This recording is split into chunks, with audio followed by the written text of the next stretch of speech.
And to that piece of lieutenant that's always on his podcast, bashing us, him.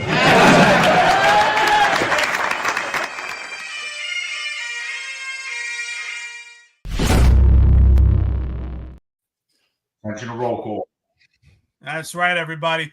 Roll call started late today, or some could say it started early because normally we go Monday. Mercy podcast in time for you. Of course, John McCarry with me, Finance Unfiltered, and we got a special guest, our brother Sal Greco, who's been at the forefront along with New York's Finance Unfiltered podcast.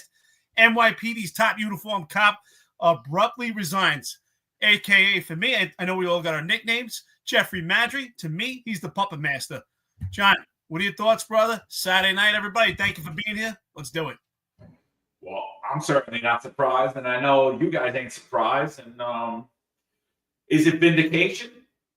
A little bit, but not really. You know, I think there's a lot more people that need to go. We've been saying for a while that Eric Adams should not be the mayor of New York City. We've been saying for a while that the entire upper echelon of the NYPD needs to step down. And it's funny, the timing of it today, because this morning, prior to this article dropping, I literally said, Chief of Internal Affairs, Jeffrey Maddrey, Chief of Patrol, Deputy Commissioner of Operation, and the first Deputy Commissioner, in that order, need to start to step down. So Jeffrey Maddrey ran out the door on a Friday night, late at night, just like you will see the rest of this administration begin to crumble. I mean, they've crumbled already. Sal, what are your initial thoughts when you heard all this? Well, first, thanks for having me on. I mean, we've all been in contact for the last 72 hours, basically since I was in New York last weekend till now. I don't know, maybe I've been raining hell and havoc behind the scenes, but all I can say here is that I'm glad to be here tonight. First off, I wish we would have started with the real anthem for the New York City Police Department and Eric Adams, which was either Party All the Time by Eddie Murphy or Jimmy's by Cuban Link, because everything always goes back to the one and only establishment, con sofrito. But we'll get that later on. But first off, anybody, if you're watching this right now, if you could please go to my YouTube channel or my Rumble channel, The Sal Greco Show. Please subscribe. I had Eric on yesterday and it was kind of a lead into this. So first off, I want to say this, because a lot of people for a long time have been saying, you know, you and John and Eric have an axe to grind. Well, guess what? That's the axe of truth, because we've been consistent and beating the drum. Why? Because we knew that this stuff was going on. It can't be that everybody is lying, and it can't be that these guys are so great, because a lot of people were basically controlling the narrative for John Schell and Kaz Daughtry and Jeffrey Maddrey and Eric Adams and others. But when we're yielding this axe, it lets other people believe and have courage that they could come forward, because they've been numerous victims. We don't even know about some of the victims yet. And in this case, John and Eric, trust me, there's going to be plenty more people coming forward. This isn't some little secret. This was going on, and people, of course, they're afraid to come forward because they have power. But how do you take that power away? By banging the drum. It's not us. We were the one that were banging the drum. It's up to the media that looks at us like, what was the word? Fringe characters? At least I'm not one of the unsavory characters hanging around with Jimmy Rodriguez and company up there, con sofrito. So I yield back. What do you guys think about that? Well, you know, I had put out a tweet. So let's dive right into this. Let's get into the speculation about what's going on. So I had dived into this early, and I had said that there was credible rumors that the overtime list has been altered, and there's a clear nexus to this, what's going on here right now. Mm-hmm. So before we get into that, nasty work, $20. Obviously, new friend that listened to the podcast, or maybe working a different handle. Coffee and donuts, we appreciate it. Was on standby all day waiting for this convo. Yeah, we were trying to make sure that we're up and running. You know, John's been in transit. He's in New York seeing family. Mm-hmm. Sal was in transit back in Florida. I'm traveling around my RV, but we made sure this happens. So, hey, John, by the way, Joe Roscoe says, John, your head looks extra shiny today, brother.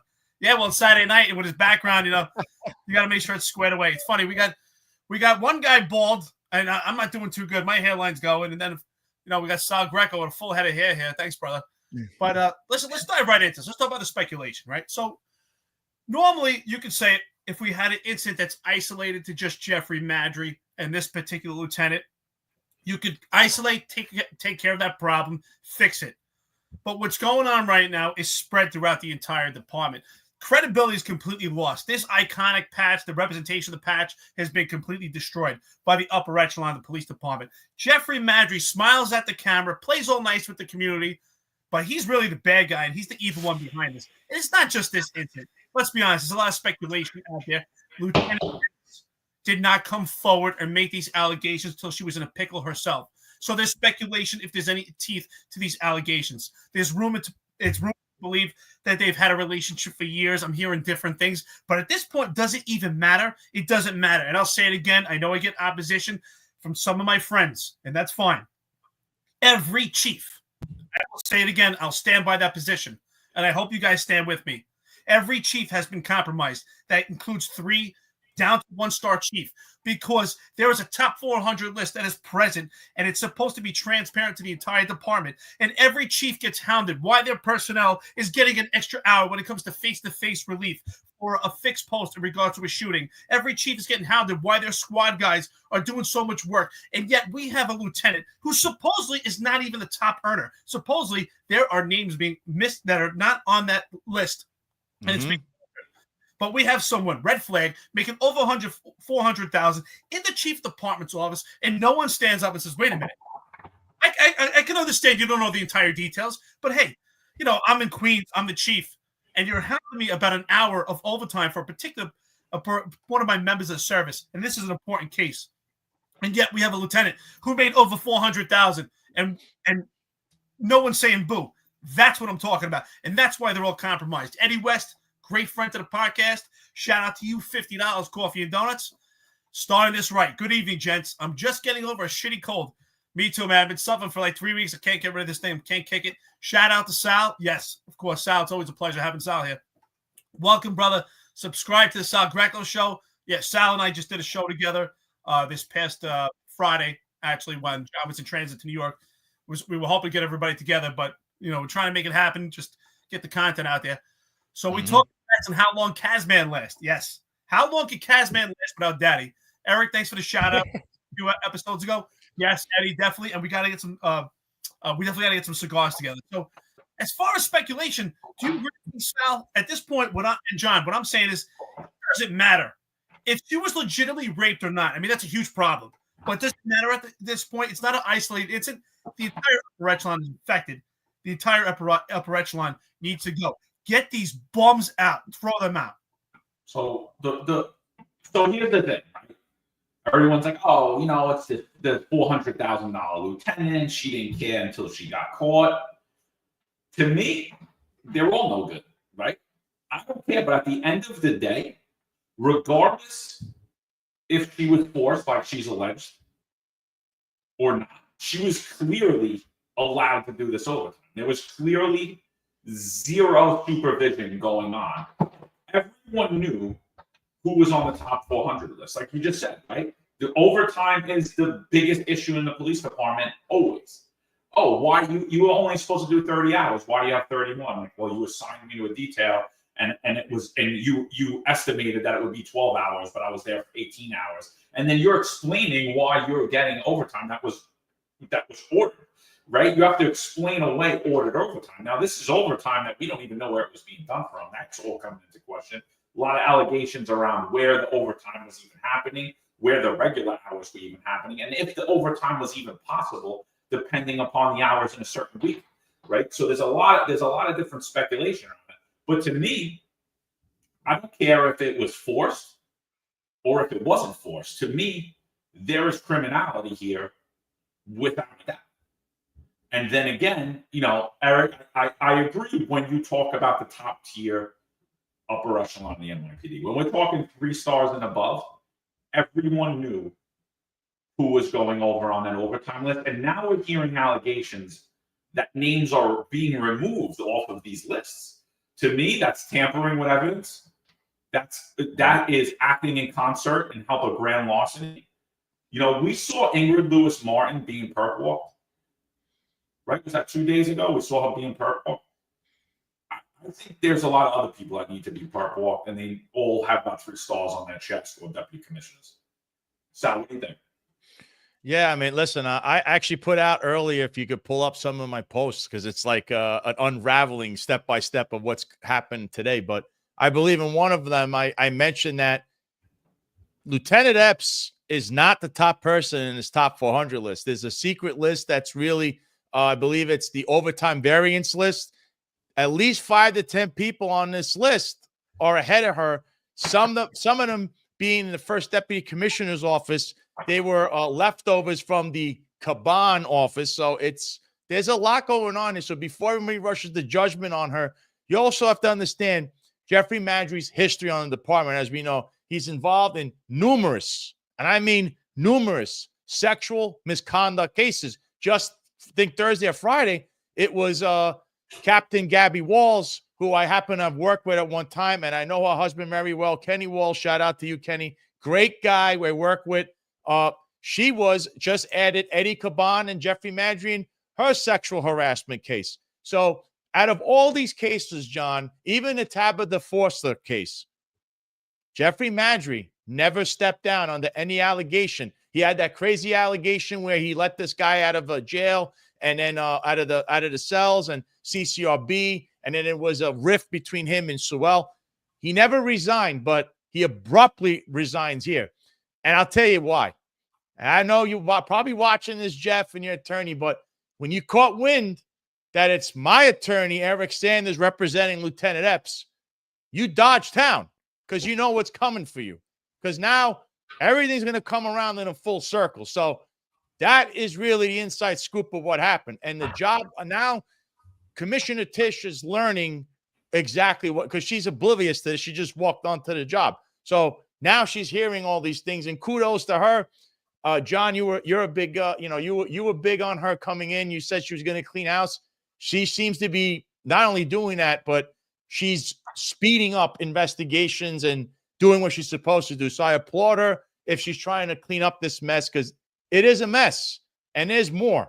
Because John, I'm sure John and Eric, you heard about Kaz Dordry and his involvement, and believe me, there's more than just him in the overtime. So we'll get to that. But what are your thoughts on what I'm saying here, John and Eric? Well, actually, so you mentioned Tabitha, by the way. Tabitha's actually with us right now. She's actually on the chat. So shout out to you, Tabitha. Stay with us. Hopefully you can stay the course of the entire show. Sleepy Joe, shout out to you, $10.84. Yeah, it says 1084. Radio code for the NYPD. For our outside agencies, 1084 means you've arrived to your location. He says, good evening, lieutenants. President duty on overtime. Crazy times. Outstanding. That's right. Thank you, everyone. Thank you, friends and listeners, for making the podcast on a Saturday night. We appreciate staying with us at 7:05 Eastern time. For me, it's 4:05 on the Pacific. So it's still light out for me. We appreciate it. And haters and trolls, I'm sure they'll come along, and we appreciate them too. So when it comes down to this case, I think there's so many facets to it that we need to look at. And my point is, if she was legitimately forced, and whether it's if she's actually physically being forced or coerced, this should be dealt with. Absolutely. I'm speculative about that. I do hear some rumors and some credible information that there is a long history that they're having a relationship. But at this point, it doesn't matter. The point is that he's completely abused his authority and abused his office. And it's not just this case.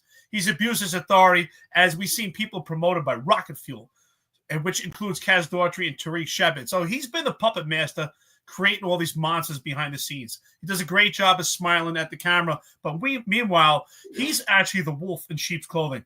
So when it comes to Jeffrey Maddrey, and I've heard stories along the way in my career, in particular, I even know one lieutenant that was bounced out of the neighborhood safety training for just asking questions. And that removal was by Jeffrey Maddrey. And he was bounced faster than a speeding bullet because he was asking questions.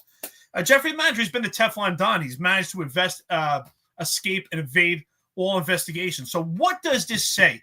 This is a clear indication for me. So for all those cops out there that have received opposition, all those polarizing opinions that this administration is the best administration, that they stand up for you, do you really think they stand up for you? If you're out there in khaki pants right now and you're involved in these controversial car chases and where people have lost their lives or their lives have been altered by injury, ask yourself, because Jeffrey Maddrey, as soon as the heat came to him, he didn't stand there and take accountability and fight this thing through. He ran like the mouse that he is. He ran for cover. And so if you think they're going to stand up for you, you're out of your mind. Because Jeffrey Maddrey, he left. He already put it for the board. He's going to get a 3/4 retirement. He put it for the board. He retired. He's going to eventually get a 3/4 retirement. So Jeffrey Maddrey headed for the hills, and he left on his own for himself. So there's an old saying, right? There's no loyalty amongst thieves, and we're starting to break out right now. And I hold the female lieutenant accountable also. Again, I agree with John. We talked about this. No matter what, she was getting a great benefit, and she was accepting of it until she got to this point where she may get persecuted and prosecuted. So they're all to blame. But ultimately, who has the most blame? It's the leadership. If an organization is thriving, look to the leadership. But this organization is crumbling. It's the most embarrassing version. I'm traveling by RV. I'm all over the entire country, and I'm embarrassed when people are like, wow, you're NYPD. And right away, they're like, what's going on over there? Because they're all watching the news, and it's embarrassing. It's disgusting. It's the entire upper echelon. Get them bums out. They're all compromised. Where's Tanya Kinsella in this? She's the first deputy commissioner. It's her job. It's her office's job to ensure transparency and honesty when it comes to this overtime list. So she's also accountable. She has her hand in this also. The entire upper echelon is compromised. Again, I'll say it. First, 1-star chief to 3-star chief, they're all compromised. Not one of them has said a word. Bums, throw them all out. Here's the thing, right? Everyone's like, oh, she's not a victim, right? Someone's saying in the chat, a lot of people all day. She's not a victim. I'm going to ask you both. Sam, she's not a victim. Does it matter if she's a victim or not? Regardless of her claims, she was allowed to do a ginormous amount of overtime, and so were thousands of others. And by the way, city council approved all this. So all the people that are screaming out now, and they're all outraged, they've all known all of this stuff, all of the allegations. Internal Affairs knew all of this stuff over 2 years ago and sat on their hands and did absolutely nothing and continue to do absolutely nothing. Does it matter? Whether she's a victim or not makes absolutely zero difference to me. Everyone on the job, including the now acting chief of department, knew exactly how much overtime she was doing. They knew it was wrong. They knew it was weird. They knew it was criminal, and they did this. They just put the blinders on. They did absolutely nothing about it. And to me, that you're complicit in those crimes. And so I don't care if she's a victim or not. It doesn't matter. If she's a victim, then those are other charges that needed to be added. But right now, just based on what we know, and we've said this earlier when we just talked about the overtime. Where was the chief of department to control the people in his office? Where was his CO of his office to control the office? Where were all of the people that monitor the overtime every day? First Deputy Commissioner Tanya Kinsella. Where were all they to step in and be like, wait a minute, someone's doing 80 hours of overtime a week? Wait, and they're doing it from where? Behind the desk or at home? And no one said a word. This is grand larceny that was assisted by the upper echelon of the NYPD. So, like, that's what I think we should hone in on right now. Is what happened a crime? Whether she was forced or not. Yeah, what do you think? If she was forced, I believe there are added crimes in there. But if she wasn't forced, do you agree with my assessment of this, that this is grand larceny that was aided by others and they were actually assisting in it? Yes, and there's also, when it's a quid pro quo for sex, basically. That's what it is. Because you have to understand that people, if only you know Maddrey and this crew and how they operate. So many allegations here are that, Maddrey, when you walked in, is an overbearing person. I mean, he's got a history. I mean, I don't want to reveal. I mean, you mentioned Tabitha Foster, but I believe he put his hands on Tabitha Foster. I believe he put his hands on others. I mean, these are the allegations you hear. So he would come and delete your phone, grab your phone. He'll tell you things. Anything could be alleged here. But the thing is whether she's a victim or not, you know who the real victim here is?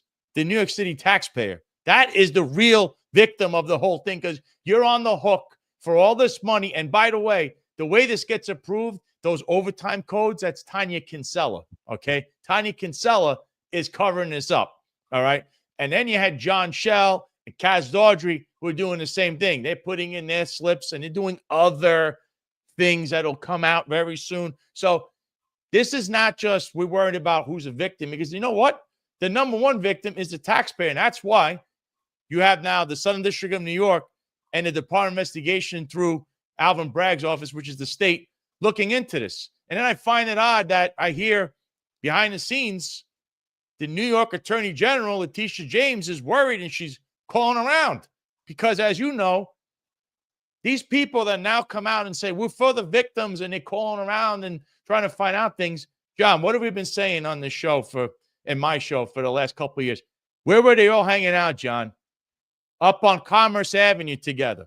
They were all at Con Sofrito all together in a place that had already human trafficking allegations reported to the police department that went, we don't know. Did they go somewhere? They go nowhere. It just dies right there when they had that report. So that just tells you that this was like a giant setup. And I've also heard things of Maddrey and other executives, per se, walking into the police academy and making comments, snarky comments about female, we'll call them rookies, recruits, and saying how they were going to hook them up somehow. I mean, listen, I don't know if you want to call this predatory behavior. I don't know if you want to call it a cult. They definitely, in this administration, have a problem. Sexual misconduct, whether it's Maddrey, whether it's Daughtry, whether it's Shell, they're all smearing people. Eric Adams himself, okay? Tim Pearson, Philip Banks. Remember these names, because Banks and Pearson are very quiet. And then Tish James herself, she silenced her victims as well. And there's a victim out there, and me and Roger Stone put it out there for everyone to know. And there's other victims that she's like, that Tish James silenced because her chief of staff also did the same thing to these victims, and she squashed the whole thing. So this is a lot bigger than just the police department. And I hope the Southern District of New York, especially under President Trump, will really look into this, because there's a lot more players here than just the police department. Obviously, we're scratching the surface with, this overtime deal, which is an add-on to everything else. But these kind of crimes, John, doesn't matter who the victim is. The true victim, of course, is the New York City taxpayer. Shout out to Charlie Mack. Reviews precious metals, coffee, and donuts, $1.99 to the podcast. Shame has no game. Has to harass staff for sex. Yeah, shout out to you, brother. We appreciate it. I hope you have a great Christmas. You're right. There's no shame in the game. Well, Tabitha Foster, as I said, she's on the chat right now. So I will say, when it comes to Tabitha Foster's case, because this lieutenant, and supposedly I am hearing rumors there could be other females involved that have not come publicly forward.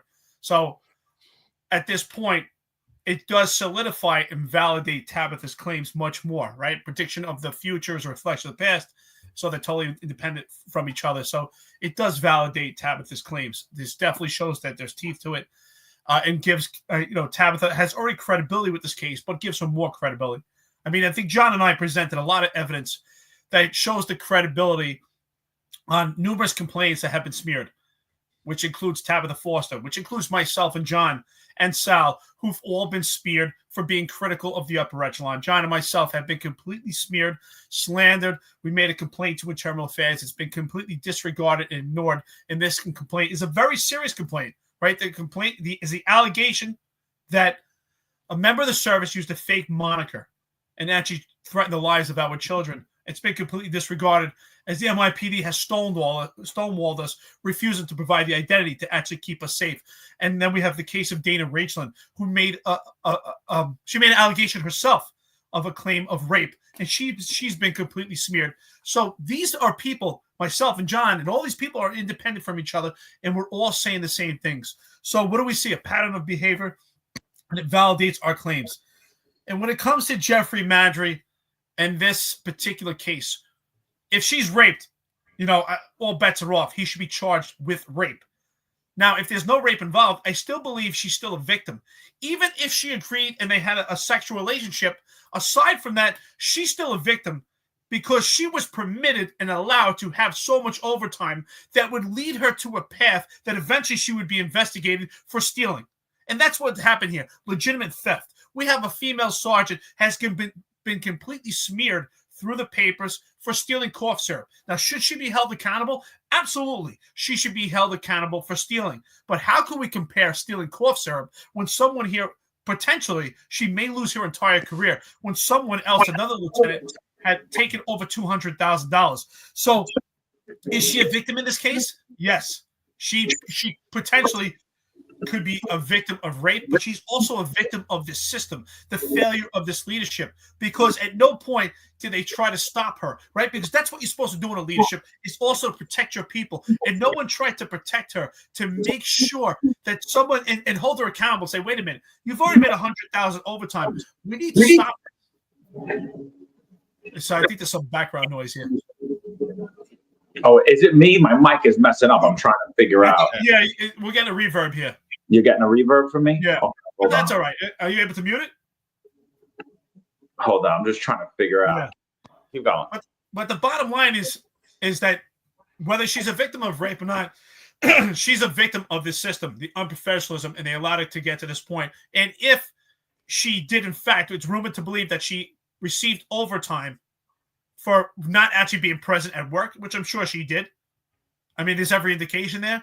Then there's a lot of people to blame. Who signed off on it? Who authorized it? The timekeepers involved. She didn't do this by herself. She's absolutely a victim of this unprofessional system. But it's not just her. There's other people on this list. There's other people that are very close to John Shell himself that are on that list also, that are very close to him, that are not being transferred to the chief of department's office, which is another indication of appearance of impropriety because of the amount of overtime, because they're trying to evade the eyes that are looking on it right now. And I'm sure right now there's an extreme amount of animosity. It's like, damn those three, John, Eric, and Sal, they're not radicals. Everything they've been saying from far away has been on the money. And that's why I say all these chiefs are compromised and infected.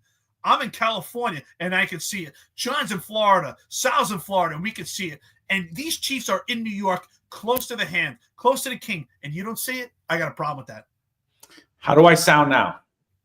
Much better. I see it. You sound better. There was a big reverb coming back, but it's and the mic was a little sound a little bit like a tin can, but it sounds better now. I'm in New York, so I'm literally in the middle of a construction. So I'm yeah. So, nasty work.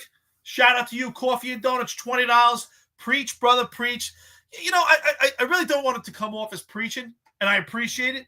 But the fact of the matter is, this is true. This is an unprofessional environment. If it's not isolated to just Jeffrey Maddrey and this particular female lieutenant, it's everything else. It's promoting cats to Rocket Fuel, who's been so unprofessional out there. It's allowing John Shell to have pissy matches, with journalists and John and myself, allowing the khaki pants to go out there and have all these vehicle pursuits. And Jeffrey Maddrey is the chief of the department, the highest uniform member, and he has been the puppet master, and he's been the king of all this. And ultimately, who cannot be trusted in this? And that's internal affairs. So my message to you, Mr. Alvin Bragg, you're going to open an investigation for this case. Do not coordinate with internal affairs because they cannot be trusted. Well, Alvin Bragg can't be trusted either, and that's a bigger problem that we have. So listen, this guy wrote this thing. I didn't write this. Somebody sent this to me, and I think this is a good analysis of what the hell's going on. He said, I don't believe this lieutenant is a victim of anything, but we as a society have decided that any woman having sex with a supervisor is always a victim. We have even changed laws and legal procedures and systems to ensure that's so. So what we have here is a lieutenant who is much smarter than the chief of department, who traded sexual favors for hundreds of thousands of dollars in overtime, knowing that she could never be held to account for her behavior.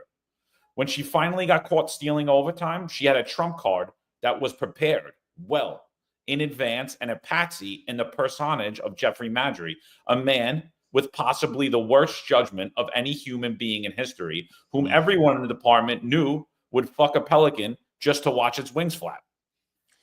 This very sharp lieutenant, who was playing 3D chess while Maddrey was compulsively playing with his dick, will not only keep the money and the pension, but she will likely receive a 7-figure settlement on top of it.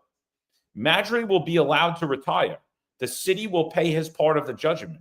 If he already has passed the bar, he will be disbarred. If he hasn't, he'll never be admitted to the bar and won't be even an adjunct law professor in a community college unless they want him sodomizing teenagers instead of 50-year-old lieutenants. The city of New York is in steep decline and the police department's in free fall. It would take 100 years to fix the damage that de Blasio and Adams have done in the past 10. And not only is there absolutely nobody within this organization who's up to the challenge, there are few people anywhere who believe it is even worth saving. But look around at your neighbors who voted enthusiastically for this embarrassing catastrophe and will enthusiastically do so again at the first opportunity. Do they deserve any better? I don't believe so. That was a good analogy. I would say if there was an election now, who would they vote for? And one guy we haven't even mentioned yet, the guy on top of this, the swagger man with no plan, who acts like he doesn't know anything, sitting there hanging out at Conso Frito with Jeffrey Maddrey and all these people at One Police Plaza. They're hanging out. You even seen pictures of Philip Banks smoking cigars. I'm sure they all went together. And he knows nothing. He finds this troubling. Eric, your hands are just as dirty. You're either too complicit or stupid to not know, or you were there and act like you don't know anything now. So, this man, everyone he appointed has been a disaster. Up until now, where now it's basically him being told to do this because he's in so much trouble. He doesn't know what to do. And shame on those politicians who were out there bootlicking for John Shell and Kaz Dodry and Eric Adams, and he's a MAGA mayor now.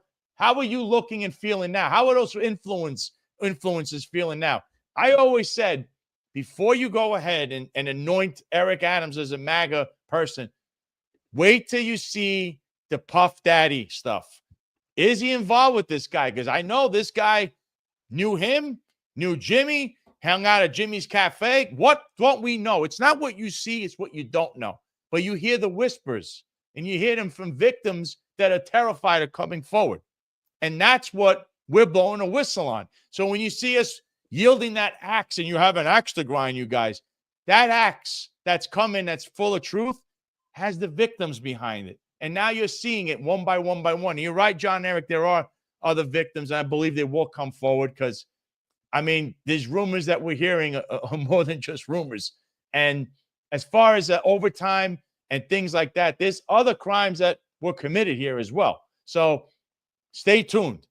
And I'm also saying, look at who they promoted, because I'm sure you could pull up my post. You got this guy, Philip Rivera, who was the chief of traffic where I used to work, actually. I don't know this guy personally, but I do know that now he's the chief of patrol.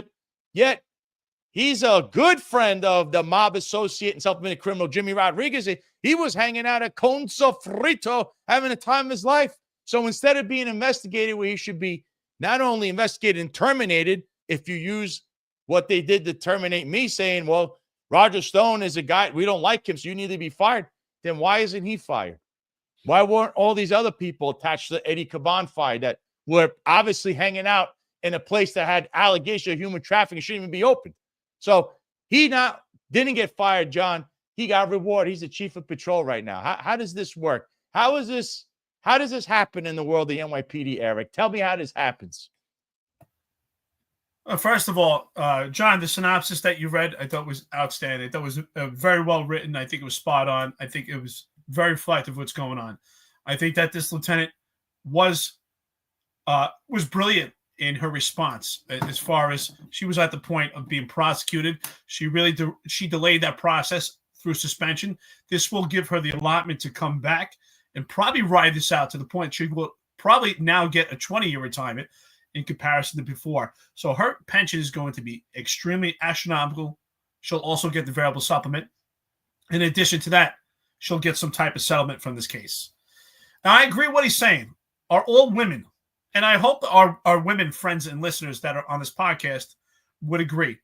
Are all women involved in a sexual relationship in this type of particular event? Are they victims?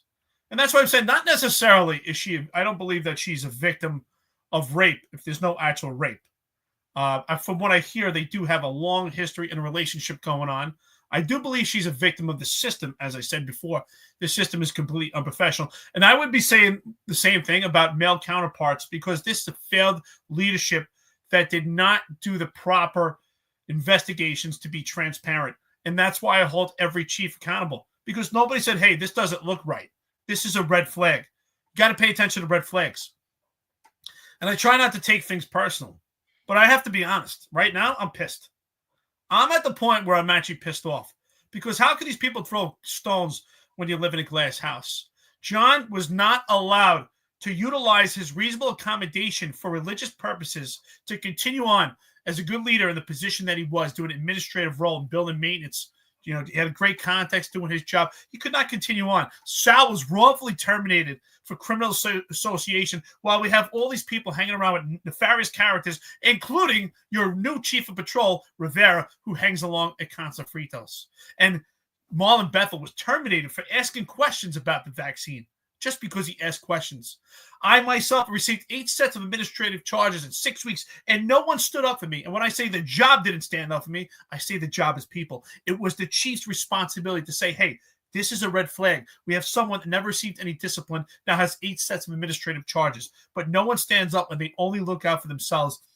And this is completely self-serving. I said before, when we were having the appearance of impropriety and the onset of the investigation, when it came to Ed Caban, former police commissioner, that the feds have to take over, because internal affairs cannot be trusted. They're not there to do proper investigations, just their henchmen. And it's almost like they're hitmen and mafia men for the upper echelon of police department. And it even further shows right now, internal affairs obviously is giving tips, and also this female lieutenant. So I believe she's a victim of this actual system. Was there an actual rape? I don't believe so, and I'm not trying to discredit her, but I do have credible information that she has a long history of getting benefits from Maddrey. So she's getting benefits. She made the job work for her, whether it's through sex or flirting. I don't know. The bottom line is she received benefits taking care of her. Very self-serving. I heard she had a take-home car for a long time. I know personally she beat me out for specialist before I actually got it. So job out there. And Jeffrey Maddrey is receiving benefits for himself. And this whole theme of the upper echelon is just disgusting. And no one else says a word. And if it wasn't for us three and also the journalists out there writing about it, no one would bat an eye. No one would say a word, and they would go along as business usual. And that's why they're cowards. I want to shout out our friends that listen to the podcast who've been hooking us up here. We're getting close to Christmas. I can't thank you enough. Coffee and donuts. Patrick Donahue, $9.99. Is McCarry broadcasting from the third bathroom stall on the northbound platform at 29th Broadway? Yeah, you know what? I've been not to my stalling, but there was a lot of reverb today. Remember, always 3 sides to the story. But where there is repeated smoke, maybe there is fire. According to Eric Adams, there's not always fire. And R-Band, shout out to you. $99.99, big hit, coffee and donuts. There's a lot of coffee donuts, maybe a baker's dozen here.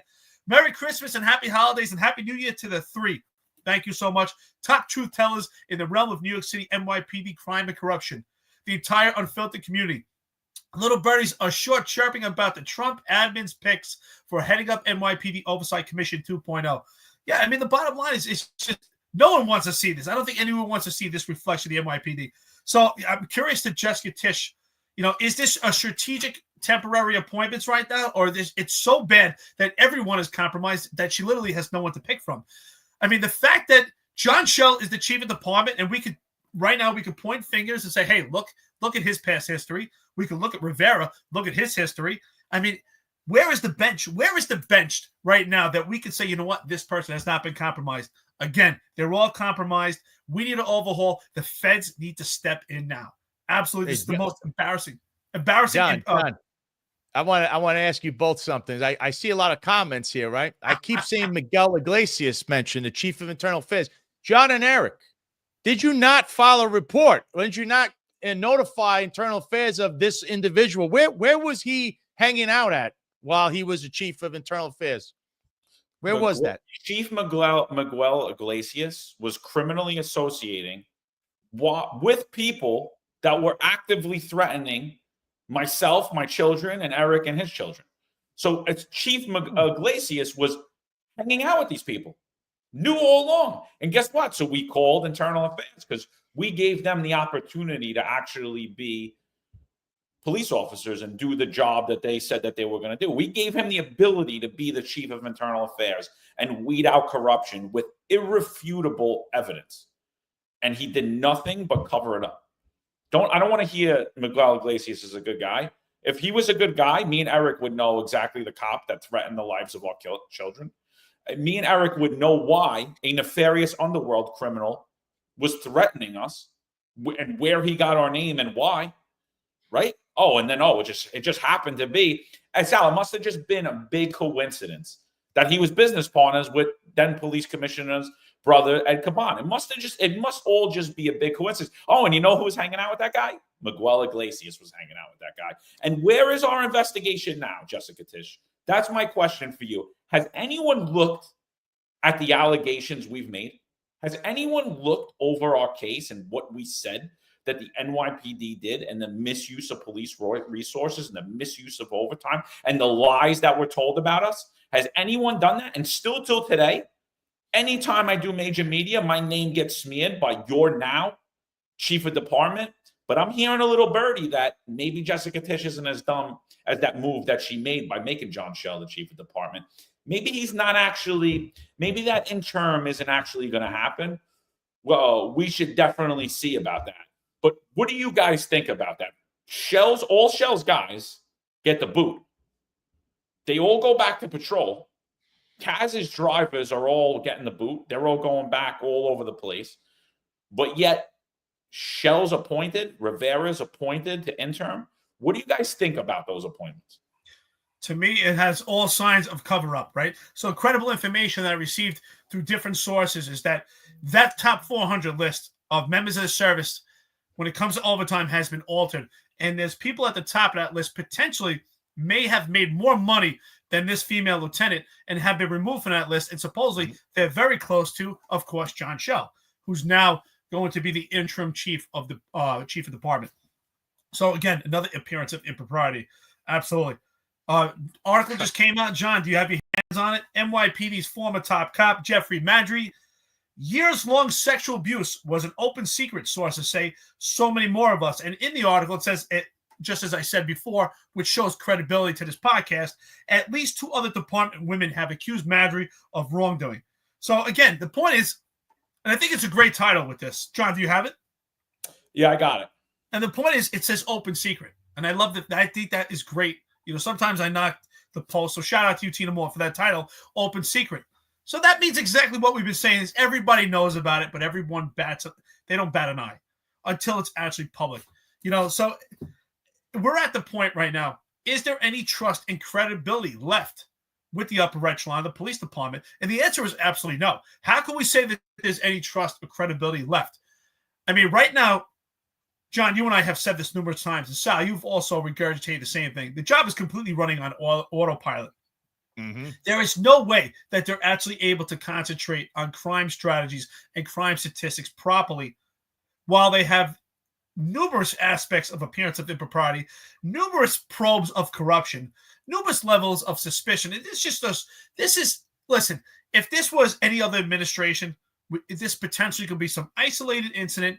Deal with Jeffrey Maddrey, deal with the lieutenant. But right now, this is spread. This is a disease. This is a cancer throughout the entire department. It's spread to the rank and file, and there's no way the rank and file can properly do their job. There's absolutely no leadership. Bad shout out to you. Another hit. We appreciate it. Thank you so much. Merry Christmas to you, brother. $9.99 coffee and donuts. Totally forgot. The foul animals leave the New York City NYPD criminal enterprise have literal nightmares of Sal Greco screaming, "Con sofrito." Then they wake up in a pool of piss. Yeah, I mean, listen, the bottom line is, John and I were very clear.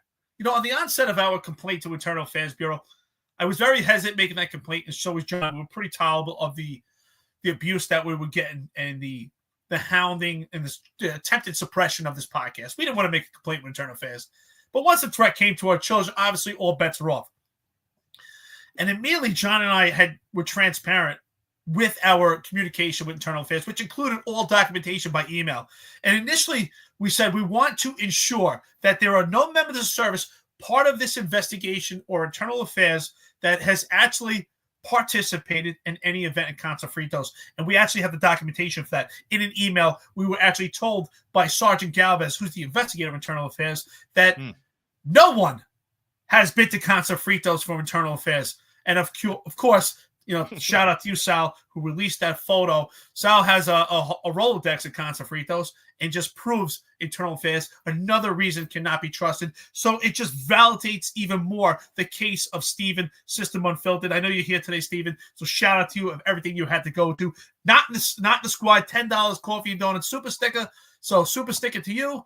I think there's a couple other people here I might have left out. Let me make sure I get to them. Your moms. Some cops are worse than the criminals they arrest. Yes, you're right. But unfortunately, when it comes to the NYPD right now, it's the upper echelon. It's the leadership. So it's far worse right now. It's the leadership that can't be trusted. So, guys, there's 2,034 people on here. Thank you for joining us. We are talking about the abrupt resignation of former NYPD Chief of Department Jeffrey Maddrey. We're going to get into the appointments that were made. What does this mean for the department and all that? If you guys could just do us a favor, like this space, share out this space. We appreciate it. Thanks for joining us tonight. So this article just comes out. NYPD's former top cop, Jeffrey Maddrey's year-long sexual abuse was an open secret, sources say. So many more of us, right? We'll go through the article. But again, what do you guys think about? I mean, I'll give kudos to Jessica Tisch for uncovering this and now starting all of these transfers that are happening. But what are your thoughts about the appointment of John Schell as the chief of department? Is that something? I mean, to me, I think that is it's the last person that I would appoint in all of this. Like, what do you think about that, Sal? Should John Schell be the chief of department, and should Phil Rivera be the chief of patrol? Well, I don't know if Dr. Phil called Jessica Tisch in a hush and said, please appoint this guy as the chief of department. I mean, that guy is completely unqualified to lead this department because he's involved in the same scandals. I mean, John Schell has for the last year, and shout out to council member Lincoln Wrestler. You are the socialist Trey Gowdy. You talk a big game. You're all bark and no bite. You could have easily dragged John Schell, who violated your social media policies, not only the police department, but the city charter. You don't need a law for that. He violated a city charter, and now look what you did. He guy's been rummaging around, violating all kinds of rules and laws, and basically you had a chance to correct this, but you rather pout your chest out like Trey Gowdy. Shout out to you, Lincoln Wrestler. No, this man is a bully. I know this man because I had to work for him. He's a bully. The second something goes wrong, he'll be the first one to say, I didn't tell you to do this. Did you follow your training? This man is unfit, unqualified. I don't even know if he's qualified to be on Newsmax. Obviously, Philip Rivera, we've already detailed. The guy is a consafrito guy. I mean, any of those people should be nowhere near leadership or even on the job at this point. Because if you use their terminology, you must be terminated if you associate with somebody. I mean, we could just take one guy. You want a Jimmy Rodriguez? You want Fat Joe? You want Peter Guns? Who do you want at a consafrito you shouldn't be with? Because Philip Rivera happens to love that place and be there all the time. I understand they're closed, but that means what? We're going to forget about the last 3 years and act like that never happened. So these two men, clearly not qualified. Both of them should actually be off the job. John Schell first, Philip Rivera second, and, of course, Kaz Dordry, who's lurking in the background. No business being a supervisor or anything on this job. In fact, the guy never even took leadership classes. And I'll give you another tidbit here. First, on the Finest Unfiltered, everybody was questioning whether he was a detective, an assistant deputy commissioner, and then the deputy commissioner of operations. Now I've learned firsthand from the highest of the highs in the police department, Department of Investigation. I made a complaint with the Department of Investigation way back in February, and I asked for an explanation on what is this man's legal role in the police department. And out of that came not assistant commissioner. You can't do that. He's the deputy commissioner, so he has the most say. From what I understand coming out of all of this, John and Eric, what were we saying all the time? Kaz Dordry is the de facto police commissioner of the NYPD the whole time. He was the one calling the shots. It was never anyone else. Everyone else was partying, but he's Mr. Drones. So Kaz Dordry, the reason you have a deputy commissioner tagline or title is because of yours truly, because I put that report in. Not to pat myself on the back, but I got that little tidbit today. I think I should share with everybody because what he's been doing is illegal. So if you go back, you can nail him for that stuff too, and the NYPD. It's not one thing, John and Eric. It's everywhere you look. Everything on the Eric Adams it's a mess. And the taxpayers deserve better. They deserve an explanation, and they need better. And I just hope that when it comes to voting time, they don't do the same mistake again. Andrew Cuomo's not your answer. The past is not the answer. I'm sorry. So, yeah, John, I want to definitely address what you're saying here. I think this is a great question. So just looking at this on the surface, we had spoke about Jessica Tisch's appointment, and we talked about the ups and downs, advantages, disadvantages. One advantage, I said, as an outsider, I do believe that there may be a toss-up with personnel because she's coming in with leadership experience. She has experience and right now politics, but what does she have? She has the backing of the 43rd richest family in the entire country, so she has power. She has the power and ability to actually make moves unless she just gets curbed in complete opposition from Eric Adams. So I would say, just by looking on the surface, this appears to be a chess play to me. I think that putting John Schell as the chief of department and Rivera as chief of patrol will get more eyes on this. I think this is very temporary. Get more eyes and start to expose some of the open secrets. I love that term, the open secrets, about John Schell having pissing matches with journalists, about Rivera being at Fritos, because there's three guys out there.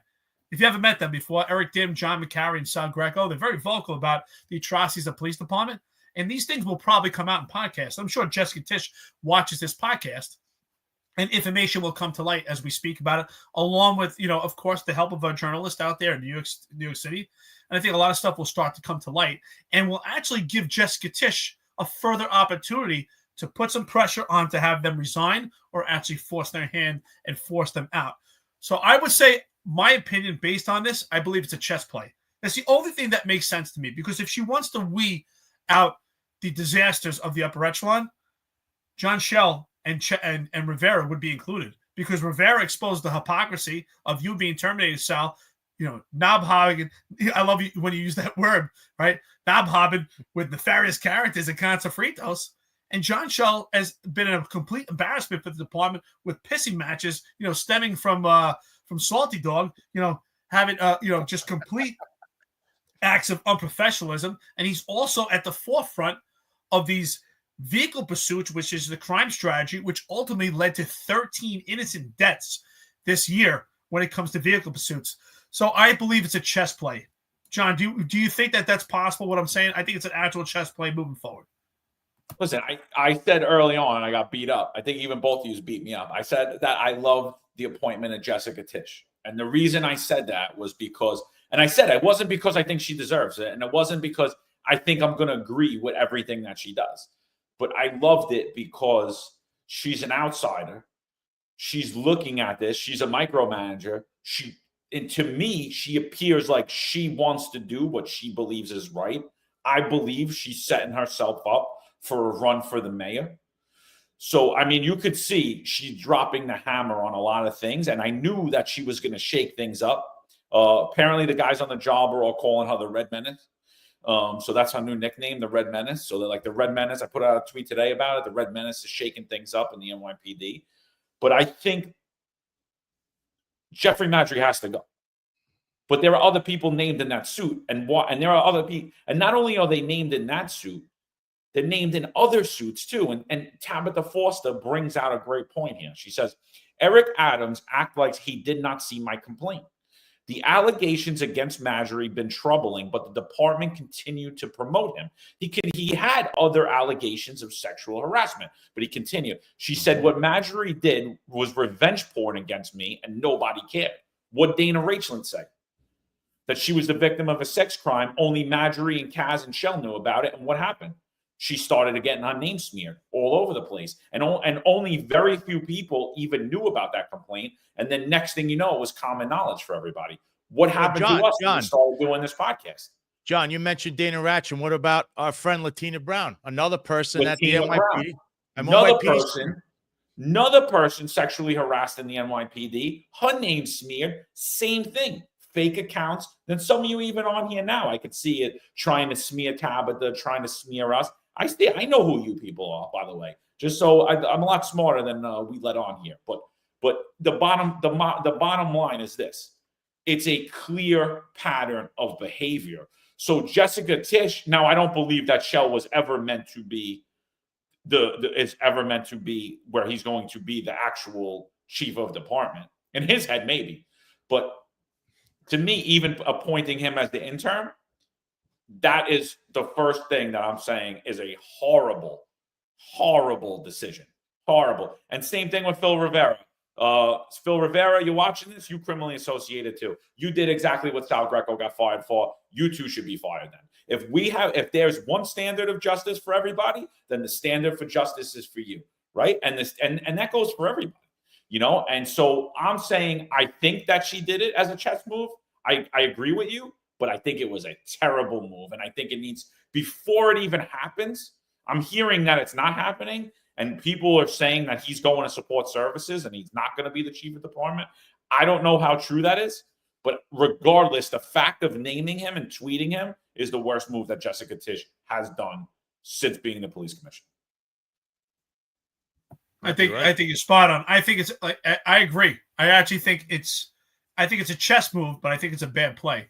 I think because actually just publicly making that name does create that problem. And it's also going to create questions because if immediately he has to remove because the information comes out from journalists about his history of pissing matches, his complete history of unprofessionalism.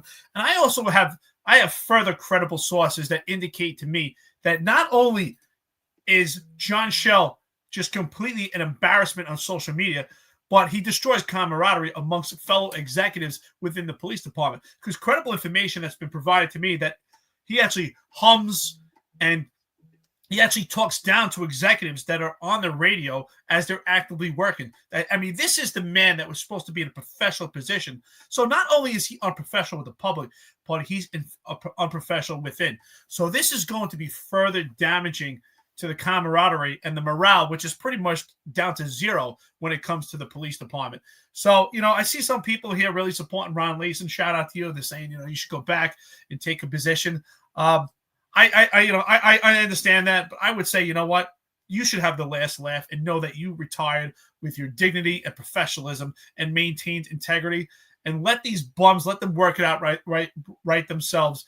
I mean, you don't want to go out there and be in this bowl of soup with this complete, just tainted and infected upper echelon. I mean, honestly, we're at the point where if we start to say, okay, let's bring up the next chief, you're going to say, this person, either they were consorting with nefarious characters or they've been some form of nepotism. Find me someone down the line. You can say, you know what? They didn't gaslight the public. They were transparent. They were honest. They spoke about the atrocities. I mean, if the New York Post under Tina Moore could actually write about an open secret, she's basically laughing at the police department. That's what she's saying, that everybody knows, but it's a secret because no one wants to actually speak about it. Let's pretend it's not there. So you know what they are? They're cowards. The upper echelon, the entire staff, the entire chiefs, every one of them are cowards. I've been talking to different people, and people, have been justified why they don't speak up. So my question is, when is the time to speak up? Because are you telling me, God forbid, a chief walked into a chief's office and saw a fellow chief raping a young girl? Would they just shut the door? And this is rhetorically speaking, obviously this didn't happen. But would they just shut the door and pretend like they didn't see it? Or this would be the time that they actually speak up? And what it says to me right now, from what I see, I think they would just shut the door. And that's what it indicates to me. So they're all cowards. At some point, they have to speak up. No one spoke up for you, Sal. No one spoke up for John. No one spoke up for Marlon Bethel. No one spoke up for me. No one spoke up with Steven the System Unfiltered. No one spoke up for Tabitha Foster. They didn't speak up for Dana Rachel. They didn't speak up for Latina Brown. So I'm asking you, when is the time? When are they going to speak up? They don't speak up. They run for the door. Jeffrey Maddrey has complete eyes on him. He had an opportunity to stand there as a man, take accountability, and fight this thing. But no, he ran like the coward that he is. They're all cowards. Shame on them. And I hope the door hits them in the ass on the way out. Goodbye, bum. Yeah. I'll tell you this. I don't know if people know this or not, but very shortly, I'm going to get to depose in my own case Keishant Sewell, the former police commissioner, who under her, leadership, all of this stuff happened, started. Maddrey was the chief of department there. This deposition is going to get very interesting. And it's funny because I feel like almost the tip of the spear that's going to go right through the heart of these people, since they wanted to make me out to be some kind of insurrectionist. Remember that? Because these people love smearing people. That's what they love doing. But now the truth is what? Come out. You're seeing it. Everything we've been saying is coming. It's not only true, it's actually coming out in paperwork, and it's disgusting. It's even worse than you could imagine. But remember what I said. This crew, it all stems from that nightclub. Because like I keep saying to people, a crime syndicate needs a place, a base of operations. From there, that's where they were taking people. That's whatever's going on. I mean, there's also the allegations of, how do you think all these people got promoted to SA pay? You show up over there in the Bronx, you hand over the envelope, phone call straight to whoever it is that they have to call. And that's how some of these transfers occurred. So people who aren't following and don't know, that's kind of what was going on. These are the things that we are hearing, all three of us. It can't be that everything you hear is a lie. You're a quack. You're a radical. Because like I said, just because you have an axe to grind doesn't mean you're not telling the truth. And sometimes that axe of truth, when you have that axe and you yield it, the victims and the people that were victimized by these people or witnesses come out. And that's what you're seeing right now. This is going to get a lot worse. There's so many other topics, too, on top of these clowns, because I keep reading Anthony Miranda's name in this chat. And in the last couple of days, not only did I release his lawsuit, he owes $100,000 for his home of work. He had work there. He can't pay it. All right. He got sued. And I don't believe he told the New York City, the DCAS, about his arrest in 2007 in Florida, and the fact he didn't file a 211 waiver, which you need to do since he's a former employee of the city. He'd be collecting 2 times. He has a pension and the job he has now, which you can't do. Him, Philip Banks, and Tim Pearson did that. So Miranda, of course, he's always in the middle of this. Another Concha Frito guy. And, he's as dirty as they come. But he's your New York City sheriff still. I wonder where, he falls in all of this and what else he may have done. But stay tuned, folks. There's going to be a lot more to come, especially with Keyshawn Sewell. So Buzz McCain, shout out $4.99 to the podcast. Appreciate you, brother. Merry Christmas, everybody. All right, so Tariq Shepard's no longer the DCPI. That came out since last time we were up. No longer DCPI. We still don't know where he went specifically. I haven't received, we're hearing he's a captain in a patrol bureau. We haven't received any word on that. We're waiting to hear what that is. So we know Tariq Shepard's out, right? He's obviously not the DCPI anymore. What are your predictions, Eric? What are your predictions for Kaz Daughtry? I'm hearing a lot of rumors he's going to be named in all of this. What are your predictions for Kaz Daughtry, Tariq Shepard going forward? And you know what? Tanya Kinsella too. Let's put her in the mix. What are your predictions on all three of those? Very simple. Daddy goes, so do his children. Goodbye, Kaz Daughtry. Goodbye, Tariq Shepard, and goodbye, Tanya Kinsella. All three of them were monsters created by Jeffrey Maddrey, and along with Eric Adams and, of course, Philip Banks. They create these monsters, but it appears that we're right. I've been saying this for the longest time. John, I always say it. I think Jeffrey Maddrey's the worst one. He's been the wolf in sheep's clothing, smiling at everybody's faces, but meanwhile, he's putting a knife in the back. And that's who he is. These monsters, they're going to leave. They all were promoted by rocket fuel, and now this rocket fuel is going to take them to the moon and get these bum asses out of this job. I can't wait to see them go fast enough. All these people have been throwing stones while they live in a glass house. Again, they can't survive without Daddy. Goodbye. Take care. Brush your hair. What do you think, Sal? What's your predictions? Kaz Daughtry, Tariq Shepard, Tanya Kinsella. They don't make it out of the year. They're going to be gone in the next, I give it maybe 2 weeks tops, maybe a week, maybe a few days. I'm sure Jessica Tisch is seeing this for the first time or hearing all of this. And the lawsuits will be coming. You have investigations coming up. Kaz Daughtry is heavily implicated in this. That's what I could tell you. He did a lot of things besides the double dipping and overtime and all this other stuff. He's also involved. Remember, wasn't he Big Jeff's driver? I mean, that's his claim to fame. So what do you think's going on there? Isn't he in this Brian Adams who's involved in Latina Brown's case? Aren't they like the bootlickers to Jeffrey Maddrey? There would be no one on this job. First of all, Brian Adams was a civilian. Okay, he had his own problems in the Daily News. I believe there were sexual harassment lawsuits. You have that. Now this guy is a civilian, somehow gets hired by the Daily News, probably because of nepotism. I believe he's cousins with Adrian Adams, maybe a distant cousin of Eric Adams. I'm not sure. Adrian Adams, I believe for sure. Here he is as a civilian running around. And what's he doing? He's sexually harassing Latina Brown at that time when she was an employee of the NYPD. He's also in Dana Ratchlin's case, doing the same tactics. We see this over and over again. And then who else was involved in it? Kaz Dawdry. And Kaz Dawdry, wherever Big Jeff goes, there he is. He reports back to him. It's always the same little circle of cronyism and nepotism. So I don't see him lasting too much longer. I don't know if he can switch over to being in City Hall, because I understand that Eric Adams' days are not too long either. And no, I don't want to hear about that pardon, because as you could tell, this guy might be in for a rude awakening. He might get charged in all kinds of stuff now. So this is a mess. These people won't last. I expect them not to last. And I kind of have hope that Tish, like you were saying, John, she came in as a, what is it, that red herring they're calling her? She's going to come in. She's coming in and cleaning house. If at anything, the best thing she could do is to clean house and set up shop for whoever the next administration is, if they want to, change over the police department, because this cannot go on. John, it just can't.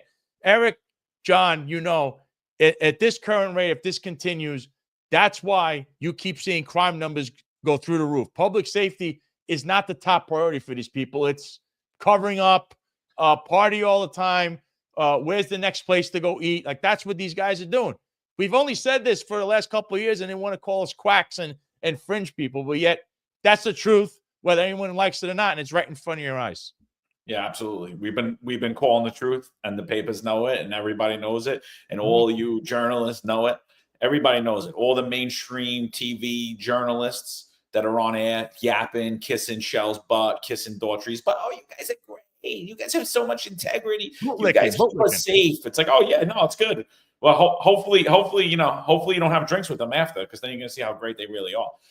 It's Crazy 10-7. Shout out to you, $1.99 to the podcast. He says Kaz was the sex shuttle driver. Review all the promotions. So that's the rumor that's going on now, is that Jessica Tish is looking at not only the top 400 list. The top 400 is the top 400 overtime earners. Like we spoke about, apparently there are people missing on that list and were pulled down, but the money don't lie. We all know the money we make.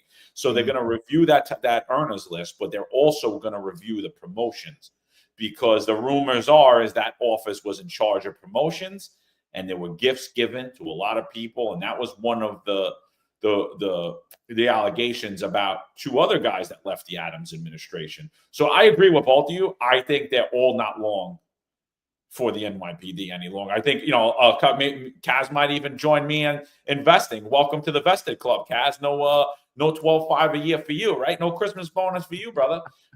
So yeah, I think I agree with you. I think this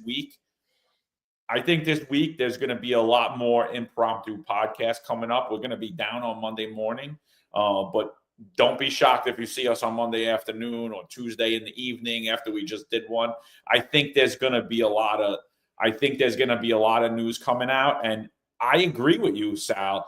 He gets left out of the mix in all this, right? City Council does not want to talk about Eric Adams. The papers do not want to talk about Eric Adams. Jessica Tish isn't talking about Eric Adams. But I'll tell you right now, I'm just going to go back to, I said that I love that appointment of Tish, and I didn't realize how genius it actually was. I thought it was a very smart political move on Eric Adams' part, but now that I think about it, I'm like, it was the ultimate chess play for the Tish family. You see Eric Adams squirming. He's hurt. He's like, help me, please. I need money for my my defense fund. I have no money coming in for my defense fund. I need some political clout. I need some good name recognition around me. Come and help me. Yeah, sure, no problem. They smelt the blood in the water. Jessica Tisch came in, I think Eric Adams' days are numbered. And Hey. I'm telling you, I see a political run in Jessica Tisch's future. John. I think they sucked him in, and they are gonna eat him alive now. John, I see this in the chat by Ron Layson. Breaking news: Iglesias relieved of command and will retire. Shocker. Breaking news. Chief of Internal Affairs. I heard earlier it was imminent. It was coming down. I tweeted about it. What are your thoughts around that, Eric? Iglesias stepping down. Obviously, we know he should have stepped down. He shouldn't have been the Chief of Internal Affairs for the last year and a half since we made the allegation on him. Obviously, IAB has been corrupted and infected with a lot of corrupt individuals that he brought in. So apparently Jessica Tisch is taking the advice of this podcast. He needs to go. What are your thoughts around that, Eric? Well, again, I mean, I will about how this was advantageous in some political aspects and also the disadvantages for the rank and file. But ultimately, when it comes to clean up the upper echelon, this is a brilliant move. And it's a brilliant move on behalf of the 43rd richest family in the entire country. Power behind them. It's a great political move also for her to eventually have a run for mayor and to say, hey, we had a systemically corrupt police department and she went in and cleaned house. And I think that would be the legacy for her to actually get a position as mayor. And ultimately, if Eric Adams sees that his political career is done, this is an outlet for him to get campaign money to move on to maybe some other type of political move in his career, or maybe move on to the business, or ultimately just have some funds to sit with him when he's out in retirement, if that's the case, if that's the way he's going to move. So I think it's a brilliant move on everybody's part when it comes to the upper echelon. When it comes to operational and the rank and file. John, I see you got something. Hold on, Eric. John, I know you got something. I want to see what you're going to read off. Come on, I see it. Let me bring this up to the screen before I read it all. All right. So this is a little bit more the breaking news. This is it's a little different than what I said. It's actually a lot different than what I said. So hold on real quick. Yeah, before you read it out, I just want to say shout out to Antonio Pepinella, Coffee and Donuts, $9.99 super sticker. And before you bring it up, I just want to finish this thought because it's in my head. But when it comes to this political move, I think that, again, it shows everything I've been saying, that they're all infected. You look at one chief after another, they're starting to run for the door. They're not standing there to face a potential investigation because they all have a sign of guilt. And other chiefs work with these chiefs and didn't say a word. They're all infected and compromised. Internal affairs cannot be trusted. The feds have to step in. Absolutely. We don't know. Every investigation right now under Chief Miguel Iglesias is just completely compromised. And I'm sure investigations prior, but one thing we know, under him, all the investigations are completely tainted. Same thing goes for our investigation, John. We know it's completely disregarded, and this further proves it. And these chiefs do not stand there and face the music, just like when cops have to face it because they're modified or suspended or immediately put under investigation and arrested and charged.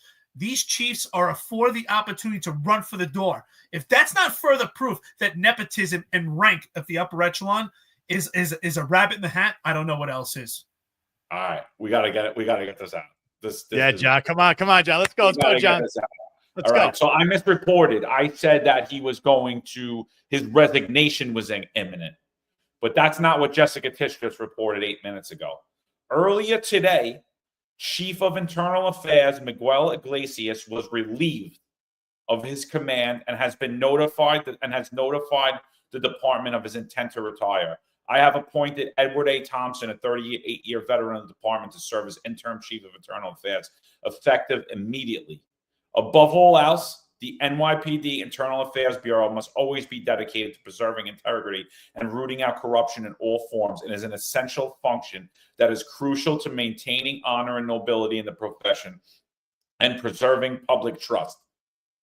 He was relieved of his command. The plot thickens, Sal. The plot thickens. So now, exactly what we've been telling all of you, including you on city council, you socialist Trey Gowdy, Little Lincoln Wrestler, Brannon, all you that are on here listening right now, exactly what we've been telling you with irrefutable proof, and we've been posting about it and showing you the evidence of it. The Internal Affairs Bureau was corrupted, and it took Jessica Tisch, a billionaire heiress, to figure out it. All you top cops, all of you so-called detectives, like I said, we should just do away with that rank in the police department. What do you think about that? What do you think about that, Sal? Relieved of his command. I'm going to tell you this right now. I think your future case that I know is upcoming against the police department will have a lot of merit because this guy just took all, he was relieved, meaning he was taken out. Why? Geez, I wonder what happened to your complaint, John and Eric. I wonder what happened with that. Yeah, I wonder if the department actually started an investigation with my own lawsuit. Because, you know, when you have a suit alleging criminal association and you sue the city, they're supposed to investigate. I mean, I'm sure they were doing that, especially under this guy who was hanging out with all the cronies back at Conso Frito. This is like, you know, Tish coming in. She's a billionaire. She doesn't care. She comes in. She kind of knows the police department, like the culture a little bit. And she says, you know something? That's it. We're blowing a whistle on all this stuff because this is an abomination and an embarrassment. And I hope, as I'm sure you got the same message that says they're having a GO15s in regards to these transfers that may or may not have occurred. Those promotions that we're talking about that came out of Conso Frito, and then they, showing up there with booster bags. This kind of stuff, we knew it all along. Everybody wants to call us kooks and quacks and all that stuff. And again, all we've been saying, you're seeing in front of your own eyes. And I'm sure there'll be others, if they don't resign right now and retire, will be relieved of their duties too. Kudos to you, Jessica Tisch. You might be the savior of every cop who right now, there are cops today that put in for a slip of 1 hour in time, not in cash and time, and get scrutinized what you're doing. Meanwhile, if you're in the circle of cronyism and nepotism, you could take 400,000 K and nobody even batters an eye. I agree. Jessica Tisch is doing what we expect and what's necessary with the power behind her. So it took money to actually fix a potential money problem with the NYPD when it comes to corruption. It's quite interesting, right? We say racism cuts racism, and it seems it took money to actually corrupt greediness at the upper echelon of the police department, because that's what it comes down to. This comes down to greediness by the upper rank of the department. They're greedy when it comes to funding. They're greedy when it comes to women. It's a flex of power. I used to make this old joke when I used to work in the police department. I used to say, as you get promoted, you get better looking. So Jeffrey Maddrey is probably the best looking guy in the entire job right now. And ultimately, and we joke around. And I got to be honest, I could care less who Jeffrey Maddrey's sleeping with. I don't care if the lieutenant's sleeping with him. What I care is how it affects the entire job. And it's not isolated to this one incident where we can just cut this out. This entire job is affected. I mean, honestly, you have to really look at it and see how much of a problem it is right now.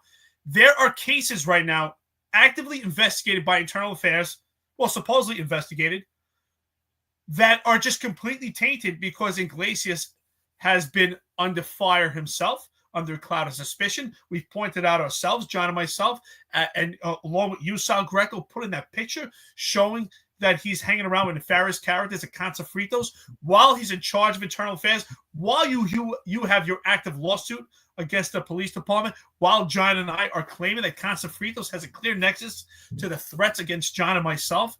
It just further proves that Internal Affairs cannot be trusted. We need the feds to step in. It's not a great thing. I don't like it, but it's necessary. Things have to get worse before they get better.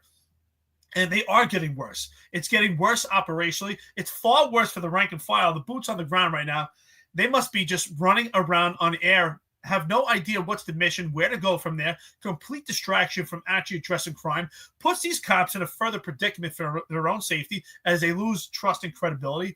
And this rank and this upper management is just going to keep toppling down. I'm confident, because we see that these chiefs just run for the door. I'm sure Iglesias, I know apparently we didn't have the information accurate until this came out. I'm sure he'll retire with the next couple of days. And the bottom line is, this is in complete disarray. Complete disarray. And I mean, we see it. Let's talk about actual operation just to show how it's affected. Chief Kenny is the chief of detectives. He knows damn well how a case runs and how you play out an investigation. And when we have a complete entourage escorting Luigi Mangione while he's in an orange suit, completely taints a potential jury pool. If I was a defense attorney for him, I would say, hey, in this country, we're allotted due process and we're innocent until proven guilty. And you've just tainted any potential jury pool as you escorted my client in an orange suit in shackles, escorted by a complete entourage, which includes emergency services and for our outside agencies, which is basically SWAT team.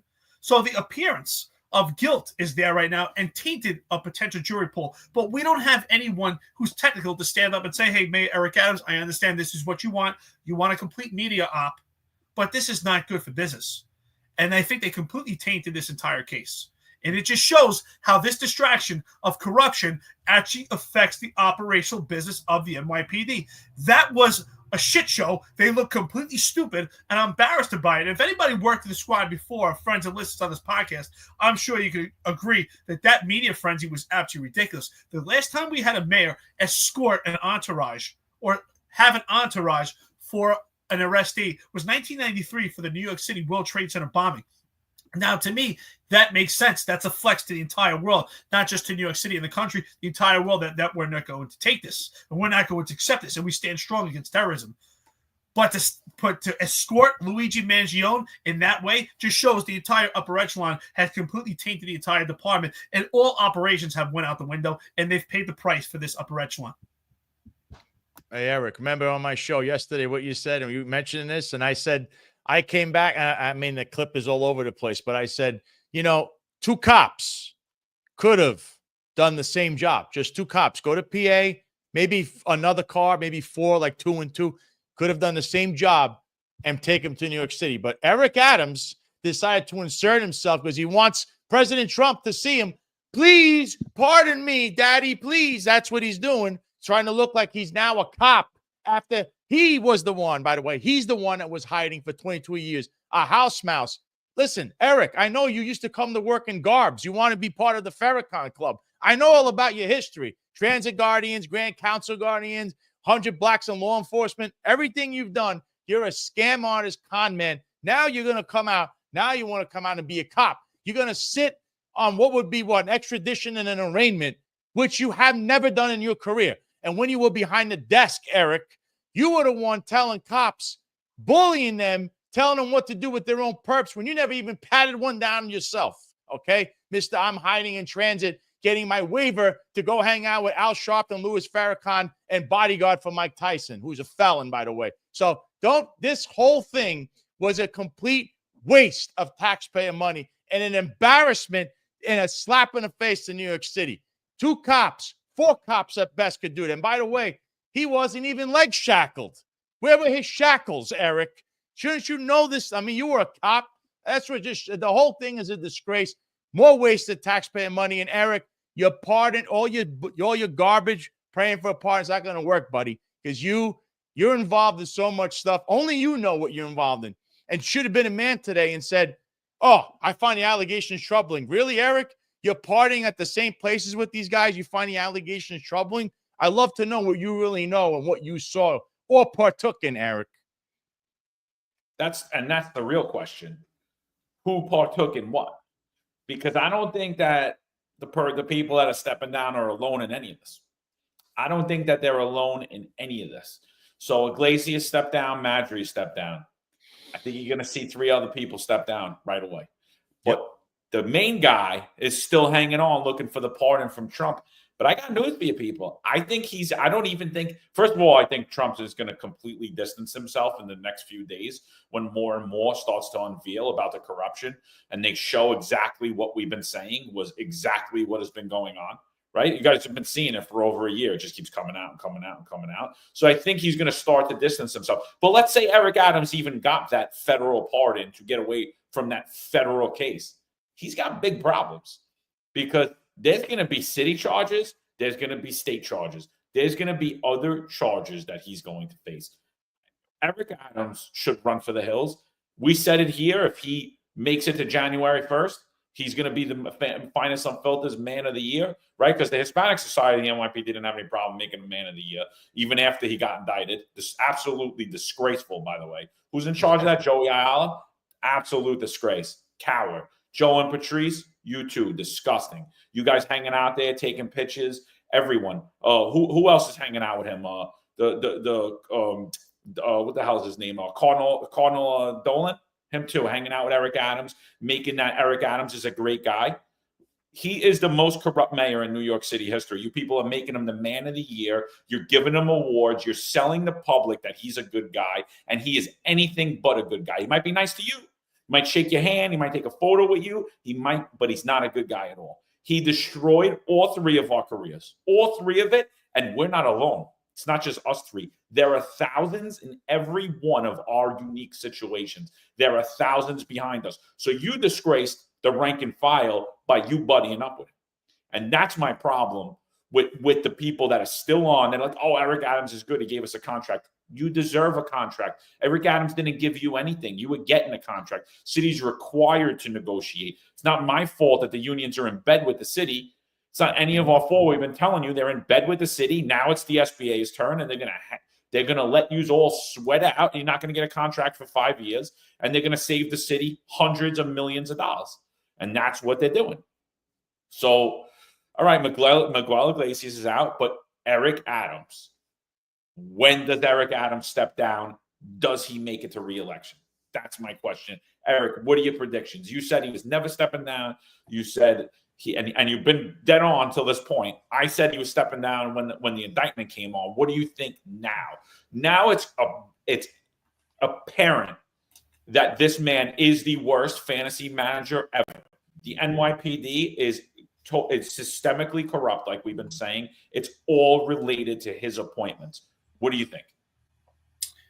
I think that it was apparent even before this. I think this just makes it even worse, and I don't think he's going to step down. Every indication, every need to step down had come before, and it didn't come. And at this point, I think he put himself in a position that he has to push it as far as he can go. I don't think he's stepping down anytime soon, and I think he could potentially make it to re-election. I don't think he's stepping down too. It's so bad right now. I can't believe the apathy that we receive right now when it comes to New York City. And I can't believe the empathy that we receive towards Eric Adams. People are so fearful of having Jumaane Williams as the next mayor or some complete radical that they actually are an acceptance of Eric Adams. And they now have a threshold for corruption. John, Sal, myself, we're in constant contact with fellow New Yorkers that are still living in New York City. And what do we hear time after time? What are you going to do? It's just some bribes. Like, who are we going to get? And that's how bad it's come. And I think that ultimately there can't be a threshold. There can be a threshold for a need for people to learn their job, not incompetence. There could be a threshold for people to learn as they go. Maybe someone who's inexperienced. But there cannot be a threshold for moronic corruption. There cannot be a threshold for nepotism and cronyism to the point that it's destroyed morale in the entire city, that it's actually created a potential financial crisis with the lawsuits that are stemming. And what do we see here, right? I was told by the upper echelon of the police department that the CCRB looks for a pattern, right? And that the job looks at patterns when it comes to Civilian Complaint Review Board when they make that determination that someone should sit down and not engage in intrusive police work. So I would like to throw that same thing back to them, because right now we see a pattern of independent women coming forward with sexual allegations, coming forward that they've been smeared for actually making complaints themselves. We've seen a pattern of hypocrisy when it comes to you, Sal. We've seen a pattern of people like John and Marlon Bethel that actually speak up. A pattern like Stephen from System Unfiltered that speak up about corruption when it comes to the upper echelon. So patterns do prove a lot. I guess you're right. So at this point, I have to say, normally, I don't care what people say about me. I could care less. To me, it's just noise. But I'm pissed. I'm pissed that people that had the ability to decide on my career and my life are far worse. I never stole anything in my life. I've never abused my position. I did my job. I had no discipline throughout my career. Same thing with John. Same thing with Sal. We did our jobs, and we were thrown to the wolves, and we were abandoned, and we were discarded. And it's funny coming from people that are in positions where they only care about themselves, because now I had to face my pickle. I had 8 sets of administrative charges in 6 weeks. John had to face his denial. Marlon Bethel had to face termination. Sal, you had to face the trial room and termination. And these chiefs, when they had an opportunity to face a little pickle, and I don't say opportunity for them, but an opportunity that was brought forward for them to actually show fortitude. They ran for the hills, and they're all running. Not one of them has any set of balls. The only one that had set of balls was a woman, and Keishan Solo had a little set of balls, much more than they do. But right now, who's got the big balls? Jessica Tisch, the one that has money. So, it sure shows that money equates to power. Eddie West, my brother, hit us up again. Shout out to you, brother. $20, coffee and donuts. Will the pot get too hot where Holchel will have no choice but to can Adams? I would say no. I think she's afraid of the racist card. I've said no before. I'm going to continue to say the answer is no. That's just my opinion. Will the video of Kaz getting restrained by MOS be leaked? News to me. I haven't heard about it. That's interesting. Will the feds wind up taking over? Will the media push back on crime numbers touted by Kaz? Well, we have private citizens, Sam Antar and Reza Chowdhury. They've done a great job on social media. Please check them out. I know you know what, Eddie West. Check them out. They've pushed back on the crime numbers, utilizing NYPD's crime numbers to show the faulty response, and the information that they provide to the public is just completely gaslit.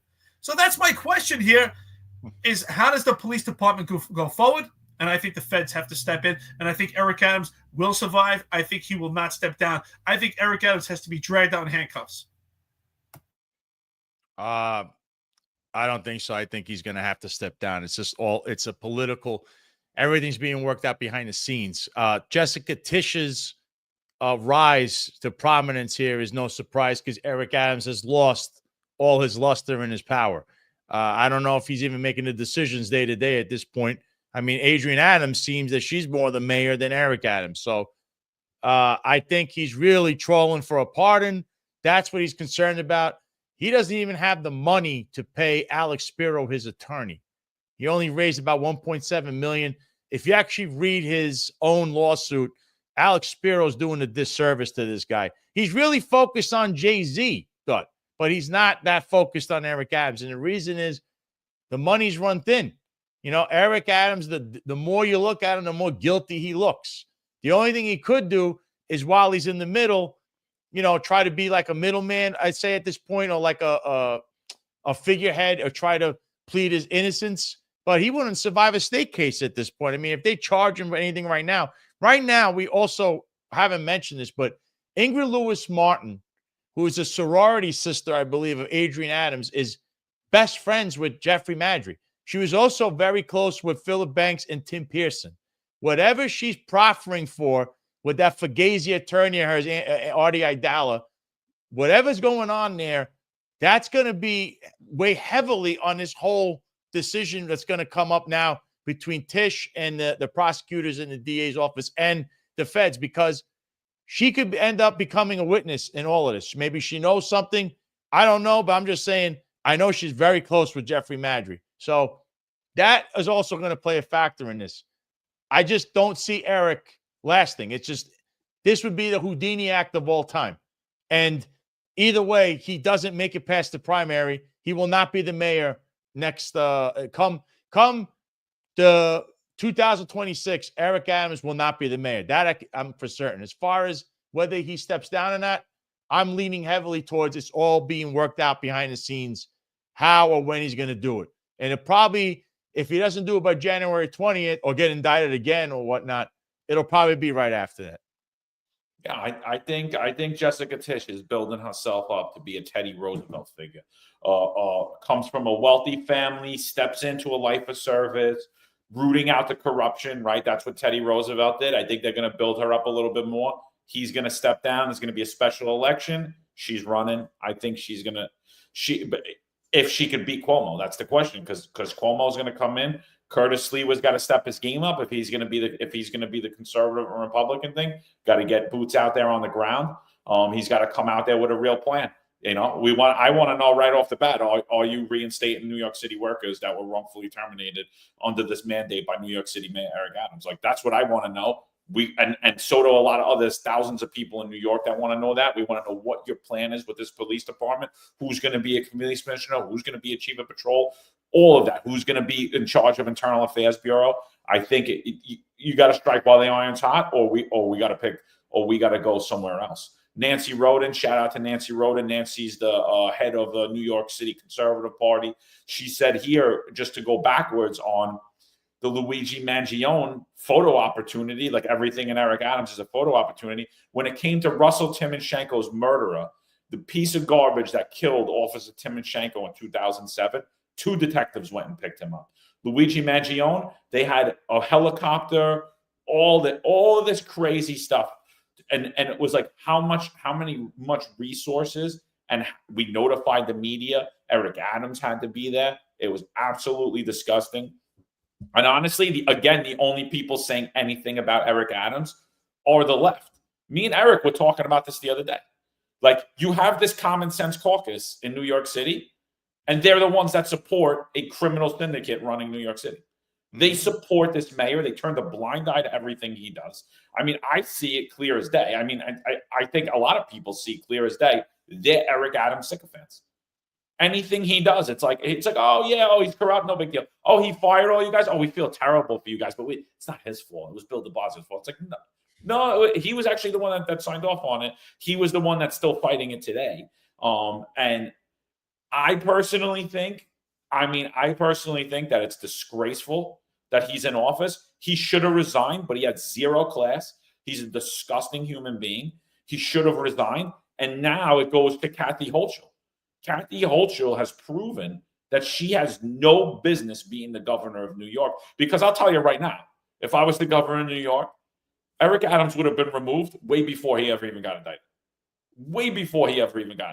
We knew all this stuff, and wait to see the things that continuously are going to come out. It's going to tone down a little bit. This week's going to be a little crazy. Then it'll tone down. The holidays, Eric Adams will say some nice things. All the conservative influences will jump on it. Oh, look, he's MAGA now. He's one of us, right?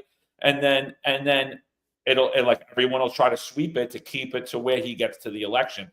I agree with you, Sal. He's definitely not going to be the mayor the next term, but I am disgusted by all of New York City, the fact that no one has sought to remove him. It's completely unacceptable, and I believe that us as a people should be calling for him to be removed immediately. The corruption has flourished, and he has helped it. I just want to say, first of all, please, friends that listen to the podcast, thank you so much for jumping on a Saturday night.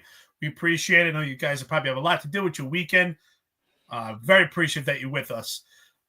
I also want to mention we do have our mug for sale, the party department. If this is not more significant and validate that Jeffrey Maddrey, along with the other co-hosts, hanging out at Concert Fritos, really represents that this is the party department. So, definitely please, for Christmas, get yourself an, New York's finest retired unfiltered coffee mug. Get it with the party department shield patch. Definitely, this is the party department. These comments are flying in. Some of them are hilarious. Patrick Donahue, I love your sense of humor. He says, did the detectives escorting Luigi Mangione had to self-report themselves for criminal association since they were with Mayor Eric Adams, who has been indicted and suspected of criminal association himself? Yeah, I think it's great. Shout out to Marianne Pizzatolo, who's on this chat also. I just want to say thank you for the pushback and the feet that you've put to the fire when it comes to these fake Republicans in the New York City Council. So thank you so much for everything you do. Thank you for having the strength to stand up to phoniness and just complete BS. We appreciate it over here. I want you to have a Merry Christmas. Hey, Eric, I want to say one thing as you mentioned phoning Republicans. It wasn't too long ago. It was City Councilwoman Vicky Palladino that went out on a limb and said that you guys do racist memes because she was with Bootlicker Viral News, kissing up to Kaz Daughtry and John Schell, who now you're going to be hearing much more about this sexual misconduct regarding them too. She's supposed to be a woman defending women. What is she doing defending 2 predators? So I said this. The case was already out there with Dana Ratchlin. There was already a case with Latina Brown. Apparently, Vicky Palladino only reads what maybe the New York Republicans put in front of her, or Bootlicker who went to that gala, or I'm just pointing this out because people need to realize who and what is in front of you. She might be a Republican, she might side with you here and there, but she's an Eric Adams sycophant and probably goes where the wind blows. Sorry, Vic, you got to call you out because you were taking shots at all of us. Meanwhile, you were sitting there hand in hand with 2 sexual predators, basically, that are involved in all kinds of misconduct right now, smearing people, taking money. You had no problem with that. I don't know. That's very conservative of you, Vicky. Absolutely. Listen, you're right. I just want to say before John jumps in, shout out to Pat Dixon. Says, love this show. Thanks, guys. Great brother to the show. Check out Pat Dixon's show also. Sal, I think it's hilarious. And I just want to point this out. SS29 says IAB is compromised. Absolutely. They've been compromised for a long time. I wanted to believe that they wouldn't be. When John and I decided to actually go forward with that complaint, he was like, forget about it. This ain't going nowhere. I was like, it's not, I know it's not going to go to the full extent, but there's got to be some faith in some of these guys that are there, but it's just completely gone. We're sold out. It's sad. It's sad. Are there any men and women that want to stand up? I get it. You put yourself in the limelight, you might get hurt. You might have to retire like I did and John and get wrongfully terminated. But at what point, when are people going to stand up? John, when are people going to stand up? How much? That's why I use that rhetorical, fictitious story. If someone was to walk in and saw a young girl get raped, I don't think these guys would say anything. I mean, how far would it go? They didn't say anything before. Why would they say it now? Well, I mean, when you have a systemically corrupt organization and you've had people been turning a blind eye for all of the corruption, it started with the mandates. We just lost all of our detectives. Nobody could use facts. You weren't allowed to ask questions. You couldn't do anything. You had 7 days to get out. Yeah, absolutely. I mean, it's disgusting. And then you have IAB weaponized to go after the whistleblowers. Marianne, I did get your text. We did cover that Miguel Iglesias was relieved of his duties, the chief of internal affairs.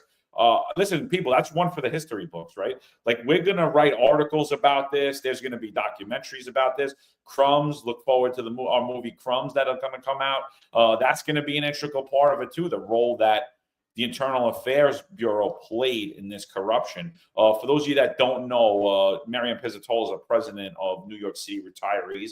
She's been fighting to keep retiree health care. She's been fighting against not only New York City Mayor Eric Adams, who's trying to remove health care from retirees, but also New York City Council, namely a lot of soft Republicans. My favorite that you guys know, Joe Borelli, soft-bodied, soft-hand Joe Borelli. Another one like Malliotakis went from college to becoming a politician, zero life experience. While he was making fun of Andrew Cuomo for writing books during COVID, he himself was writing books during COVID while we were being forced from our careers, not allowed to eat in restaurants. My children couldn't go get the services they needed. And he said nothing. He wore his mask. He showed his card. He did absolutely nothing. Same goes for Malliotakis too. So I wouldn't support either of them for mayor. There are two other Eric Adams sycophants. And shout out to Pat Dixon, New York City Crime Report. Actually, one of the first podcasts that I ever did. Comedian. Pat's a great guy. All three of us have done that show. Pat, thanks for joining us today, brother. Check out New York City Crime Report. It's like a comedic spin on crime, but he reports on crime just like all three of us do. So, yeah, absolutely. This is one for the history books. What we're seeing now is not only, we've been saying for a long time that the upper echelon of the NYPD is systemically corrupt, but it really all comes down to the mayor's office. The upper echelon of New York City mayor's office are really the systemic corrupt ones. The systemically corrupt ones. And Eric Adams has appointed these people. He has put these people in place. The chief of internal affairs was put in place to deflect all of the complaints and all of the illegal activity that was happening, not only in the New York City Police Department, but in all New York City agencies. And the same goes for you, Jocelyn Streiber, in the Department of Investigations. Don't think we're not watching what you're doing to it. We're seeing these reports. We're seeing the questions you're not asking and the things you're not reporting on. And by the way, Sal Greco had made complaints to you, and so have we, and they have not been answered out either. So DOI is also systemically corrupt. Jocelyn Streiber, you need to go too. Yeah, absolutely. I would absolutely agree. You know what I want to see also, John, Sal? I want to see the investigation that was played out, and I don't want to have to wait for a FOIA request. I want Jessica Tisch to actually dive in and find out the investigation that was led from this administration to investigate John and myself for potential bribery on getting confidential information from the NYPD, which is a complete farce. We have full well knowledge that there was an investigation where hundreds of cops were interviewed to determine if John and myself, on behalf of this podcast, had privy information to actually give critical opinion on this podcast. So I want to know how that investigation came out, because that's another ploy by Internal Affairs to protect the upper echelon, to protect their egos. And that's why I said, listen, this sex scandal, this is just another rabbit in the hat. This is not the smoking gun. There's one after another. There's one smoking gun after another to show the unprofessionalism of the upper echelon, to show how Internal Affairs cannot be trusted, how they're tainted. It's one thing after another. This just gets more eyes on it because everyone finds it sensitive. Let's be honest. And this is my word out there to the journalists. We appreciate you putting stuff out there. But John, myself, and Sal had all the information when it came to the sex scandal prior to this weekend. We had all the information. We didn't put it out yet out of respect for this woman involved. We let her put it out first. It was her opportunity to determine what she wanted to put out there on behalf of this potential sex romp, whether she was raped or not. So we already had the information, and it's not confidential information. It's sources from the police department that are tired of seeing this representation, tired of seeing that this iconic patch has been completely deteriorated and destroyed by this upper echelon. Jose Landron, $1.99, coffee and donuts. We appreciate it. And is it ERNK75? ERNK75? $5. Wasn't Tish at the walkout? Why not, as commissioner, say this is a waste? Just saying. I think that's a great point. Coffee and donuts. Yeah. Why be at the walkout? Good point. I agree. That might be just another eyes just to see what's going on. It could be another chess move. But again, going back to what I'm saying, Jessica Tish is great on moving the upper echelon, cleaning house right now. But operations are definitely being affected by it. Who is going to run this department operationally right now? Who can actually have the ability to run operationally while we have this complete distraction?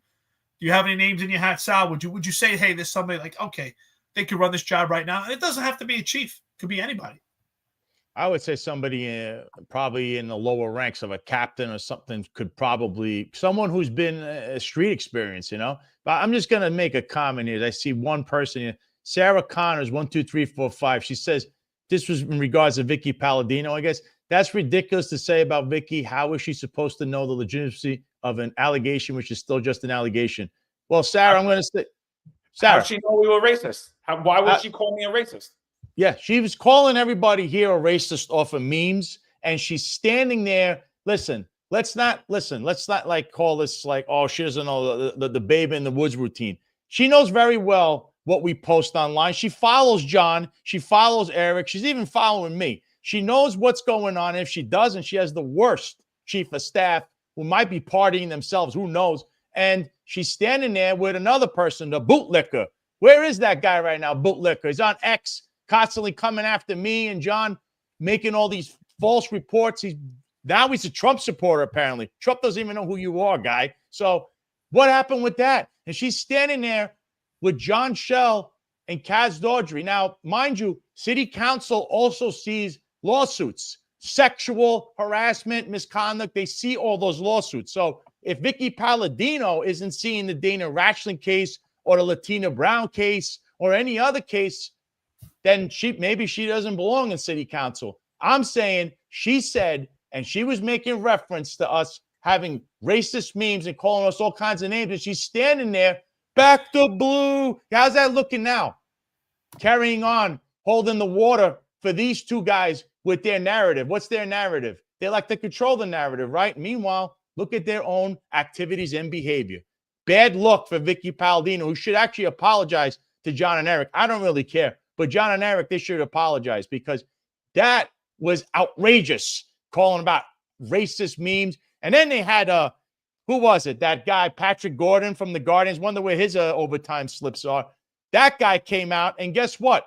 The Guardians, that's one of the breeding grounds where all this kind of stuff was going on. They're associating, that guy was associating with people at Consafrito or whatever else was going on. So all of these people, you need to look in the mirror. And you can't throw stones when you're living in a glass house, which Vicky kind of did. Whether it was ignorant or stupid, she deserves to apologize to John and Eric because that was uncalled for. So I'm sorry. I believe I'm right. I'm standing on the higher ground on this one. She should apologize. Nothing against her politically. Maybe you might like her because she's a Republican in name only. We're going to see how her race in the future, comes out. But don't be calling people racist and have racist memes when you're standing besides two people that smear people or may be involved in sexual misconduct themselves. Disgusting and disgraceful. Absolutely. So let's get into this article a little. Let's see what the Post wrote. NYPD Internal Affairs Chief Miguel Iglesias forced out in wake of bombshell NYPD sex abuse scandal. Everybody's asking me how I knew that he was going to step down this morning. I'm going to tell you this right now. I didn't know. I was just saying, and I've said it. It was just a complete. We've said it how many times? We've been saying it for months. We've been saying it from when Eric Adams got indicted. We've been saying it from when Ed Caban stepped down. It's nothing new that today I said, Iglesias needs to be the first one to go. He wasn't. He was actually the second. But that was just mere coincidence. But he did need to go. So I did not know. I did not know this was coming down. I knew the other scandal was coming down because of sources that we had. But I didn't know that he was going to go. I was just saying he needed to go. And just complete, utter coincidence. So NYPD Chief of Internal Affairs was forced out Saturday in wake of a disturbing sexual abuse allegations against former Chief of Department Jeffrey Maddrey. Chief Iglesias will be replaced by interim Edward A. Thompson, 38-year veteran of the department. The shakeup came after the NYPD launched a department-wide personnel review Saturday, following the Post damning report on Maddrey's demanded sexual favors from an underling and staggering overtime pay. That leads me to believe that there were a lot of reports about what was going on, and they did the same thing that they did with our case. So, Commissioner, if you're listening to this, the kid who's investigating our case, the sergeant who I think made $260,000 last year, which I still don't know how a sergeant makes that in IAB Group 1, and the captain of IAB Group 1, Joe Profeta. Yeah, Joe, I know you. They need to be removed immediately from the Internal Affairs Bureau. They need to be gone, stripped right out, absolutely gone out of there. Earlier today, Chief of Internal Affairs we already read that out. This is a developing story, but that leads me to believe that when this review was being done, his answers were not consistent. And then she had her people look into it. And obviously there are many things that are wrong, especially in IAB Group 1. And you could relate it to what they did with Pearson as well. All the stuff that happened with Pearson and then going after that lieutenant, going after the chief, going after a lot of other people. So, Commissioner, you have to look at the case and the allegations that we made, including the allegations we made about Chief Miguel Iglesias and IAB Group 1. They're damning. It's irrefutable proof. The NYPD was weaponized. Their resources were misused by Cash Daughtry, Jeffrey Maddrey, and John Schell to attack us personally and drum up fake criminal charges against us for giving our opinion on newspaper articles and giving our opinion by their incompetence. Absolutely disgusting. Come on, Eric. Tell him. I know you. This got you fired up. I know we talk about this all the time, dude. You know it. Listen, their incompetence is reflected in your picture you put out. We're gonna have to repost that later on, where former Internal Affairs Bureau head Chief Miguel. I don't know if it's Miguel or Miguel Iglesias is now removed. His picture is with nefarious characters at Casa Fritos. He should not be there. He should be far from there. It just further shows that the allegations that you were making, Sal, as you were screaming in public and everybody heard about Casa Fritos, simultaneously these reports are coming out, was completely ignored. Because these guys, obviously, the upper echelon of police department, they thought they were invincible. What have we been hearing, right? You know what? Let me even go back and say, Michael Dowd, listen to Michael Dowd. He would always say that he was winning. And he just thought you're winning so much that eventually you're just going to keep winning. And that's what happened to these guys. And it's all starting to crumble. And I think it's unfortunate that people that have legitimate claims in internal affairs against the upper echelon did not get proper investigations because of the protection. Internal Affairs has become henchmen. They've become guardsmen for the upper echelon of police department. And who actually gets the blame? And actually, these cases, we've been seeing it for years, where cases get deflected to the rank and file to protect the upper echelon. But that's being exposed now. It's being exposed because the three of us have stomped our feet, and rightfully so. Shout out to Ron Layson, 1999. I've been saying coffee and donuts, but I'm corrected here. And if it took me to get corrected, it took 1999. So shout out to you, Ron Layson. I appreciate retirement. Eric, it's Saturday night. No coffee and donuts. It's cappuccino and cannolis. Sal, I hope you had some good cannolis and cappuccino while you were in New York at the same place they said you couldn't hang out because of criminal association. Damn them. And I say this all the time. I don't care about the words, but I'm pissed right now. Shame on you. You turned your back on me. I had 8 sets of charges, 6 weeks. They left me for dead. Turned your back on John. Turned your back on Sal. And we're not the only ones. Marlon Bethel. There's so many people that they turn their backs on. They turn their backs on cops right now. You have a young man in the 4-4 precinct who's been indicted for making an arrest. Juan Perez. They turn their back on him. There's thousands of cops. They turn their back. But they you know what? They're going to turn their backs on each other right now because they're all starting to run from the hills. There's no loyalty amongst thieves. Seth Lowe, shout out to you, $20. And you know what? Credit to Ron Layson, cappuccino and cannolis. It's Saturday night. Hope all officers get their jobs back for being wrongfully fined. Yes, put them back, reinstate, vindicate, compensate. That's what I say. Absolutely. Listen, if you're on this post right now, if you're with us live, like and subscribe. Share this out. Don't be afraid. They're out there abusing the police department, making you scared to actually express that you want to give your opinion about the atrocities of the upper echelon of the police department. This is the time to stand out. Like, share, and subscribe to this content. We appreciate it. Let's get this out there. Let's build this network. And exactly what you said earlier, Sal, we're building a network of strength. We're actually giving people out there that are victims, whether you're a woman or a man, you've been a victim in a police department, to stand up and fight back, and we'll fight with you. Because you know what, John? And you know what, Sal? Where are the unions? How are the unions silent in all this? The unions are completely in bed with the enemy. How are the unions not saying, this is the treatment for our rank and file right now? This is the upper echelon. Get these bums out. But you know what? The unions aren't saying a word because they're only worried about their pockets. So I say to all the union presidents, you're bums. And I hope you get removed too. Hey, Eric, you did mention that people turn their backs. I just wouldn't turn my back in front of Jeffrey Maddrey. That's all I'm saying. Now, I have this here. I don't know. I'm going to read this out. I don't know how true it is. It looks like one of those things. It's a message from, let's say, somebody I know. It says, now they are stating that they're going to investigate each transfer and promotion under Epps and Maddrey. Apparently, Epps was getting cash payments and expensive gifts to ensure specific transfers and promotions that occurred. Members will be GO'd, and depending on the investigation, will face disciplinary actions, which will include being charged for official misconduct, fired, demoted, or be transferred back to patrol or PDU, depending on the rank. Any female transfer or promotion while Maddrey was the chief of department is expected to be GO'd. They will be questioned about their relationship or friendship with Jeffrey Maddrey and whether there was any appropriate, inappropriate, or sexual relationship, etc., etc. They will be reviewing the members' text messages, emails between Maddrey and or Epps. Depending on the results, the member will face disciplinary actions, which will include being charged for official misconduct, fired, or be transferred back to patrol or PDU, depending on the rank. Now, I want to point this out. I mean, it sounds like it could be, pretty much, in the line of what's going on. When it comes to text messages, I like to revert back to Eric Adams' indictment. They were using 50 phones. On these 50 phones was an encrypted app known as Signal. If you have nothing to hide, Eric Adams and all your cronies, why are you using Signal to conduct official business, whether it be in a police department, your administration? In fact, there's other police departments that have rules in place so you cannot conduct official business on the apps because they would talk to each other.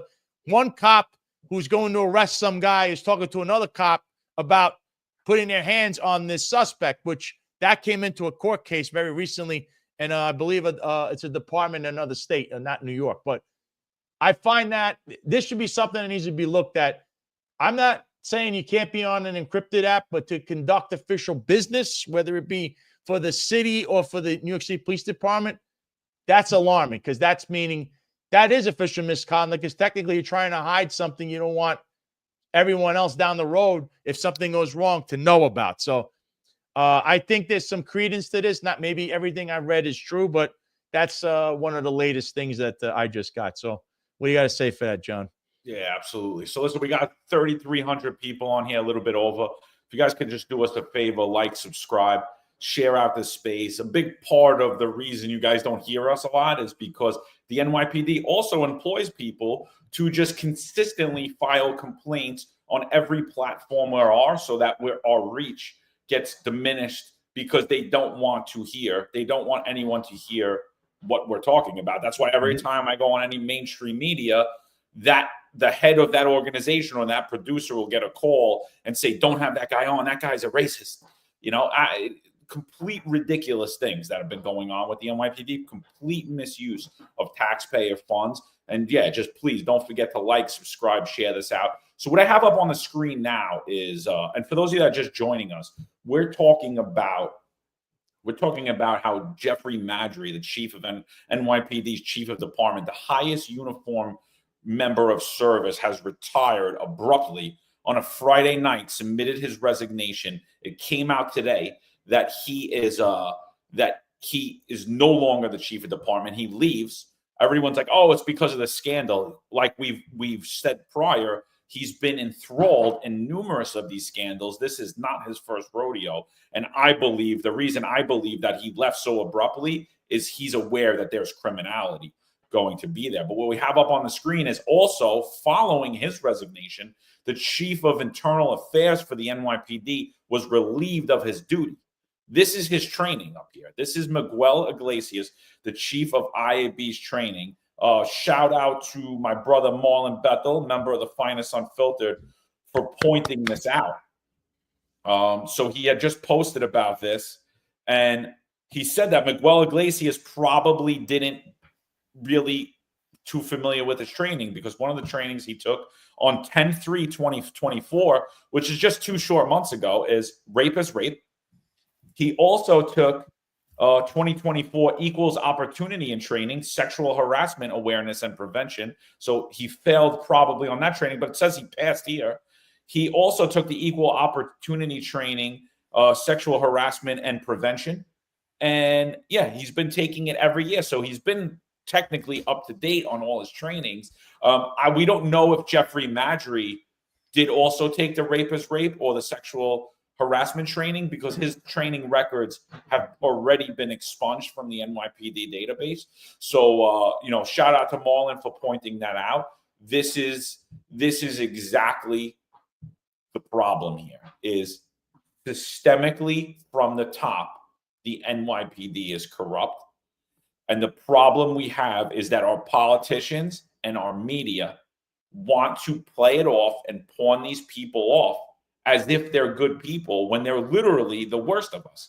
I've been saying for 2.5 years, I've spoken to basically every major media company ever, like anyone in America I've spoken to, and they ask me, like, describe these guys to me. And I'm like, they are the dumbest, most incompetent, lowest integrity people in the NYPD. They're the absolute bottom of the barrel, and they put them in charge of the NYPD. And they're like, why would you say that? I'm like, just look at the allegations they have against them. Look at what people say about them. Look how they present themselves on television. That is why I'm saying it, because it is the goddamn truth. And it's coming out, and it's been coming out. And that's just really how I feel about it. When I look at these people, when I look at Jeff Maddrey, when I look at Kaz Daughtry, when I look at Tanya Kinsella, when I look at Miguel Iglesias, when I look at their careers, when I look at John Schell, and I look at their careers, I'm like, these are the last people. And it's not because of my personal issues with them or the fact that they sent their little paid goons to come after us. It has nothing to do with it. When I look at these people, I'm like, these are the last people that I would want policing my children. These are the last people that I would want any one of my family members to interact with or work for or even work with. They're the last people. Why? Look at their records. That's why. You know what, John? I agree with you. I think that's a great metric of measuring. Sometimes I measure friends or people that I become familiar with.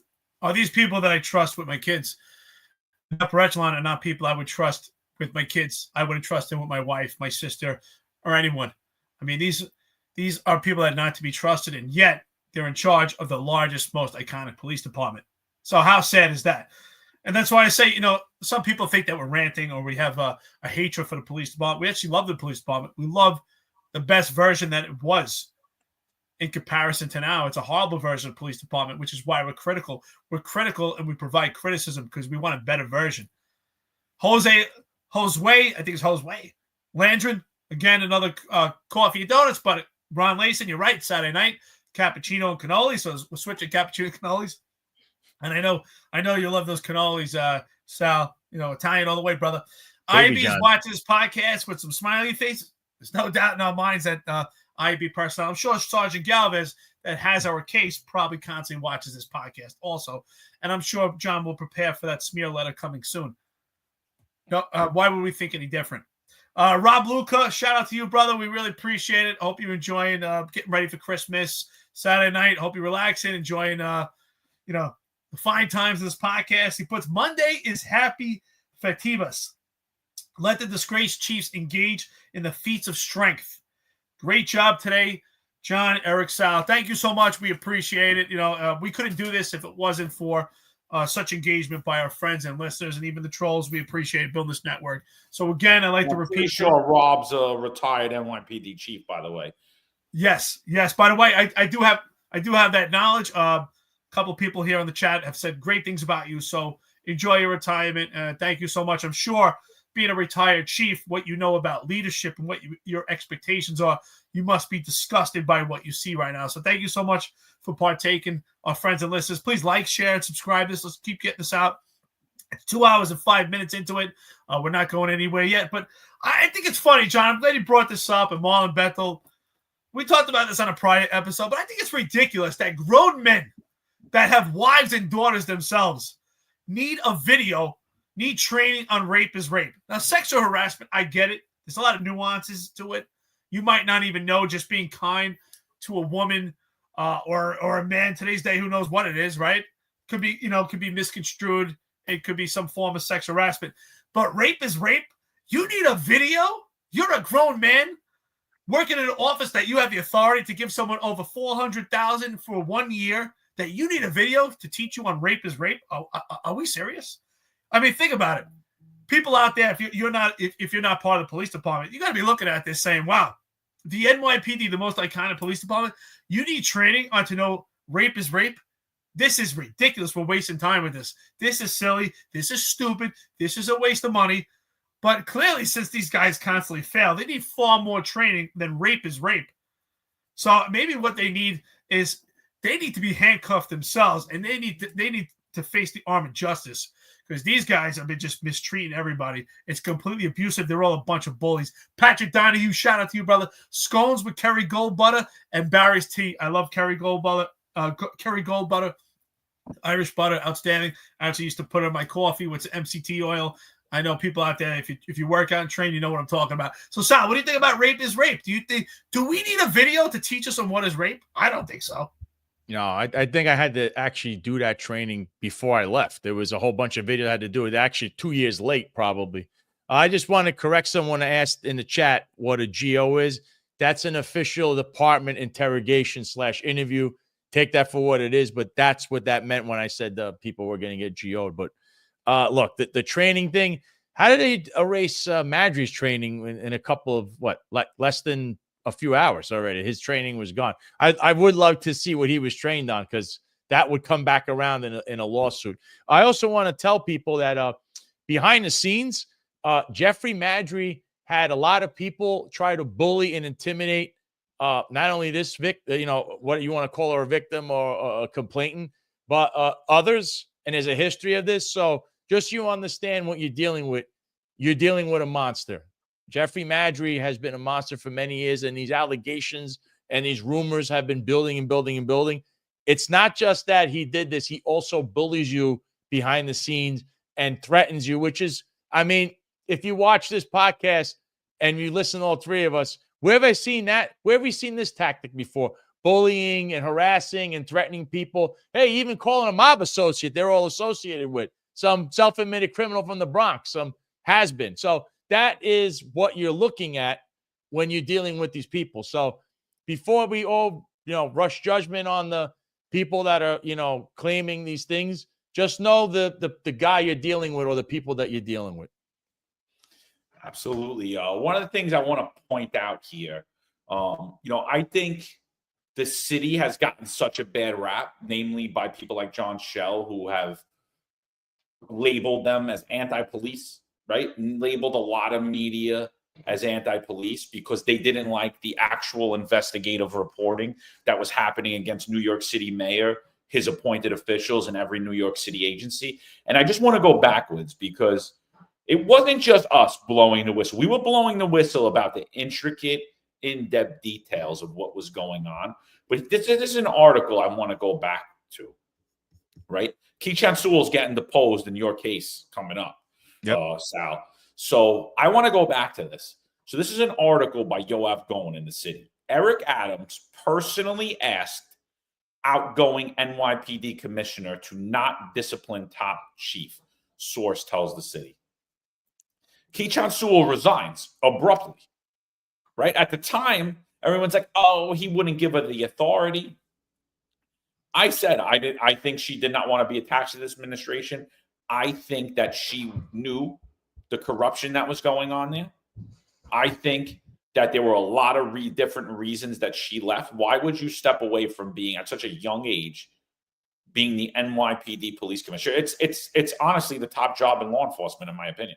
It's the top job. It's the pinnacle of anybody in law enforcement. She was a young woman. She was actually young in her police career. She was a young executive, only just slightly over 20 years on the job in Nassau, and she's at the pinnacle of law enforcement, in charge of the New York City Police Department.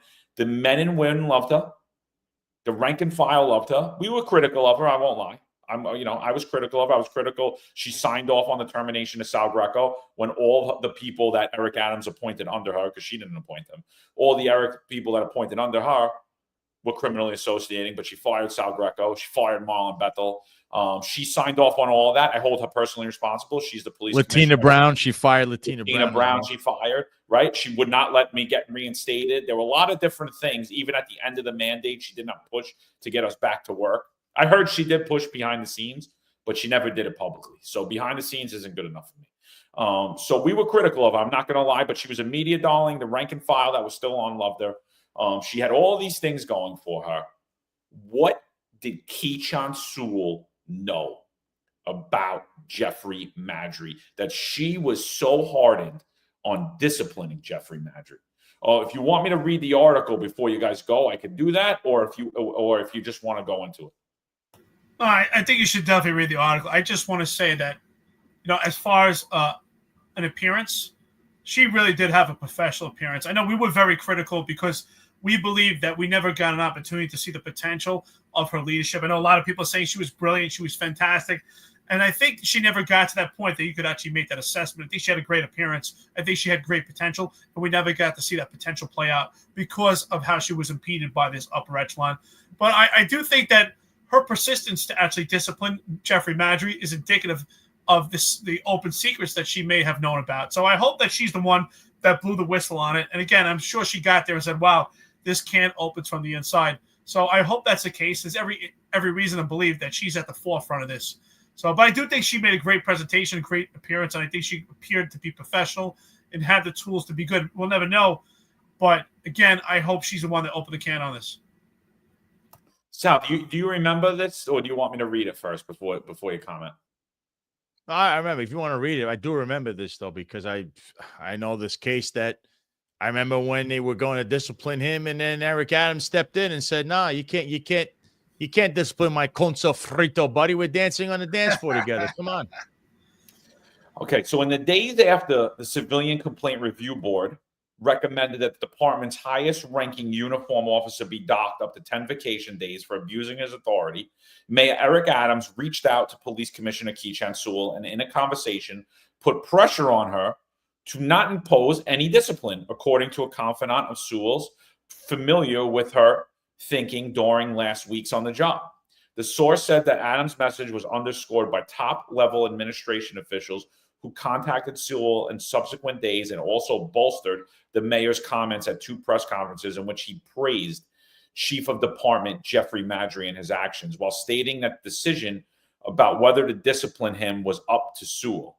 Despite the intense campaign, the Sewell decided that Maddrey should be docked 10 days for an incident 18 months earlier when Maddrey showed up at a 7-3 precinct station house in Brownsville and ordered the dropping of a gun charge against a retired cop.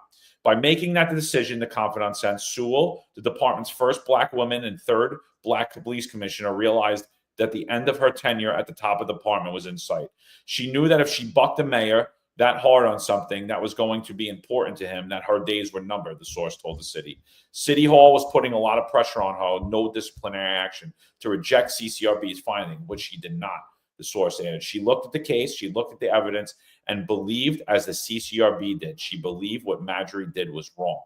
Asked about her communications by Adams and other officials, Sewell about the Maddrey case, mayoral spokesperson Fabian Levy, the minister of propaganda, said the administration doesn't discuss private conversations.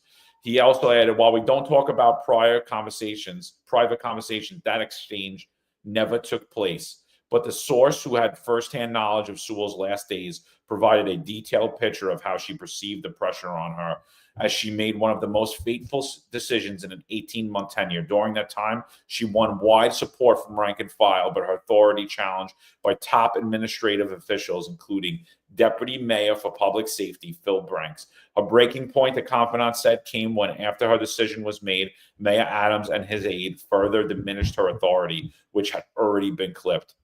So, my question, what did she know? Why did she leave? It wasn't just that. I don't want to hear it. It wasn't just that. She knew something. It's obvious. It's obvious this was the tipping point for her career. And at this point, during 18 months, she must have saw a lot of stuff in the inner linings of the upper echelon. I mean, we see it from a distance. I'm in California. You guys are in Florida, and we see what's going on with the police department. So in 18 months, she had to see a lot of stuff going on. And obviously, she was ready to take a stance on it. I think that's a tipping point. And what did we learn from this? Eric Adams ultimately has the power and the keys to the police department, and he's been in full control. The way that she was treated as police commissioner is far different than Jessica Tisch. So that's why I agree with you. I know you like this appointment, and I like it too in a sense that she has the power behind her because Eric Adams needs her. That's the only reason that Eric Adams is allowing Jessica Tisch to actually reign and rule and be a leader as police commissioner, because he needs her at this point. He didn't need Key Chan Sewell. He didn't need her. He had his buddies in place. He had Philip Banks and he had Jeffrey Maddrey. So I believe she definitely knew what was going on with the police department. Do we know if she knew there was some type of sex romp going on? But she probably saw things that were indicative of it. We don't know exactly because she's never actually disclosed that information. But clearly this was the tipping point, and I see that it's completely a different comparison on how she was treated from Jessica Tisch. Yeah, I see someone right here put a comment. So David Preston, Holmes, that's Juanita Holmes, which was the deputy commissioner of training at the time, or chief of training. Holmes took away the requirement to pass the 1.5 mile run. Keyshawn Sewell disagreed. Adams backed Holmes. She knew she wasn't going to be able to do her job. Actually, Holmes was dancing on the dance floor with Jimmy Rodriguez. I actually have that video at Con Sofrito. She's also good friends with Cardi B, apparently. So that just shows you again where this all lied. Keyshawn Sewell wasn't part of the good old boys club. In Eric Adams' administration, you have to be part of the good old boys club. Pearson, Banks, Maddrey, Shell, Daughtry. There's other people. I'm shocked that Corey Pegues wasn't put into this. I know I see him on the outside commenting. I was stunned that he wasn't picked. You also saw other people like Dwayne Montgomery. He got picked up in that case for straw donors. So that's how this works. And it's the same thing. The police department, for whatever reason, Eric Adams is really doubling as the mayor and the true police commissioner himself, even though he's the mayor and he should kind of abdicate his power, as far as agencies goes. But this goes to show you this woman really never had a shot to begin with. Of course, you're right. There's some decisions that are head scratcher. And trust me, I'm going to get my chance to question her about all of this kind of stuff. But in general, her being the figurehead of the job, what chance does she really have?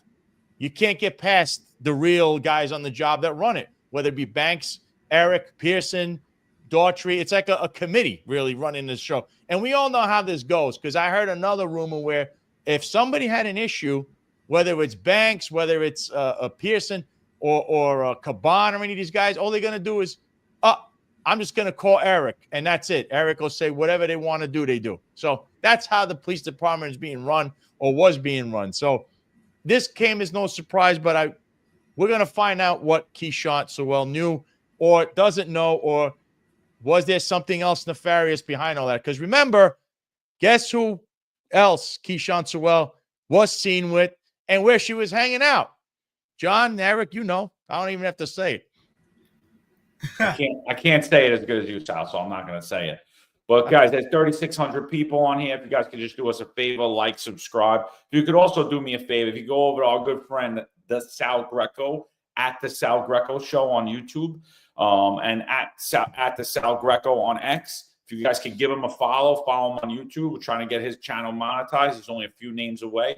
I don't see why he should only have 1,000 people on there. There's 3,600 people on in there right now. So if you guys could do us a favor, go over, and subscribe to at the Sal Greco Show. You know, we mirror each other, but not really. We report on different things, sometimes on similar things. You know, we're co-shows. We kind of do. It's very similar. We report on similar things. So if you like this show, you're going to enjoy the Sal Greco Show as well. So we appreciate if you do that. Somebody on here posted that Jessica Tisch is going to be Eric Adams' downfall. I agree with you.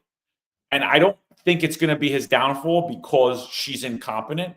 I believe it's going to be his downfall because she is competent. And I believe she's setting herself up. She is going to take out people's heads. Like I said, this was his last move. His last move was to get in good with the money of New York City, to make himself look good, his last-ditch effort to stay out of jail in New York City and give him some type of appearance that he is somebody of stature and he's not running a criminal enterprise in New York City like all of his appointed have, whether they're in his mayoral staff, whether they're in the NYPD. So, and that's why I love that appointment. I thought it was a brilliant move politically for him. But now that I look at it now that we have some time behind us, I think it's more of a brilliant move by the Tisch family and by Jessica Tisch to prop her up self for the mayor. Because I don't believe at this point he could remove Jessica Tisch. I don't believe that he's in the same position that when he had Keyshawn Sewell or Eddie Caban or that other loser, whatever the hell his name was, Tom Donlin, where he had any of them where they're beholden to what he said. She's not beholden to him. She doesn't need a job.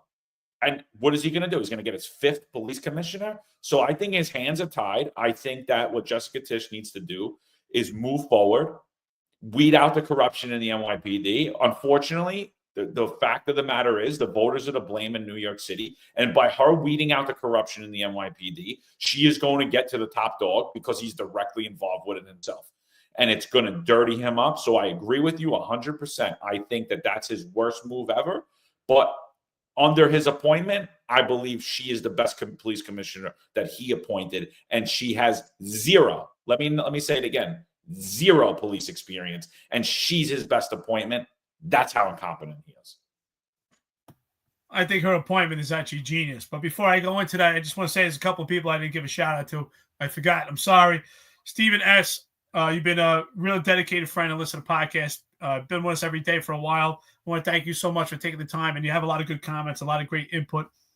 He says, the fish. Adams is the house rat fish. Stinks from the head. Yeah, it definitely does. That's how important leadership is. It stinks from the head, and that's where the problem is, right? It smells where the leadership is at. Erk 75, $2. It's Saturday night, so cappuccino and cannolis. I like both. Corey was too hot with that gang bang, with that gang BS. I'm sorry, with that gang BS, shaking my head. Yeah, listen, Corey Bikis, he already paraded himself around, saying he was a former gang member. Obviously, he wouldn't be a guy to come back here as deputy commissioner, although he does understand. What's that? I said under Eric Adams, though. Right. But he does understand them more than anybody else, right? Who understands them better than Corey Bikis? I mean, he claims to be in the gutter. These people claim to be in the gutter. We see that they're in the gutter. So might be a good appointment. Who knows? But I can tell you this. I think it was genius to put Jessica Tisch. It kind of works twofold, right? So in a sense, this is an opportunity. Hey, Stephen S. Amen, Eric. Thank you, brother. I appreciate it. It gives Eric Adams a real good position to distance himself from the upper echelon. If he wants to clean house to show, hey, we're going to get rid of this corruption that's going on to try to alleviate the pressure off Eric Adams, it distances himself because he gave Jessica Tisch the power to actually make these moves. And it provides him financial assistance. I mean, she comes from the 43rd richest family in the entire country. So it's a genius move by Eric Adams at that point. I just think it's sad for the guys going forward. But when it comes to Jessica Tisch, I'm curious about this. I want to know what you guys think. And a couple of my sources have asked. So obviously, Jeffrey Maddrey had put it for 3/4, and all these chiefs put it for 3/4. Do you think that Jessica Tisch will stop that and have the panel vote no, because she does have that power also to stop that 3/4? Do you think that's something that we should look forward to? Because I think that's something that she should take a stance on also, because a lot of these 3/4, they don't look too good. I honestly don't even like that they were able to retire any of them. I honestly think their retirement should be held up. These are criminal charges. And now you have people running from the police department and they're making $20,000 a month pensions. Some of them are going to make $30,000 a month pensions tax-free because they were injured, even though they haven't done police work in 30 years.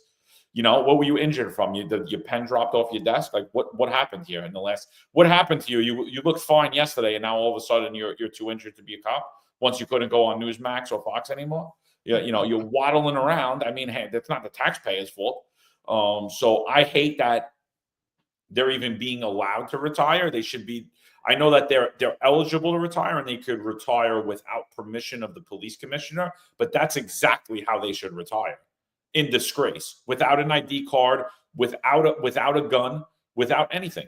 You're out. You're 20 years of service. Here you go. They should not be eligible for 3/4 retirement. Again, I was injured by the job. I have lowered lung capacity. My back's all out of whack. I was actually on restricted duty when I was given 7 days to leave my job. Not even 7 business days. 7 days to leave my job because the NYPD said I had no faith. And I needed to take the knee and comply with what Eric Adams and Bill de Blasio were telling me. So I don't believe they should be eligible for 3/4 at all. They should be removed. If they're resigning, they resign without permission of the police commissioner. They do not get an ID card. They do not get a good guy letter. They do not get the pistol permit. They do not get any of that. They should not be allowed to leave as if they served honorably, because they absolutely did not leave honorably. What do you think about that, Sal? No, I agree with you.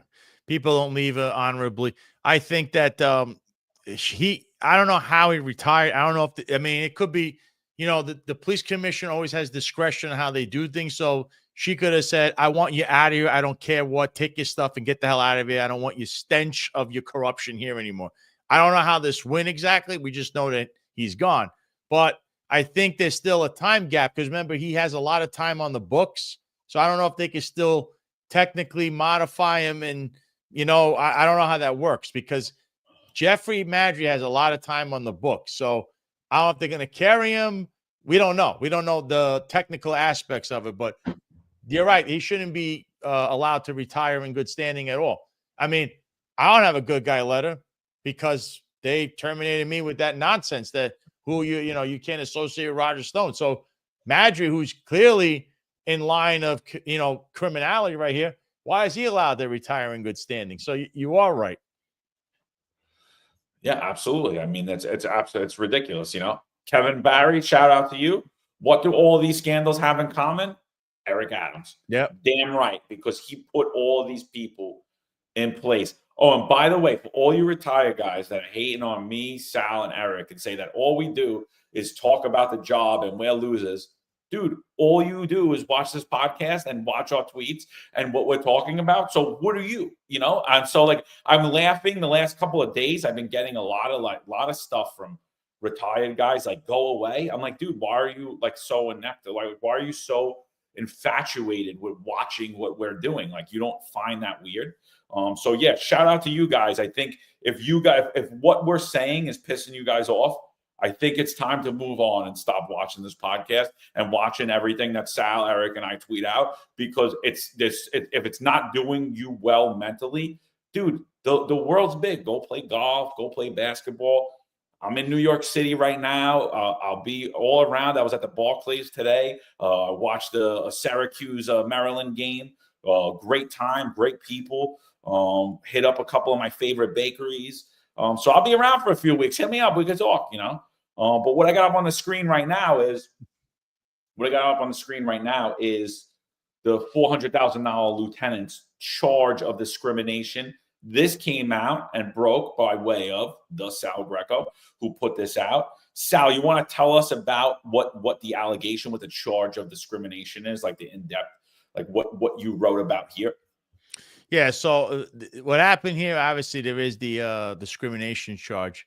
So I'm going to try to pull this up myself so I could read this off for you. So let me try to do that here. I could read it if you want. I have it. Yeah, if you want to read it, because I was going to pull it up, but it's I got to like get the screen up. So go ahead, start reading the story. Oh, and then when you got it, let me know. All right. Yeah. So claimant Quatisha Epps alleges that between June 23 and December 16th, Chief of Department Jeffrey Maddrey engaged in quid pro quo sexual harassment by exploiting her emotional and financial vulnerabilities, as well as her history of childhood trauma, to coerce her into performing unwanted sexual favors in exchange for overtime opportunities in the workplace.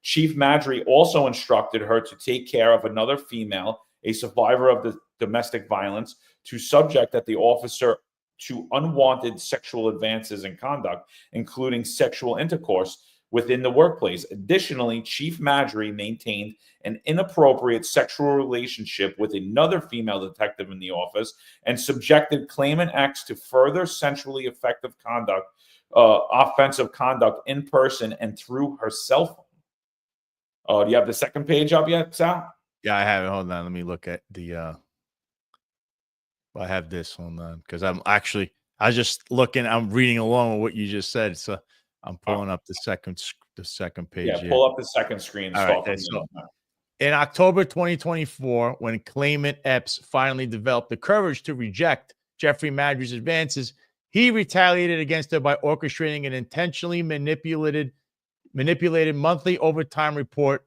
through First Deputy Commissioner Tanya Kinsella and Lieutenant Leslie A. Trenner to falsely portray her as an abuser of overtime. Meanwhile, the monthly overtime report was intentionally manipulated to hide the true number of overtime abusers throughout the department, throughout former Police Commissioner Edward A. Caban's administration and the current administration, especially in the office of the First Deputy Commissioner Operations Kaz R. Daughtry, Chief of Department, Chief of Patrol John M. Shell, and others. Shortly thereafter, a criminal and internal investigation was opened against her as further retaliation.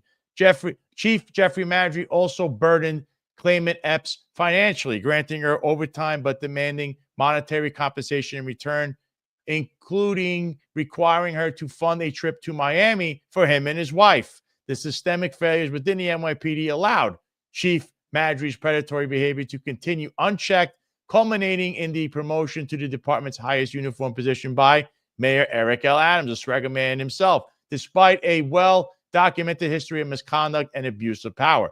Before you go further, just stop right there, dude. Stop right there, and we'll go further on this. She's saying that he also made her pay for a trip for him and his wife. And there was another detective in the office. Eric, just based on what Sal read so far, I didn't even know this. I didn't read this earlier. Yeah. What do you think about that, Eric? I gotta say, it's pretty gangster, man. You're banging the lieutenant, and then you got her paying for you and your wife to go on a trip. I gotta say, listen.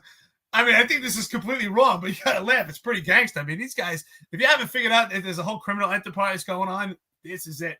But what is this? What does this report say? This wraps everybody in. It shows that she's making an allegation that Tanya Kinsella is involved. She's making an allegation that Kaz Daughtry is aware he's involved. She made the allegation, the recent appointment of Chief of Department John Shell, which further insinuates why would Jessica Tisch put him actually as the Chief of Department, unless it's just a chess play. But everyone's implicated here. Everyone's implicated.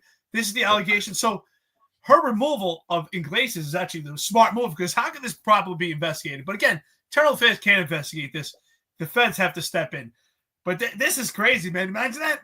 She's paying for the trip for him and his wife. So this is gangster. Now, before you read it, what the hell do you think about that? It's a different detective in the office, she's alleging, and she's saying that he made her pay for the trip.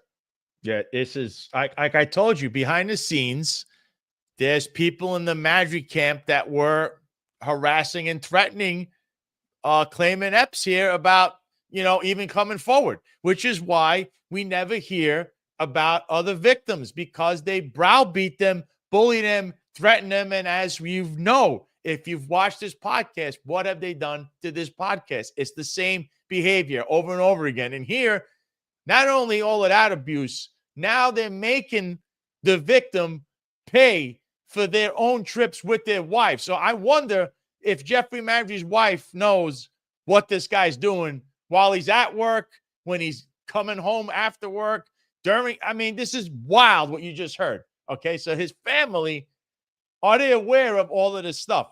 And believe me, if this is in this lawsuit, just know that there's evidence of this, whether there's a text message, something. So I'll continue because there's more here. So I got to read these out. Uniquely yours, $5. I didn't get a chance to read these. Chats are flying in. Thank you so much. I know, yeah. Cappuccino and cannoli Saturday night with New York's finest Unfiltered podcast and the Sal Greco show. And of course, we got our friends that listen to the podcast here. We got another good one here. Irk75, $5, more cappuccino. Retired and just eating popcorn, drinking bourbon. By the way, bourbon is my choice. Also, one single rock. I like Four Roses, Basil Hayden. Let me know what you like for your bourbon drinker. Watching the shit show. This has been going on for 4 years. Interesting to see the House of Cards fall. Yeah, that's why I say this House of Cards should have came down much earlier. But with Eric Adams, he's a survivor. And that's why this appointment with Jessica Tisch really distances himself. And I do think, guys, I hate to say it. But it's funny. He's a character. It's good for the podcast. I don't think Eric Adams will step down. I'll say right now, Kathy Hochul, she will not remove him. Eric Adams will not step down. The only way Eric Adams is leaving is in handcuffs. That's it. He's taken it this far. He has to go all the way. Oh, I'd love to see that. All right. Let's keep going further in this complaint. What else? Claimant Epps alleges that on December 16, 2024, overwhelmed by the public portrayal of her as an overtime abuser, she contemplated vesting out of the NYPD. During this time, Chief Maddrey met with her in her office and stated that he would speak to Police Commissioner Jessica Tisch on her behalf, but first demanded that she, quote, kiss it, end quote, referring to his penis. Claimant Epps, feeling she had no choice, compelled under coercion. Immediately afterward, she filed her application for a vested interest retirement pension with the New York City Police Pension Fund, making the culmination of the severe emotional and professional harm inflicted upon her by Chief Maddrey's abuse of power. In response, on December 18, 2024, under the authority of Police Commissioner Jessica Tisch, the department initiated actions against claimant Epps as part of an alleged overtime investigation. This action further compounded the retaliation and harm she experienced after filing for a vested interest retirement pension and her coerced compliance with Chief Maddrey's inappropriate demand. The investigation is part of a continued pattern of retaliatory conduct designed to undermine her credibility and career. One last paragraph. The department has engaged in similar retaliatory conduct toward other female employees who have alleged comparable misconduct by male supervisors in positions of power. The pattern demonstrates a systemic failure within the department to address and rectify complaints of sexual harassment and abuse of authority, further enabling a hostile work environment and perpetuating harm against female victims who come forward allegations. What do you guys think about that? Dude, I think this is, some of the claims that are in here are too ridiculous, in my opinion, to not be true. You wouldn't just make that up. No, he made me pay for his trip. Right, they're so far-fetched. With his wife. Right? Who's coming up with that? He made me pay for the trip to Miami with him and his wife. I agree. And it's exactly, if you guys go back to the overtime episode we did, when we did the episode about the overtime, it's impossible that Jeffrey Maddrey didn't approve this. It's impossible that Internal Affairs didn't know about it. It's impossible that the chief of patrol didn't know about it. It's impossible that the deputy commissioner of operations didn't know about it. Well, it is possible that the police commissioner didn't know about it because they just shuffle them around like it's, there's zero consistency. So it's very possible that Tom Donlin didn't know about it, but it's not possible that Ed Caban didn't know about it. So they knew exactly what was going on the same way they knew that Kaz Daughtry was a trans police officer, where he was like this quasi-uniform civilian. Like, he's a uniform when it comes to pay and receiving overtime, but he's a civilian when it comes to getting complaints filed against him and investigations against him. He's a uniform when it relates to his pension, but he's a civilian when it relates to days off and all of his time that's being accrued. So he was like this trans thing, and they all Two-spirit, John. Two-spirit. Two-spirit. He's a two-spirit cop. And the same thing is probably true for Tanya Kinsella and Tariq Shepard as well, who Tariq Shepard now is looking more and more like nobody appointed Tariq Shepard to a 3-star chief. He was appointed to a deputy commissioner of public information. He's no longer that. Jessica Tisch has named someone else as a deputy commissioner of public information. She actually brought back former deputy commissioner of management and budget. She brought in somebody new for strategic initiatives, and there was another appointment too that I can't remember off the top of my head. But so she knocks Tariq Shepard out. So you would think he's a 3-star chief. But when did that order ever come out? Where was that promotion ceremony? It never happened. So to me, what it looks like is Tariq Shepard went to the uniform store, said, yeah, I'm a 3-star chief. I don't know how he got the shield that he was a 3-star chief, and then he got three stars and he put them on his shoulder, and he was walking around in the uniform of a 3-star chief, but he was actually never promoted to that position. The same way, like when he was at the press conference playing dress up with the ESU helmet on, or you remember when he had the hiking helmet on when they did the flag waving photo op at Columbia University. His ESU costume. So it looked like he liked to play dress up, bro. He was playing Barbie. He was a Barbie doll. Yeah, but listen, you want to be a two-spirit, you want to be a transgender, you could say this is identifies. So he identified as a 3-star chief. Crazy 10-7, $4.99, cappuccino and cannolis. Here we go. Saturday night with New York's finest Unfiltered podcast and the Sal Greco show. We teamed up tonight. Good stuff. Numerous Maddrey executive appointments stole department resources and used their private organizations for straw donations to the Adams campaign. Sal, I love you love speaking on straw donations. So do you think Casa Fritos was possibly the epicenter for straw donations? What do you think about that? Oh, that was, again, that's the Ravenite Club for this entire political mafia, I want to call it. Because listen, they were having fundraisers. The Bronx Democrat Party lost or didn't report $400,000 that they had to report. And in there, it says, oh, something about Casa Frita. It didn't say fundraiser, it just says $3,000. They've had about 4 or 5 events that we found online that I posted that are not in any of their, any of these campaign finance reports they got to put out. Right there, you got them busted for illegally fundraising and parties and whatever's going on there. Not one of these politicians, Salamanca, a councilman, Rafael Salamanca, who lived there, best friends with these people. Corrine Reyes, an assemblywoman. There's nothing anywhere. She had 2 fundraisers there, nothing there. Letitia James, the attorney general, who you're going to be hearing a lot about her very shortly, about how she's covering up sexual abuse, harassment. She herself sexually abused somebody, and her chief of staff. She was there. There's no record of her stuff anywhere in this place. So the straw donations, the rumor, or we'll say the allegation, was that there was cash in this place that then they divided upon whoever the hell was there, and that's how they got these straw donations. But there's no record of it in the campaign finance reports of any of these people, but you saw them all there. So I actually believe that place is going to be more to come out of it. And there's a reason they're shut down.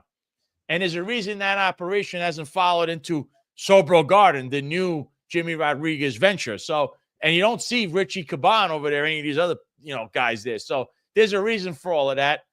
And you point at something like this. I'm stunned at what I'm reading, that this guy on the way out basically told her, kiss my penis or whatever, and forced her to buy a vacation for his family. I'm just stunned. I don't know how you feel, but I'm stunned at what I was reading here. And you're right. If we just go off what we have reported on ourselves, what you've read about in the history of all these different lawsuits, this has got to be true because you've seen this pattern of behavior all these other times before. And it's unbelievable this was happening. And you want to know who knew about this, when, how, why, and who else was involved, because there's going to be a who else was involved. Wink, wink, Kaz Daughtry. Oh yeah, everyone keeps asking. Like we did speak about Daughtry before. We think his days are numbered. I mean, all of us are in agreement. We think his days are numbered. We think he's going to have to vest out. So it's it's funny how life works out, isn't it? We don't think he's long because we think he is going to get pulled into this. Same true for John Schell and Tani Kinsella. We think that they're pulled into all this. Tani Kinsella was in charge of the overtime, by the way. Yep. She's literally in charge of the overtime. So she turned a blind eye to all of it. Or somebody pulled the wool over her eyes. Doesn't matter. It's completely unacceptable. She needs to go. She needs to go. So they all do. Kaz Daughtry, John Schell, we think that their days are numbered. Eric said it. He thinks Eric Adams holding on. I think he's holding on too. But he should have been removed a long time ago. The guy's got absolutely no shame whatsoever. The other thing that I think is ridiculous in her complaint, and I think it's too ridiculous to be a lie, is that she actually brings in another detective. She says that he was doing stuff with another detective in there. Why would she bring another witness in? If you were making it up, you're not going to bring in a third party to go against your story, right? So I think, I think what's happening, and clearly, Eric Adams likes to say where there's smoke, there isn't always fire, even though there are clues over all his agency. One Police Plaza, it's not really, but One Police Plaza, if we had to do a drawing right now, it is burning. The floors are out, people are running, people are fleeing. I see the memes. John, it's like the Vatican. It's like the Vatican on Sundays, or when the Pope dies. The smoke is everywhere. Where there's smoke, there isn't always fire. He likes to say, but it's too much here, dude. It's absolutely too much. And how we know that it has legs and that there is fire where there's smoke is because the chief of internal affairs today was told, Campisi was the chief of internal affairs forever. And then he was removed, and he was removed by Resnick. I forget who was before him, before Campisi, because Campisi was so long, but I forget who was before him. But since I'm aware of, I don't remember a chief of internal affairs being relieved of duty. And I read a lot of NYPD history. I've seen chiefs of department leave, police commissioners be removed, and then they're obviously, there's a fallout with them to go. But I can't recall a time in the NYPD that a chief of internal affairs specifically was relieved of their duties. And I think that's how you know that her complaint has a lot of validity to it. I think that it's so specific. You're right. I got to agree with you guys that it's so specific and it's so outlandish that it's got to be true. It's so off the cuff and specific to say that she paid for a trip to Miami. And I don't know, maybe the kiss the penis stuff and pulling the pants down. I don't know about that. I want to give her the benefit of the doubt. She said no. Okay. But the fact that she was very specific with this trip to Miami, it also makes you wonder, hey, did she pay for any other trips? Caban went to Qatar. Did she possibly pay for that trip? Or who paid for that trip? But again, Tani Kinsella, she's someone else that's compromised. You can't say ignorance is bliss. She can't say that she has no idea what's going on with overtime. That is your job. It's like that old saying, you got one job. I mean, that's your job to figure out how much overtime is being allocated through the department. You're supposed to manage that budget for the fiscal year. You have the top 400 list. That's your job. Completely compromised, completely infected. So I'd like to know what her role in this also, if any, if she played a part in this romp here. Who knows? But the bottom line is, listen, Listen, she made over 400,000. We just had cops just completely smeared a female sergeant. They showed some scandalous pictures of her because she stole cough syrup. We're talking about over 200,000 here. There's so much teeth to what's going on here. This is not just isolated to Maddrey's office. There had to be so many people involved to actually pull this off with this overtime. There's no way that she could physically actually come to One Police Plaza as often as this overtime reflects. It's obvious she was home and not even there. So that how many hands are involved in this? There's a lot of people involved in this. And that's why, again, I'll go back to that title, Open Secret. I think that's a fantastic title. I think they hit it. They know. Eric, how many cops put in like an hour in time, and then there's like virtually a GO? Who authorized this? How many investigations? Oh my God! I mean, how many times you got a fixed post, right? They call it a fixed post for anybody here in the outside age. You're just a civilian. It's a fixed post where two cops sit at a particular location, sometimes one in response to a shooting, and we call it face-to-face relief, where the 4 to 12 cop or day tour cop is relieving the tour before them. And sometimes it takes time by the time they get there. And the commanding officers, they face a lot of reluctance and resistance from the upper echelon when it comes to this hour of overtime. And yet this lieutenant has 200,000, and she's not the only one. And from what we're hearing, right, Sal? We're hearing there's people that have far more overtime than she does. Yes, there's a secret list that they pulled names off of it. And it's funny, I have this breaking news here. Adrienne Adams, was the speaker of the city council, she put out this statement over this Jeffrey Maddrey situation. These allegations are repulsive, and we are glad they are being investigated along with potential overtime corruption. This investigation should also probe any historical systemic patterns of any abuse climate towards women in the NYPD. Now, our friend Jennifer Harrison, Victim Rights US, if you want to follow her on X, she commented right underneath this. She said, "Great. But why isn't everyone treated the same way? Are you related to Brian Adams? Why are you protecting him?" Remember, I just referenced Brian Adams. He's in multiple lawsuits. He's a civilian in the NYPD. I don't know if he works for community affairs, if he's some hybrid hiding in some scam unit, but he is a civilian who's named in multiple sexual harassment lawsuits. He's a crony for Jeffrey Maddrey and Kaz Dawdry. He's always seen around them, but he's virtually has a history because he was sued in the past with Daily News. I just don't know what happened to that. It's all sealed up. So she asked this. So here's Adrienne Adams' response. Because remember, in the story and in the lawsuit with Latina Brown against the city of New York, Brian Adams was stating, it's in the lawsuit, that he's cousins and related to Adrienne Adams and Eric Adams. Here's Adrienne Adams, where she stated back to our friend.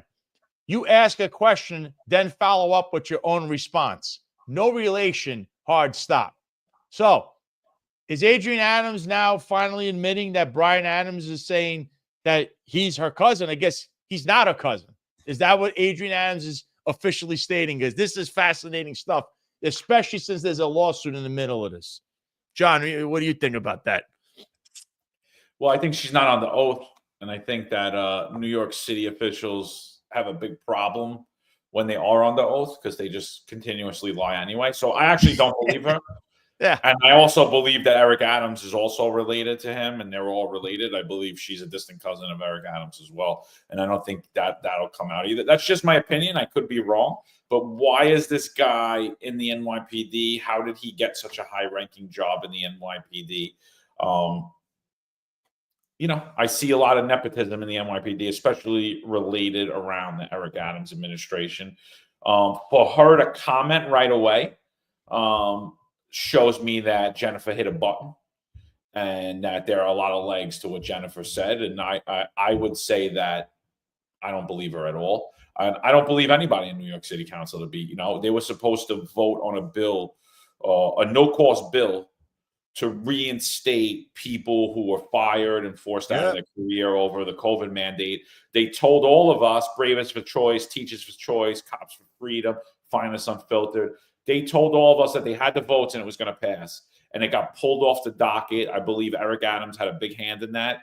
Joe Borelli was home eating cookies, laughing about it, drinking his milk. He's getting ready for his role as Santa Claus probably. And, they don't care about New York City workers, and they all run deflection. They all run deflection for this mayor they all run deflection for the corruption that's happening in the NYPD. So now all of a sudden, some of them are saying something, but the Common Sense Caucus isn't saying a damn thing, which shows who they are and shows who they're tied to, right? But now they're all saying something. She said something, and Justin Brennan started talking about police overtime. This is what the overtime is used for. And I'm like, dude, you were fully aware of the corruption because you follow all our accounts. You follow everything we did.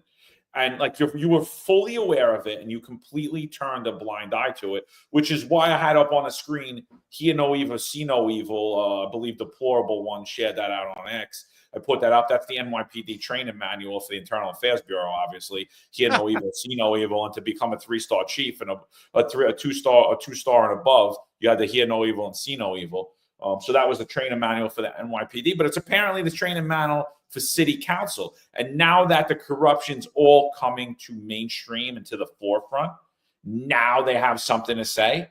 And it's like, you knew exactly what was going on. And not only did you know what was going on, you let it happen because you've been listening to this podcast, you've been looking at our tweets, you've been watching the Sal Greco show, and you let it happen and you did nothing until now you want to run cover for yourself. You've been running cover for the corruption in the Eric Adams administration. You've been running cover for the corruption coming out of the NYPD, and now you're trying to run cover for yourself. Wasn't me. I don't know what that is. This is horrible. We got to get rid of these people. But guess what? What happens in the dark always comes out, and we're seeing it here. And there's a lot more stuff that's going to unravel. This is just, we said it. We said it when Caban stepped down. We said this is just the tip of the iceberg. And we're saying it again. This is just the tip of the iceberg. There are going to be things that come out that are going to make your head spin. That you're going to say, how the hell did this happen in 2024? And now going into 2025, how did this happen today in the information age? This sounds like things that would happen in the 20s when there were no cameras anywhere. How did this stuff happen now? And the cops, the rank and file cops who do nothing wrong, that are scanning in and out of work and are scared if they like came in a minute late or whatever, they took a minute extra on their meal, that they're petrified. They're like, how does this happen in this department? And it's because simple. It's because there's rules for thee and there's rules that don't apply to me. And that's just what it is. Like, Eric always says it. There's different tiers in the police department. And we're seeing it clear as day. And they're just running cover. The Adrian Adams statement, she proved to me right there. Yep, that's your cousin. Well, it comes down, yeah. I say it all the time because I really believe that is a three-tiered system. If you're rank and file, your general population, the rank and file, yeah, there's hell to pay. You got to worry about that extra minute. You got to worry about that hour of overtime. There's a lot of questions. Your feet to the fire. But if you're in khaki pants or you're part of what I grouped them together, upper echelon, along with nepotism, there's different rules for you. You have different amenities and there's different blanket protection. So the question really comes down to, when we talk about this, is who's to blame in this? And you know what? There's a great part. If anyone has ever seen the movie Mississippi Burning, and I love that movie. It's great actors. Arlie Ermey's in there, former Marine. He's not with us anymore, but there's a great part. Arlie Ermey plays a mayor in that movie, if anybody's ever seen it. And that movie's about racism. And a black kid and 2 Jewish kids were killed for civil rights workers. And everyone stood by and watched the Klan be racist and destroy black communities and said nothing. It did nothing. And at the end, the mayor kills himself in the movie. And an FBI guy asked the main actor in the movie, who's Willem Dafoe, who's running the operation, he says, why did he kill himself? He didn't do anything wrong. He knew about it, and he never said a word. He didn't. So you know what? He's just as guilty. And you know what he said? He said, maybe we all are. And that's what this comes down to, is anyone who stands by, who doesn't say anything, is just as guilty. And that's why I want to push back on this comment. Sarah Connors, 1, 2, 3, 4, 5, says, I believe these stories she's telling are half-truths. You can't give too much credibility to someone I think was voluntarily doing most of these filthy acts. Who put her up for SA pay? How did she get to Chief Department's office? She's not completely innocent, I promise. And that's the point. We're not saying that she's completely innocent. We're saying there's a lot of people that had a hand in this. We're not saying she's a complete victim. That's not what we're saying at all. And I don't know how you got that from what we're saying. Is we're saying that there's a lot of people involved and there's a lot of hands in this. John, you smiling. Don't you agree? She's not. Well, I think that she's answering her own question. How did True. she get? How did she get there? How did she get this overtime? Yeah. Is she completely innocent? No, I don't think anybody's innocent. I think there was a lot of stuff that happened, but things happen in corrupt systems, right? And people begin to corrupt. But ultimately, it falls on the people that were in charge. Like we said when we did the podcast about her with the 400,000, I'm like, she should have never even been allowed to do it. It should have never got up to this point. And now look at this kid. He's up in here. And I'm not going to blow up his name, even though I have his picture on there. And I don't really know how to pronounce your name either. And it has nothing to do with you, dude. So I just want to let you know right off the bat. But this is a kid. He's got a 960 tax number. He started in 2016. So he's got about 8 years on the job. He went from the 8-3 precinct to the chief of department office to now he works at the deputy commissioner of operations office. He made $316,000 last year. $316,000. If you don't believe that the overtime abuses were completely allowed by these men, all of them, I mean, you're out of your mind. Like, you're not even like we're saying that we don't believe that the amount of overtime she did is even humanly possible. Even if she worked 365 days a year, took no days off, took no vacation time, I don't believe that might be possible. That might not be possible either, to make $316,000 as a detective specialist. And we, even the sergeant that has the complaint that we have, I think he made $260,000, and we're like, how the hell did he make that much money in a year? That's crazy. And then you go talk to a cop that gets ordered to work their days off every time. They're not even making half of what these people are making. And they're never home with their kids. They work every day that they're off, and they're not coming anywhere close to this amount of money. But you think that it's on them? Nah, I don't blame him. I don't blame her. I'm going right to the top. You monitor these overtime reports. You have units in place to just monitor the overtime. You have a first deputy commissioner who monitors the overtime. You're threatening cops who retire with arrest if they go 10 hours over what they're supposed to do for the month. You investigate them as if they're criminals for actually doing police work. But people that are sitting behind the desk or driving people, and by the way, Shell's drivers and Kaz's drivers have all went back to patrol miraculously. So anyone that thinks that their days are long, you're out of your mind, but it's 100% their fault. It's 100% the leadership's fault. So, Sal, could you make, do you believe that you would ever be in the position in the New York City Police Department to even get this amount of overtime without someone stopping you? Just right on, I was an integrity control officer. I would have put a stop to it the first month it came up. I probably might even put a stop to it the first 2 weeks in the pay period.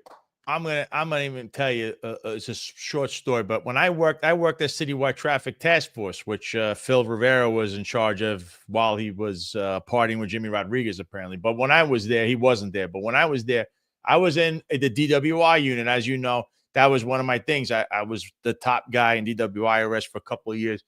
When I made an arrest, now, just so you understand, there's always a cap in how much overtime you can make. And in that time in 2018, 2019, it was 130 hours per quarter. That's 3 months, January, February, March, then the next 3 months. So you have 4 quarters during the year. Now, it was strictly arrests.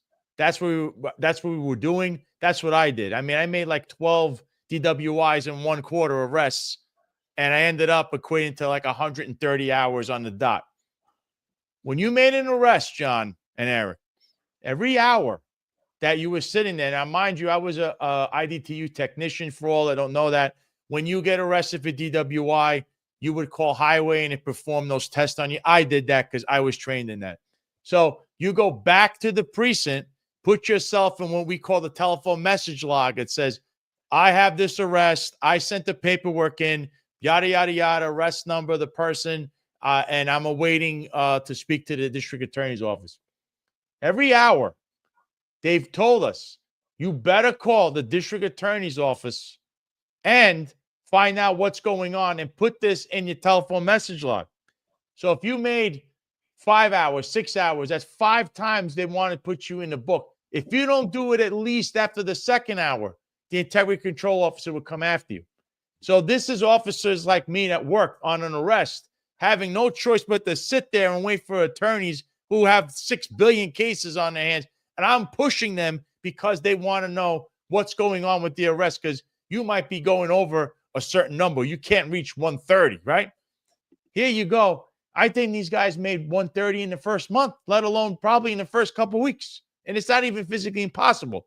The most I made, John, in 1 month was 94 hours of overtime.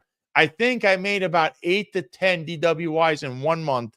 I was physically drained for months after that. Even though I got to 130 in the first, I think 2 weeks after that, I had like another 1 or 2 arrests, and that was it. But that was how you made this overtime. It was so much supervision on top of you on just arrests, and even in the precincts. Because John and Eric, as you know, people come up to you and go, I got an hour in time, or I had to wait, they had to change shifts. And then here comes the ICO or the CO or the borough calling and saying, why is this officer putting in an hour? There's no overtime code because it's different. It's a patrol code. Why is this officer putting in for 1 hour? And then you're basically questioning this guy. Who's questioning these people? Because this was going on for quite a while. And once again, it's the circle of nepotism and cronyism. That's what's going on here. If you're in that little circle, we'll call it the Concha Frito lifestyle circle, you get away with whatever you want. You want to go party, you want to hang out with felons, you may even be indulging in whatever they're doing. That's all fine. In fact, you could put an overtime slip from Concha Frito. Maybe we should ask Eddie Caban if anybody did that. You could put it in from over there and they'll accept it. But if you're a cop and you're doing your job and you're working like a slave out there to feed your family or pay your mortgage, guess what? You were hiding. That's what Eric Adams says. You like to hide. We need to transfer you. But don't look at Eric himself, because he was never a real cop to begin with. That's what's disgusting. My stomach turns. I have numerous people that were either retired or might be on the job right now. They're complaining about this left and right. It's disgusting. It has to stop, because you know what? Somebody said in the chat, the working man is a sucker. And that's from the Bronx Tale. That's what it feels like after all these allegations came out. I think you described the arrest process well. Everybody knows the pressure that cops get when they make arrests. We all had it. I had it myself. Eddie West, shout out to you. $7.99. More cappuccino tonight, Saturday night. Cappuccino cannolis with New York's finest Unfiltered podcast. Of course, Sal Greco show. Speaking of khaki tan pants, any predictions on whether or not CRT will be disbanded or drastically shrunk down? They should absolutely be disbanded. We proved it on this podcast. We provide the evidence. They're completely immature. The overwhelming majority, not all of them. I'm sure there's some outliers. I do know some guys in the unit. They're afraid to actually admit that they know me. I will keep it a secret, of course, for your own identity. But there are cops there that I train personally, and they're actually supervised right now. But I won't give them up. But unfortunately, right now they're running around like reckless cowboys because they have zero leadership, failed leadership by a lieutenant who stopped someone on their head. This is the khaki pants right now. Afford a blanket of protection that others don't get. The DOI report show that this unit does not have the training, according to the Gotham brothers, as being the best trained. So they're really putting these guys in a bad position. They were doing all these vehicle pursuits. They're putting these guys up potentially for jail and civil rights violations. And I'm sure once John Shell eventually leaves, Kaz Daughtry, who's soon to be out the door, the khaki pants are in for some real trouble. And I'm sure they'll probably call John, myself, and you, Sal, and say, hey, I need some help. And you know what? Oh, it's going to be a little too late. Didn't you say this is the administration that's supposed to help you? So, right? I mean, listen, but you talk about the arrest process. And this is why I say here's another indication why all these chiefs are compromised.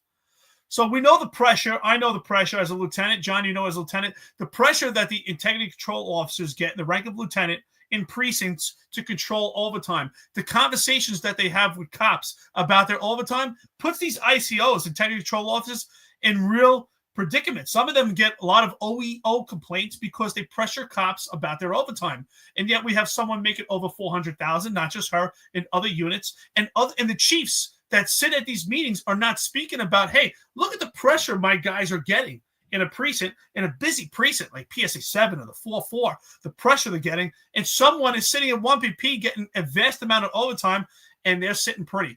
Again, that's why they're all compromised. They don't say a word. So, you know, Sal, I appreciate you talking about the process, and I saw the pressure my cops had to go through. We're talking about getting illegal firearms, gun collars. They're in the precinct.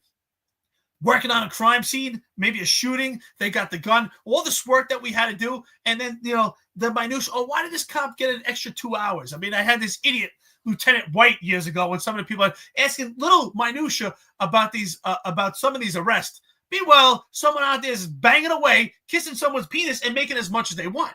And my cops go out there, they get illegal firearms.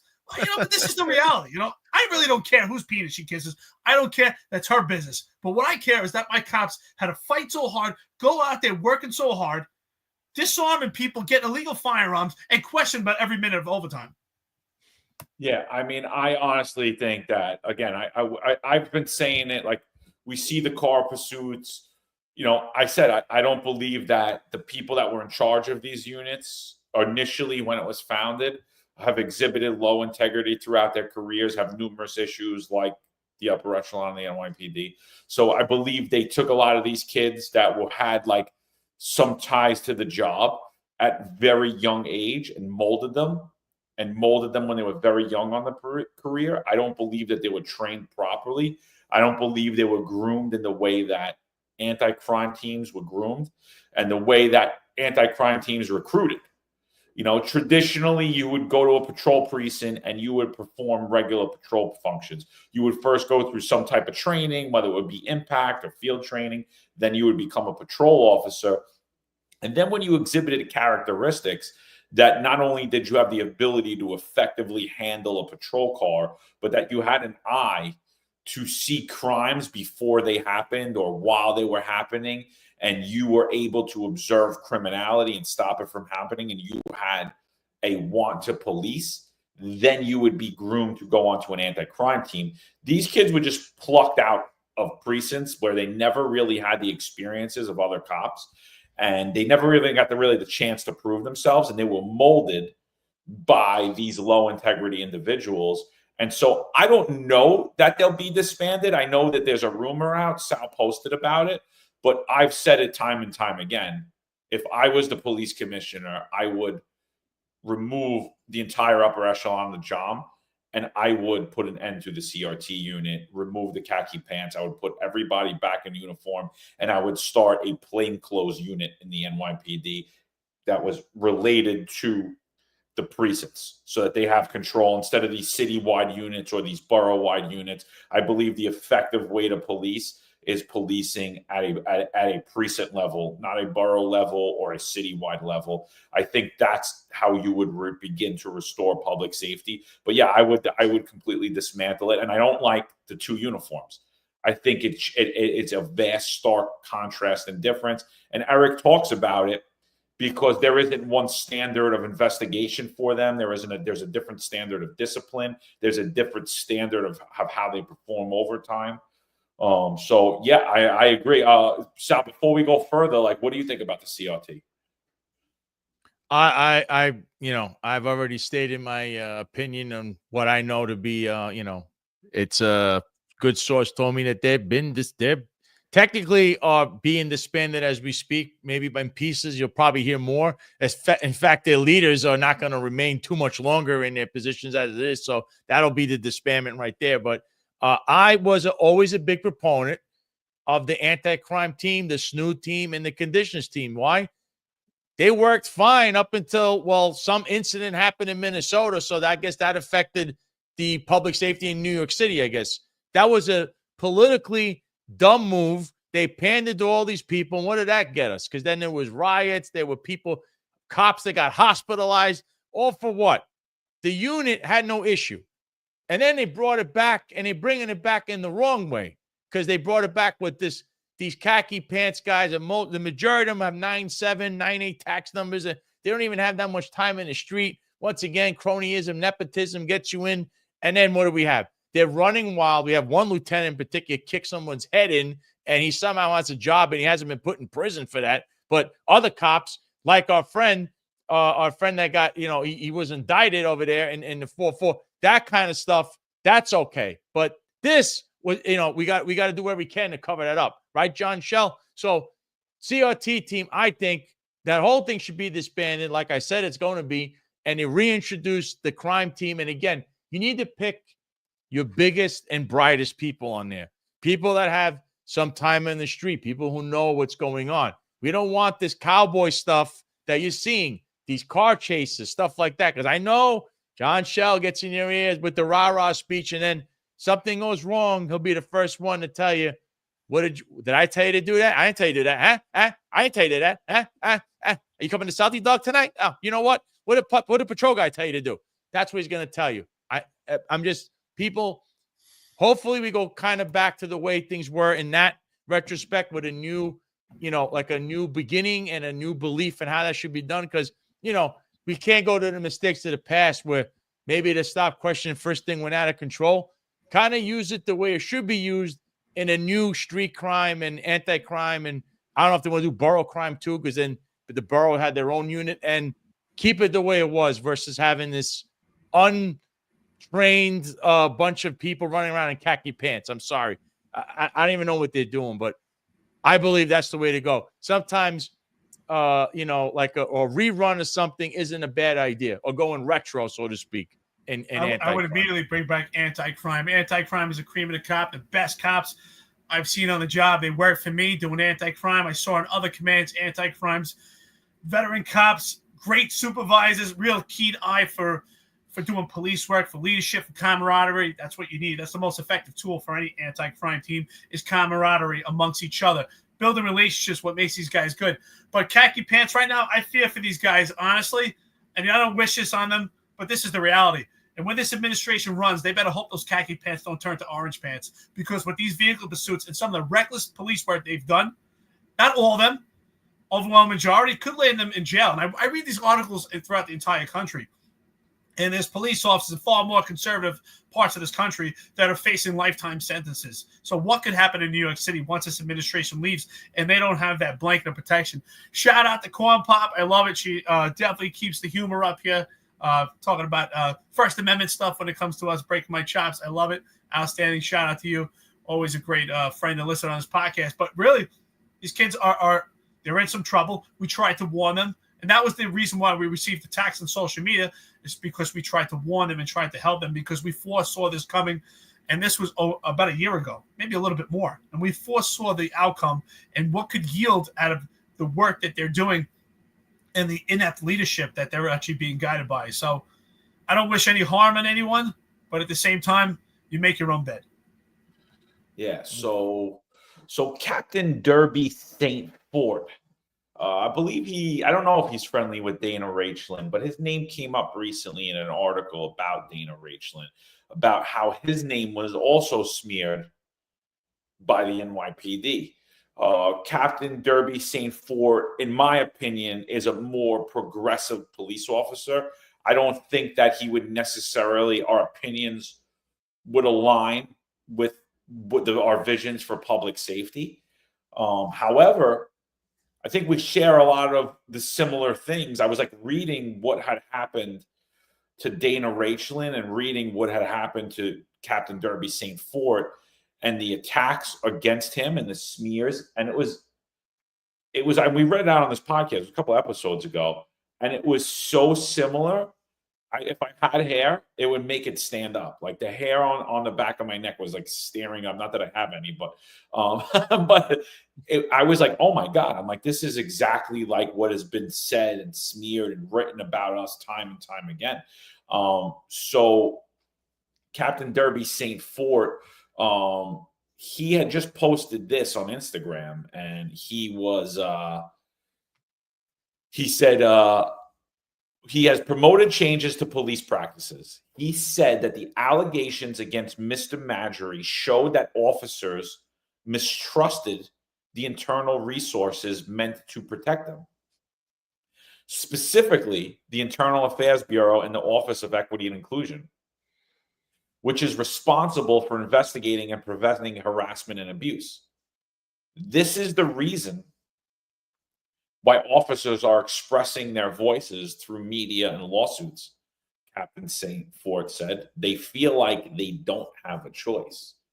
So while I will sit here and tell you that I think we have different views on public safety, I myself am directly in line with this statement.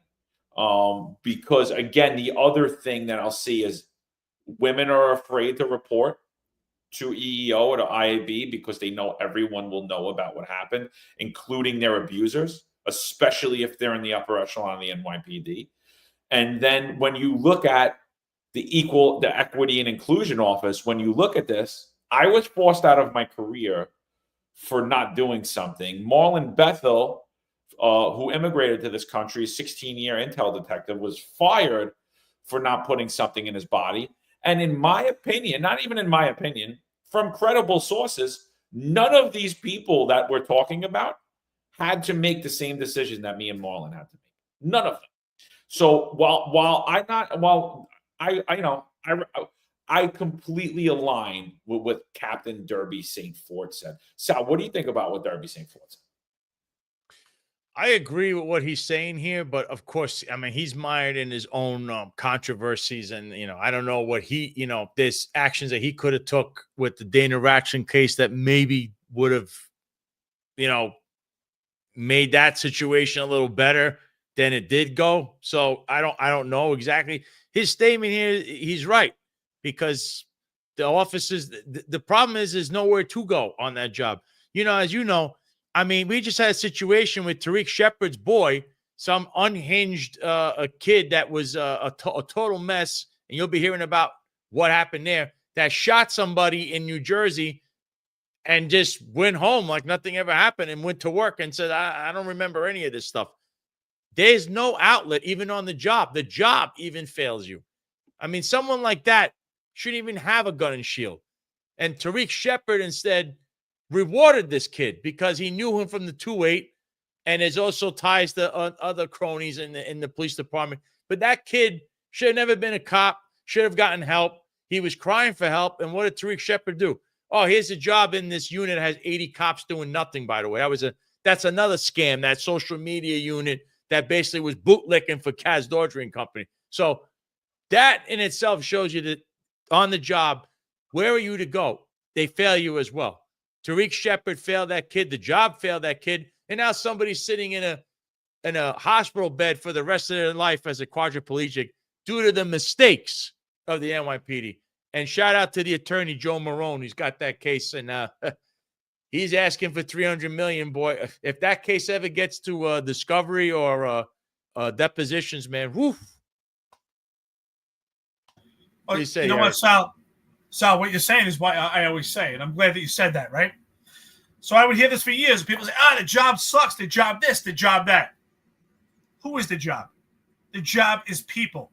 The job is the upper management. It's the upper echelon that has the power to actually implement policy and make these decisions and allow this to stem through. So that's why I like that statement that John read, because that is the job. And what he's saying about that statement is that the beauty of policing and why our era was so special, right? John, I always say it all the time, and I'm not trying to offend anyone, but it's our opinion that we had the best era, the least amount of corruption, because we were taught to police ourselves.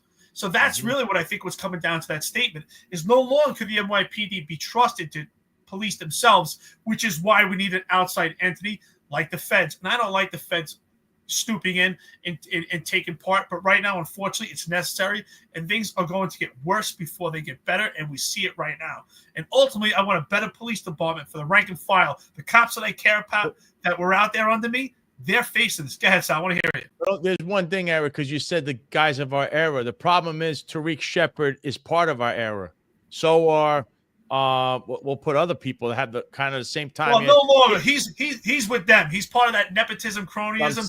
I know, but I just said that some of the people from our era have those tendencies, and through cronyism and nepotism, they get corrupted and they go the other route. That's Tariq Shepard in one instance.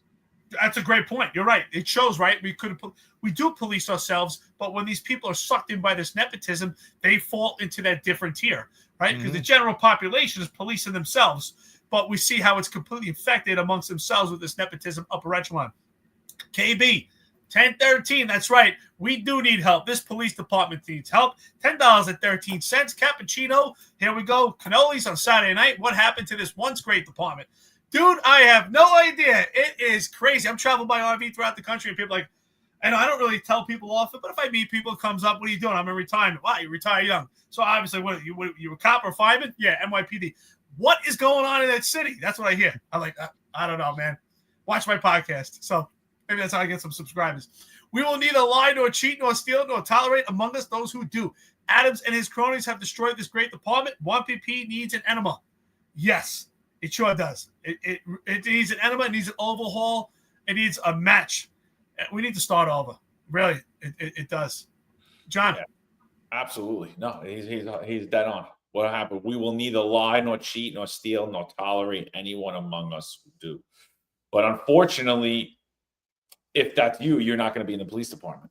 Unfortunately, under Eric Adams, under this administration, if that's you, you're not going to get ahead. If you are in this police department, you're going to be cowering in a corner, hoping you don't get found out. Oh, I'm a man of God. I don't cheat on my wife. I don't steal.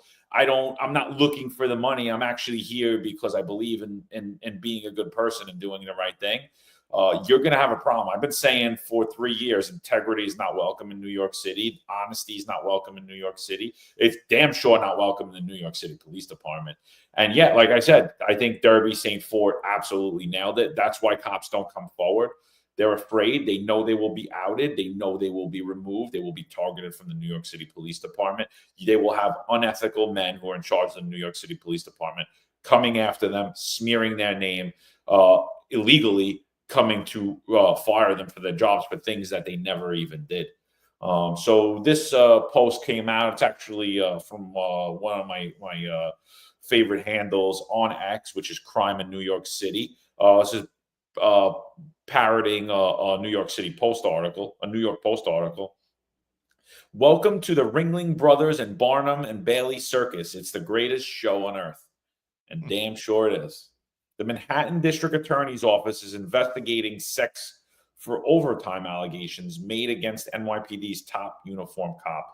The probe into now former Chief of Department Jeffrey Maddrey was launched after the Post revealed explosive allegations from a subordinate who claimed Maddrey had sex with her in exchange for massive amounts of overtime.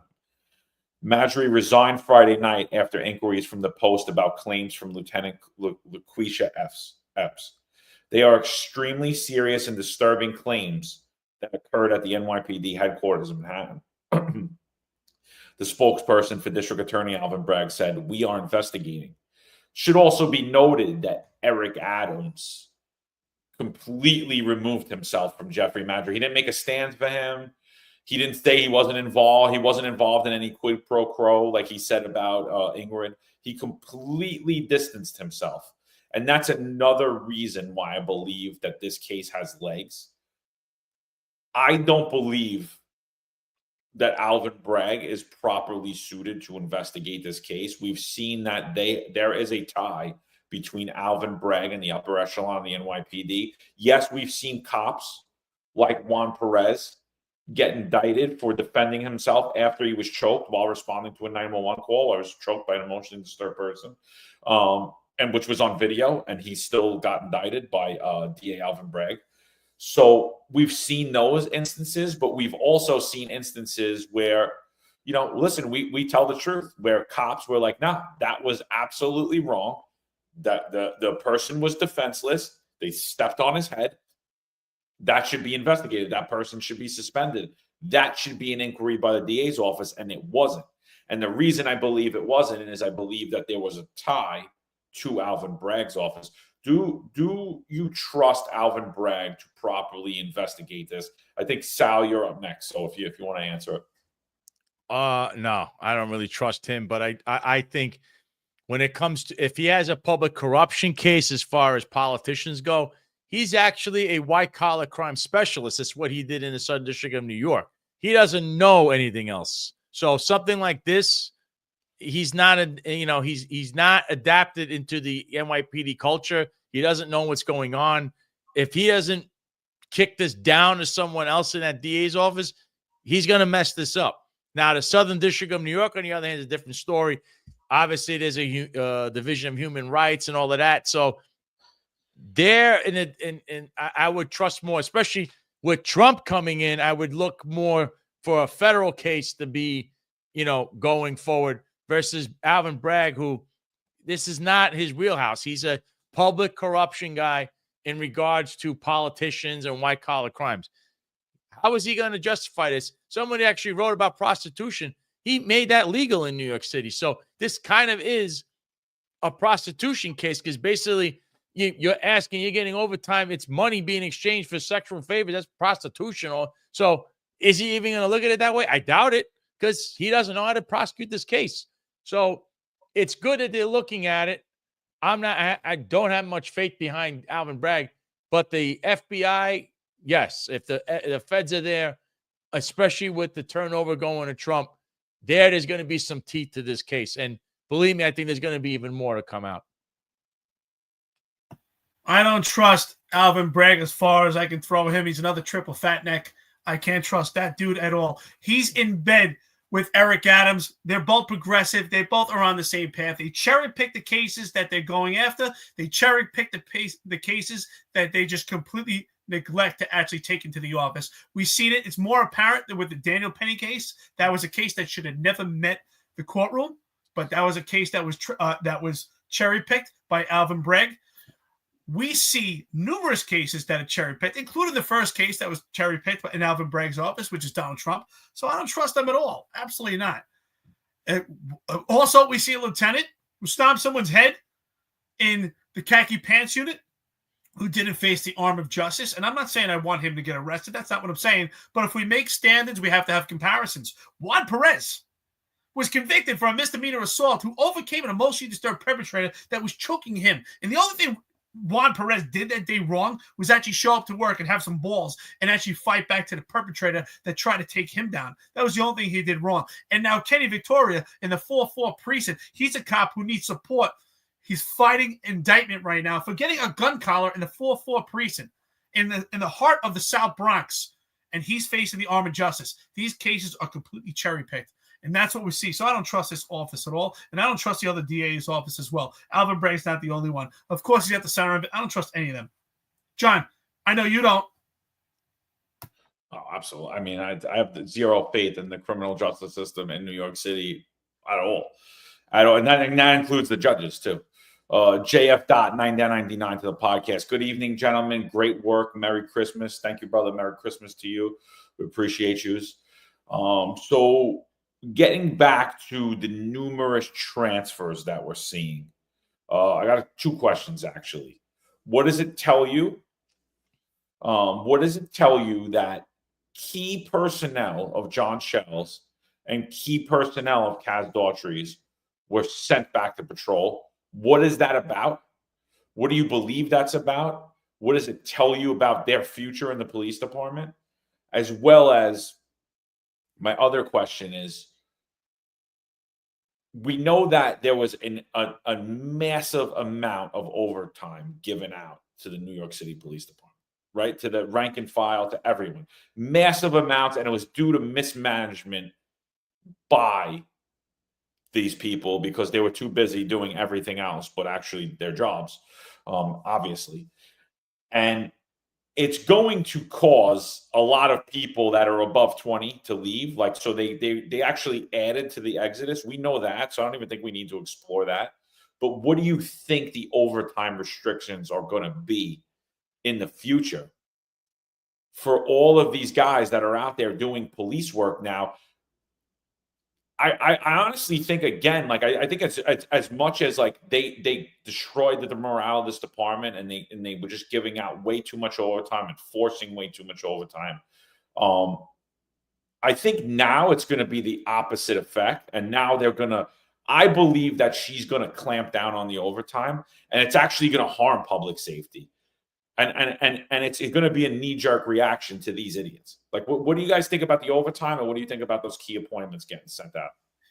No doubt about it, brother. Things always get worse before they get better, especially when you clamp it down and you're trying to clean house. Things will get worse before they get better. They're going to get worse for morale, worse for the rank and file, worse for public safety, worse for the safety of cops. And unfortunately, they have to go through this bumpy road, just like the movie Shawshank Redemption. We got to crawl through shit to get to the other side. So yes, it's definitely going to get worse. There's no doubt about it. They're going to clamp down so hard. This is going to be like somebody, squinching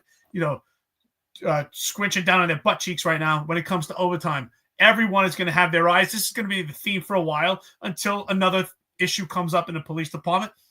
That's always been the theme of the police department. Trends based on what's happening. And what's happening right now is abuse of overtime. And again, who pays for it? The rank and file that has nothing to do with this right now pays for the atrocities by these inept, insecure, egotistical maniacs. So that's who pays for it. So yeah, it's going to get worse. The poor rookie who makes a collar right now, some ICO who thinks he's righteous, is like, what are you doing with these extra 30 seconds? What's going on here? Not realizing that people are romping around. That's why they're making all this overtime. And it's another key factor to show that these overtime lists are being altered, and that we see that transfers right now, especially with the chief of the department, they're not taking their key personnel who've been close to their chest their entire career. Because, I was talking to a buddy of mine the other day. We both read books by Echelon Front, which include Jocko Willink and his partner, Dichotomy of Leadership, Extreme Ownership. And we talk about cover and move. That's one of the first leadership principles you learn is cover and move. And what does that mean? You cover someone, you move, you're constantly making sure that things are covered.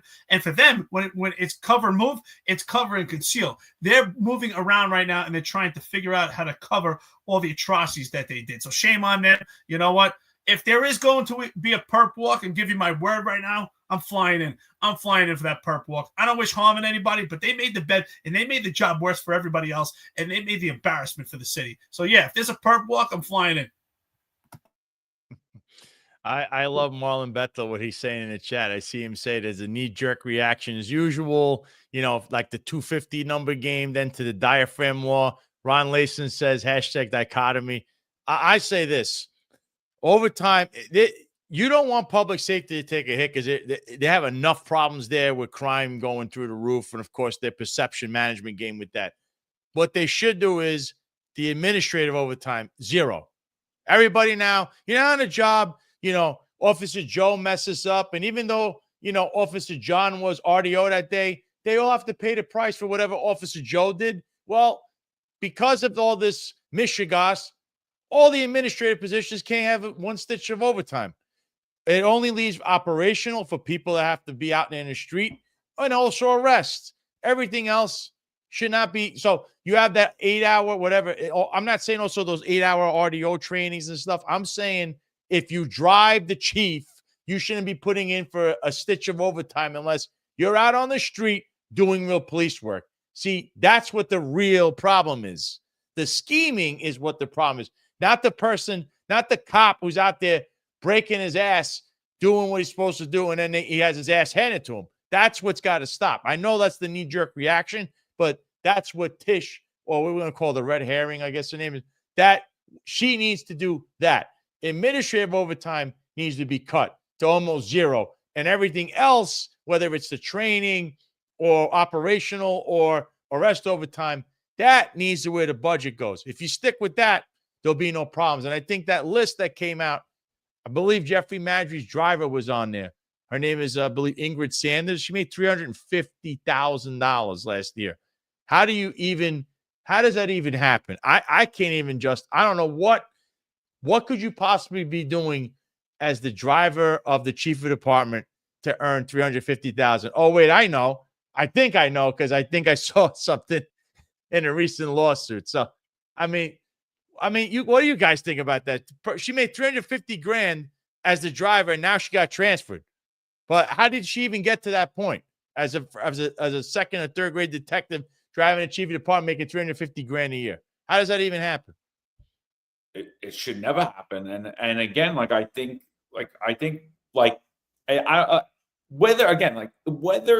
the lieutenant that was saying that Maddrey forced herself upon her, whether he did or he didn't, to me, it appears clear as day that there was a sexual relationship in exchange for taxpayer-funded money. So, to me, there are numerous crimes. And now if it could be proven that he forced himself upon her, there are numerous other crimes. But I believe that this was a criminal act. I think this was a criminal act, and I don't think that he's alone in this, by the way. I think this overtime was being given out as if it was their own money from the entire upper echelon of the NYPD. I think they believe that they're not beholden to the people of New York City. They're not beholden to the taxpayer. And I think when there's an audit done, and by all means, every single one of these chief's offices should be immediately audited. If you guys need help, let me know. I'll come in. I'll volunteer. I'll do it for free. I'm in the city right now. Just give me access to 1PP. Give me John, a I think computer. Sam Antar will do it. I'll bring my good friend Sam Antar. He's a convicted felon, but he worked with the FBI for a while, and we'll do it for free. I think that there needs to be an audit of all these offices, and I think, unfortunately, actually, you know what? Not unfortunately, you deserve it. I think there needs to be a lot more purple walks coming, and I think we're gonna see a lot more purple walks. 4,400 people on here. Thank you for joining us tonight. If you guys could do us a favor, if you could like, subscribe, if you're on X, if you could reshare, if you're on YouTube, if you could subscribe. If you could also go over to our good friend at the Sal Greco on YouTube, subscribe to his podcast. We'd appreciate you. Actually, check Sal out on X too, at the Sal Greco, at Eric Dim, at John Macari. We appreciate you guys here. Do you guys think, Eric, do you think criminality, do you think there is criminality here regardless of if this was forced or not? I think clear as day what I'm reading and what I'm hearing, and the fact that he ran, that Adams has distanced himself from her, the fact that the chief of IAB was removed from his position, there is criminality here, and we are going to see some purple ones. No doubt about it. This is not just a sexual relationship that they had off duty that had no relation to the job. This sexual relationship has a correlation to the ability for them to do their job. She's getting overtime because he's being benefited. Whether she was forced or not, or claims of why she did it, she is, and I like to use the words that you use, Sal Greco, quid pro quo, she's receiving a benefit. It works out for her to have a relationship. So I think it's criminal on both parts. It's ironic that CCRB tried to get Jeffrey Maddrey for abuse of authority, which was completely impeded by a failed, and again, it can't police themselves, by a department advocate that we can't trust also within the police department, while cops are just getting abused and beaten down for bullshit cases. But Jeffrey Maddrey is the Teflon Don. So absolutely, it's absolutely criminal. It's abuse of authority. It's abuse of taxpayer money. There's no doubt about it. And again, I don't wish harm on people, but if there's a perp walk, I'm flying in. John was discarded. Sally was discarded. I was discarded. Marlon Bethel, many others. Juan Perez just completely abandoned. And you know what? It's time that we have a voice. It's time that our friends and listeners have a voice, and people see that we can have a better version of the police department. And John, I think you're right. They think it's their money. It's not New York City's police department. It's our police department. It's John Shell's department, Kaz Daughtry. And that's the mistake they're making, because they're so insecure. Their ego is attached to the police department. And that's why people talk trash about us, and they say, bad things, and troll us, because they reflect and see themselves as the job. They don't see any other identity. Nasty work. Thank you so much. $20, not coffee and donuts, because it's Saturday night. So shout out to my brother Ron Layson. It's cappuccino and cannolis. Merry Christmas. You three are the goats. Thank you so much. Listen, you give us way too much credit. We appreciate it. We enjoy this. We appreciate this network. I was talking to Ron Layson the other day. I said, how great is it that you got an opportunity to do this interview now? If you get a chance to check it out, Ron Layson memorialized his career. This podcast brings people together. You get to meet up with friends you haven't spoke to in a long time. It reconnects, and you also meet new friends. So with this path, I want to say thank you to the people that I know that have the balls and guts to listen to this podcast and stand up for myself and John and Sal as we're in retirement or post NYPD life. And for the others that are afraid to listen, you have to ask yourself, who are you? Where are you in life? Listen, and we're building a whole new network here. So, with that being said, I want to wish everybody a Merry Christmas. And again, 3 hours and 42 minutes into this. We're not getting tired. Like, subscribe, share this out. We appreciate it. Sal, before you answer that question, A. Castillo says, John, why are you shaming New Yorkers for voting for Eric? What were the choices? Who would you have voted for? Well, I did vote in that election. I voted for Bill Pepitone. I supported Curtis Sliwa too. Those were my choices. The reason I voted for Bill Pepitone is because he came out in support of me getting my career back, and thousands of other people like me. We actually had Bill Pepitone on the podcast. If you go back to an early episode, I believe it's only on Apple and Spotify podcasts, before we actually did a video platform, and you listen to the platform that Bill Pepitone, a former NYPD cop who I actually worked with, If you listen to his platform for New York, you would clearly see that New York City would be in a completely different position today as it is now. It would be in a completely different position. And I'll tell you another thing that would happen. All three of us and thousands of other of us would still be at work. We'd still be in the NYPD right now. New York City, not only the NYPD would look totally different, the landscape of New York City would remain totally different. Because guess what? We're still walking around in New York City streets, shopping at these stores, interacting with other people, training new guys, moving up the ranks. Eric would have been a captain. I would have been a captain. We probably would have even been in the higher ranks. Sal would have continued moving on in his career. The makeup of New York City completely changed under Eric Adams. He was the last person I was voting for. I mean, and I did vote in that election for New York City, and it was not him. And I pushed back at my union meeting about that too, about their support. Hey, John, I don't want to interrupt you, but I'm hearing a good, credible source. I don't know if anybody else heard it. Supposedly, and I don't know if maybe it's this podcast, supposedly the promotion for Chief Shell to chief of department was rescinded. He's going to support services. There's a credible rumor. I heard that, but I don't see anything about it. I heard that. Yeah. I did. But I don't see anything about it. Curious. Could be. Sal, you hear anything on it? I haven't had anything official yet, but Exactly, it should happen. I mean, I would agree with that. Support services, heck, you should go right to the salty dog. I'm sure he's there tonight licking his wounds. So, I see this Juju, who's actually alive tonight. Hilarious seeing all three on screen, bunch of disgruntled ex-cops hating from outside the club. Yeah, Juju, what I'm doing is what you should be doing. You live in New York City, but you love the corruption. You would probably vote for Eric Adams and put lavender soap all over you over and over again. You don't realize you're the jester of the show. You're the laughing stock. I don't know if you're for real. I don't know if you're really bootlicker news, Kaz Daughtry. I don't really care. I just think you're funny because you're a funny guy like Goodfellas. Hey, you're a funny guy. That's you. You're the jester of this show without you. In fact, I wish you would out yourself for real. We'll get you a clown hat and everything. You could parade around, make everyone laugh about everything. But going back to a real serious thing, John Shell should be removed from the job, period. I'm just telling you, I know the guy's career arc. First of all, way back many, many years ago, didn't he kill somebody? And that investigation, you pull it up on the articles, the detectives involved are disturbed of how that even went down, okay? Because he said he tripped, but he shot the guy. I mean, I'm lucky this guy, maybe he should have one of those teardrops under his eyes, John Shell. The guy is a unhinged maniac. I'm just telling you, what you're seeing is a tip of the iceberg. But you should have known this from the lawsuit with Dana Ratch and how he smears people, because he's been doing that. He did it when he was a captain. I knew this guy when he was a captain. I'm just telling you. He should not be ever considered for any role, chief of department, chief of patrol. He should be the chief of retirement and then padlock the door and call a lawyer. Not have the city represent you in any sexual harassment. Here's another thing. So Jeffrey Maddrey will now be in another lawsuit.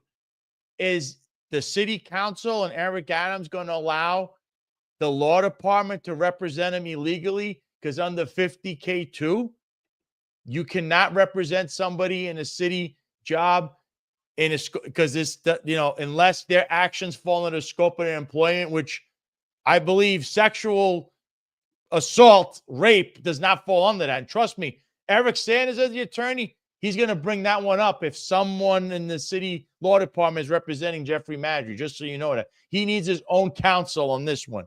And we'll all be watching for that one. Remember that one.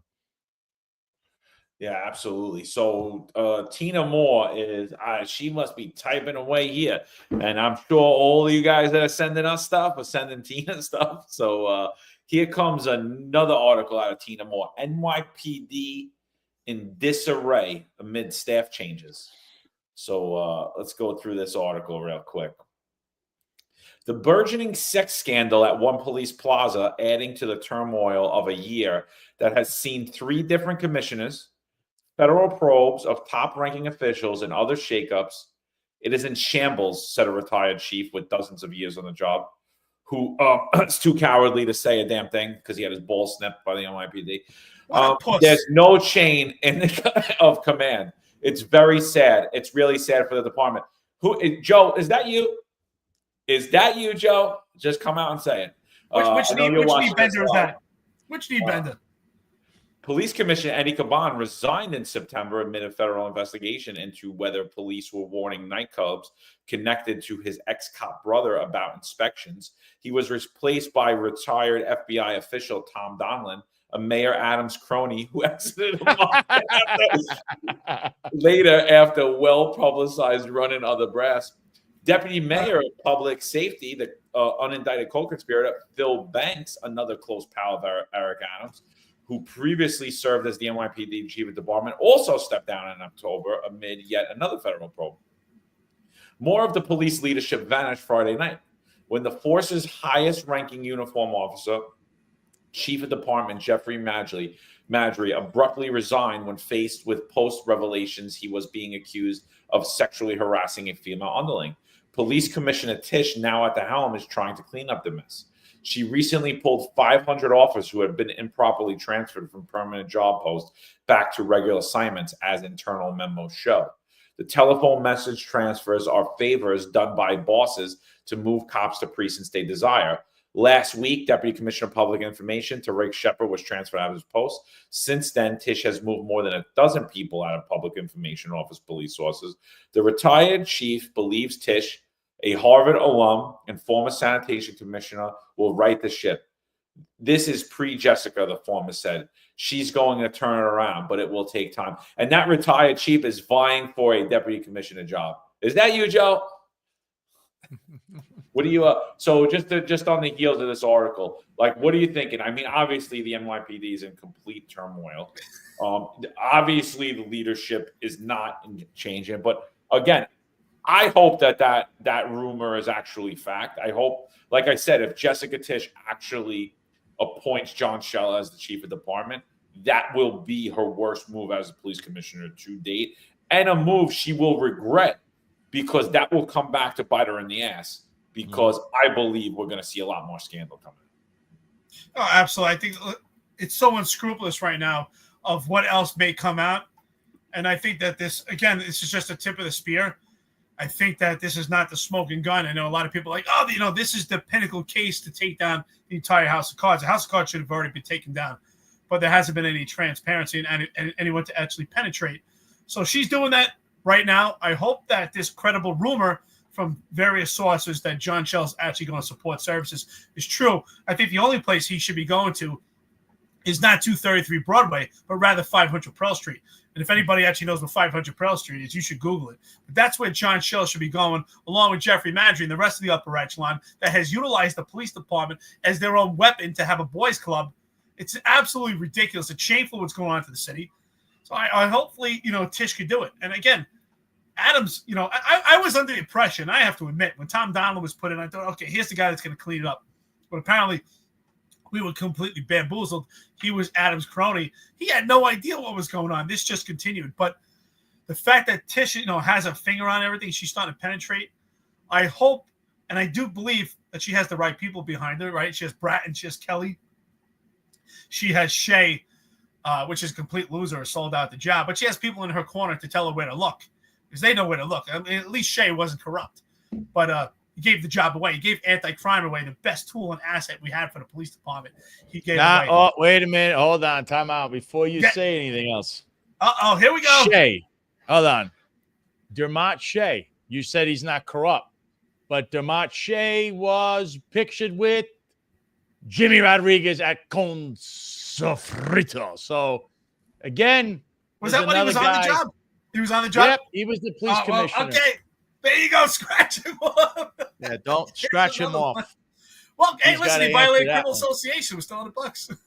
He has no balls, so he did criminal association. He got his balls snipped too by the NYPD. Criminal association, and he supported the defund the police movement, and he supported the mandate, which was illegal, and he supported and he watched the illegal actions that the Department of NYPD Equity Inclusion.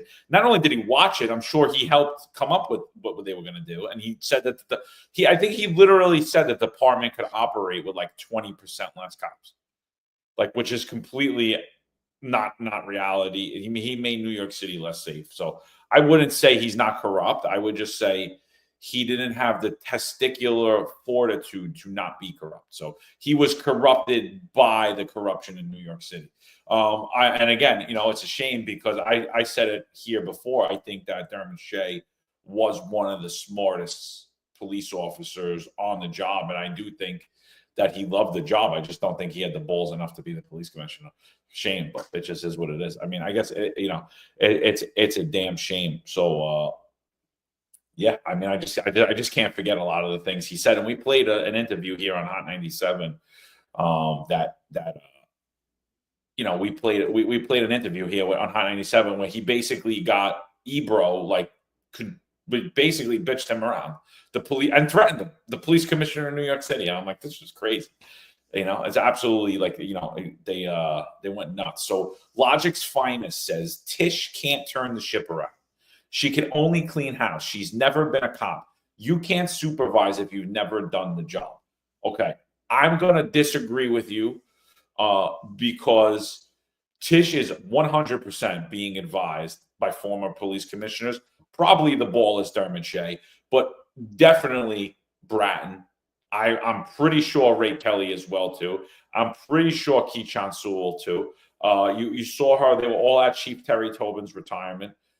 John Miller. I think Tish got a lot of cops in her corner. John Miller was also never a cop, and I think he would have made a good PC.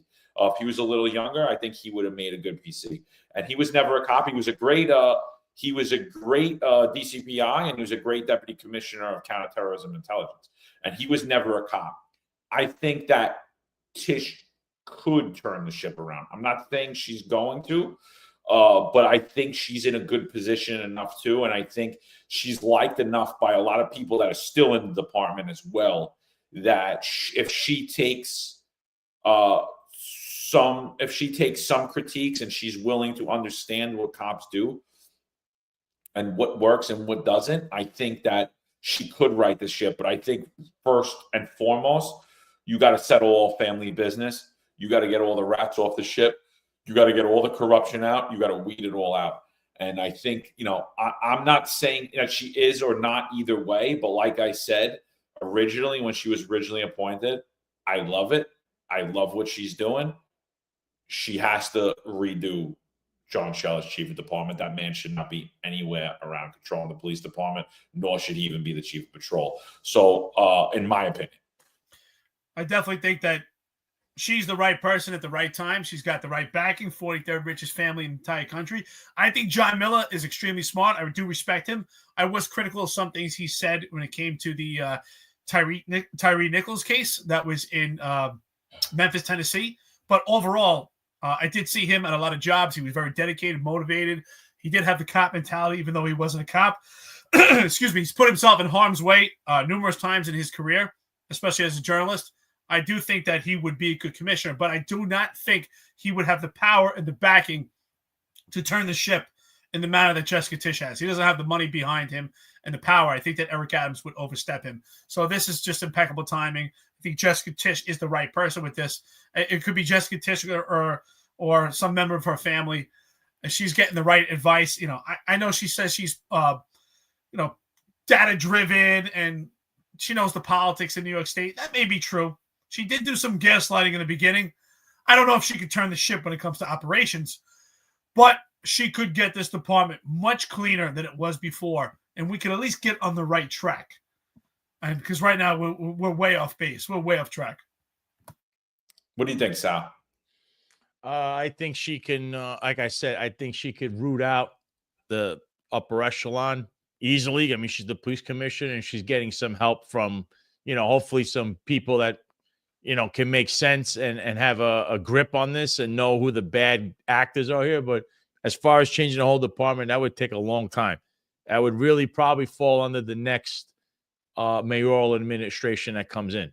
Obviously, you've had 8 years of the worst mayor in the history of New York City until this latest mayor show up. So you have 12 years of this.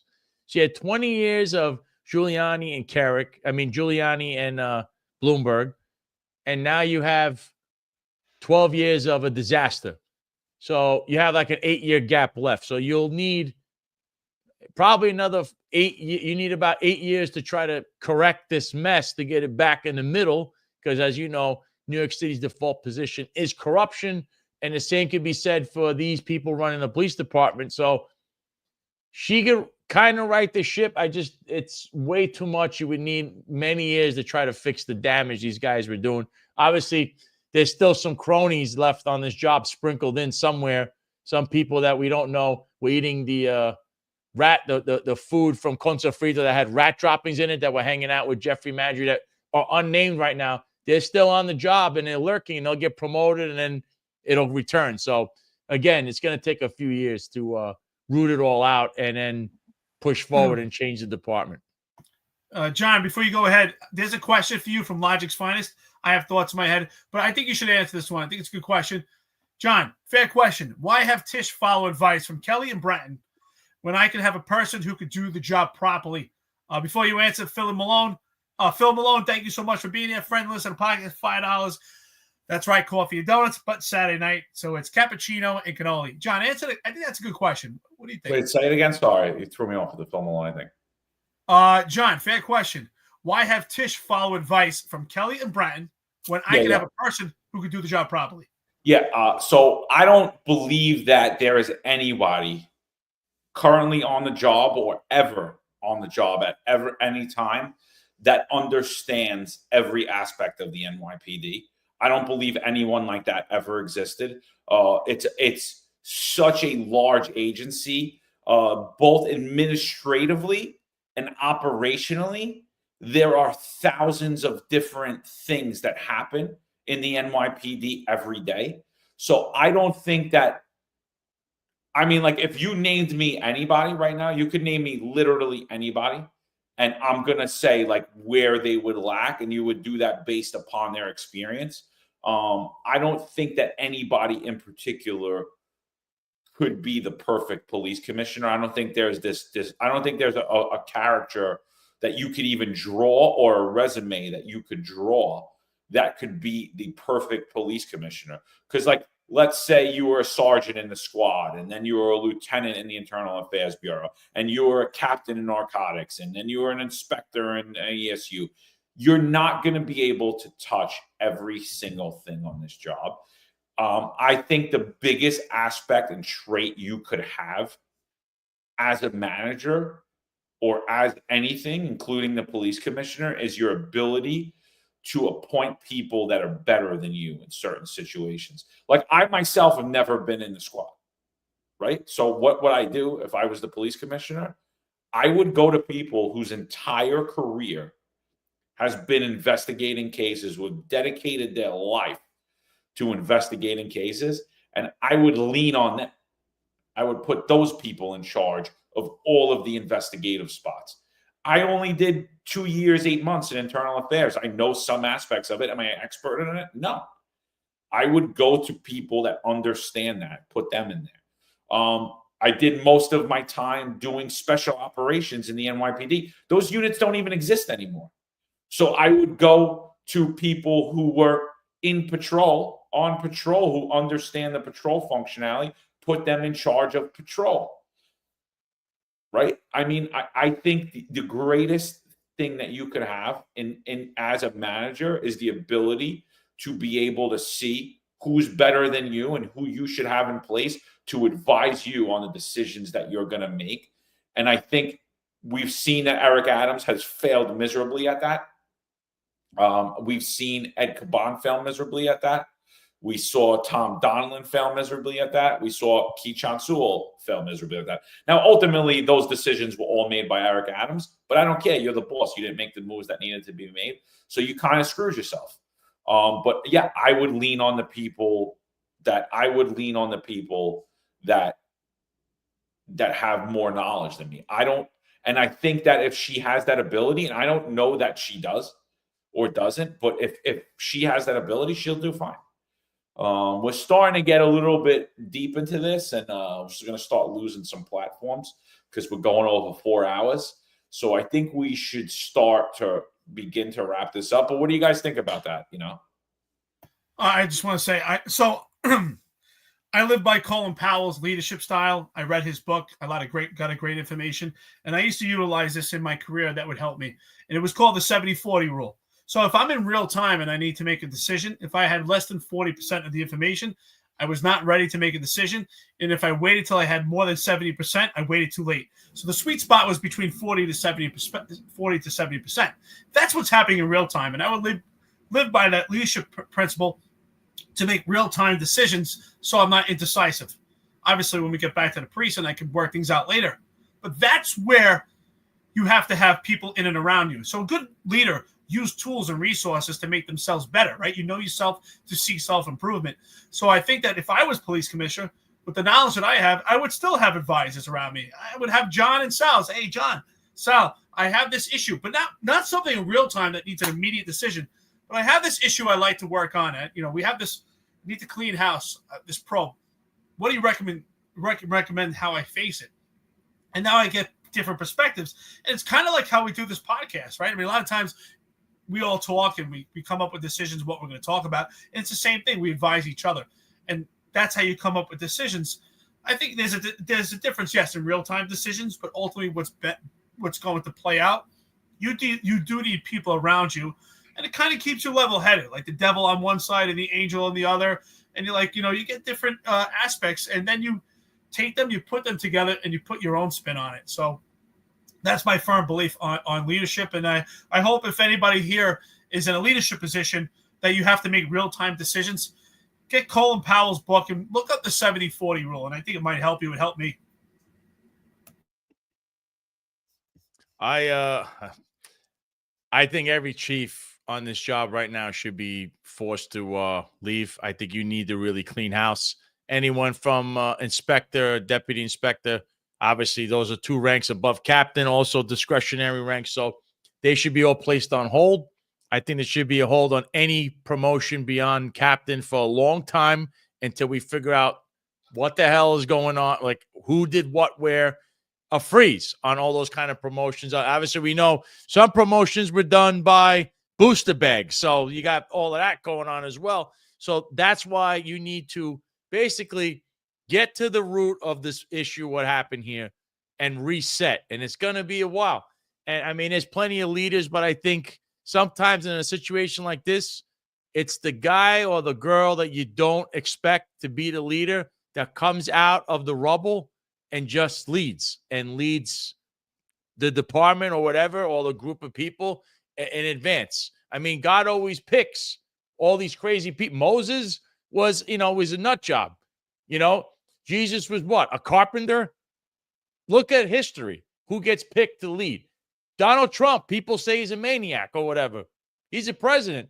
And trust me, there were no wars under President Trump. So again, if history shows us anything, I think here there's going to be someone you didn't think of or name you didn't see leading the charge that's going to lead us back into some kind of normalcy here. That's all we're asking for.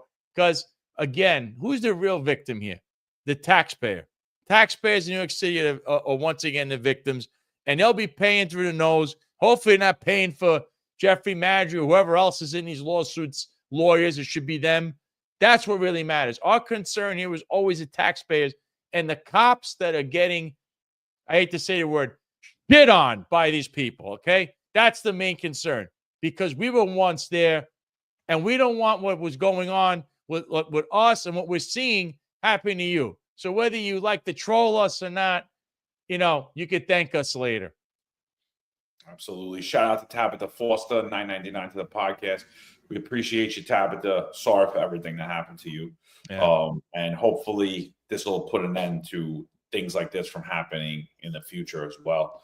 So there's 4,500 people on here. We appreciate all you guys. Like I said, if you guys could do us a favor, if you could like us, you could subscribe. If you could go to our brother at the South Greco channel as well, like and subscribe to his channel. We appreciate you. We're all on X and Instagram. That's the main platforms where we go on. You can follow all the memes at the Finest Unfiltered on Instagram or at the Finest Cast. That's where you'll catch all the memes. All right, so I think we should start to wrap this up now. Like, why don't we why don't we give our like final thoughts, like what our predictions are, what we see happening, and what's going to come in the next few days, I guess. I'll take a stab at this. Why not? So I think that there's a step in the right direction. I always say that when you're in a leadership position, especially as the PC, you have to put your foot and you have to put your stamp on it by you have to make changes right away. And that's what she's doing. She's immediately making changes, especially now it's more necessary than ever. You just can't sit idle and say, I'll wait to see how things played out. We already saw how things played out. That's why you're the new police commissioner. So she's making changes right away. It's a step in the right direction. I do believe things are going to get worse before they get better.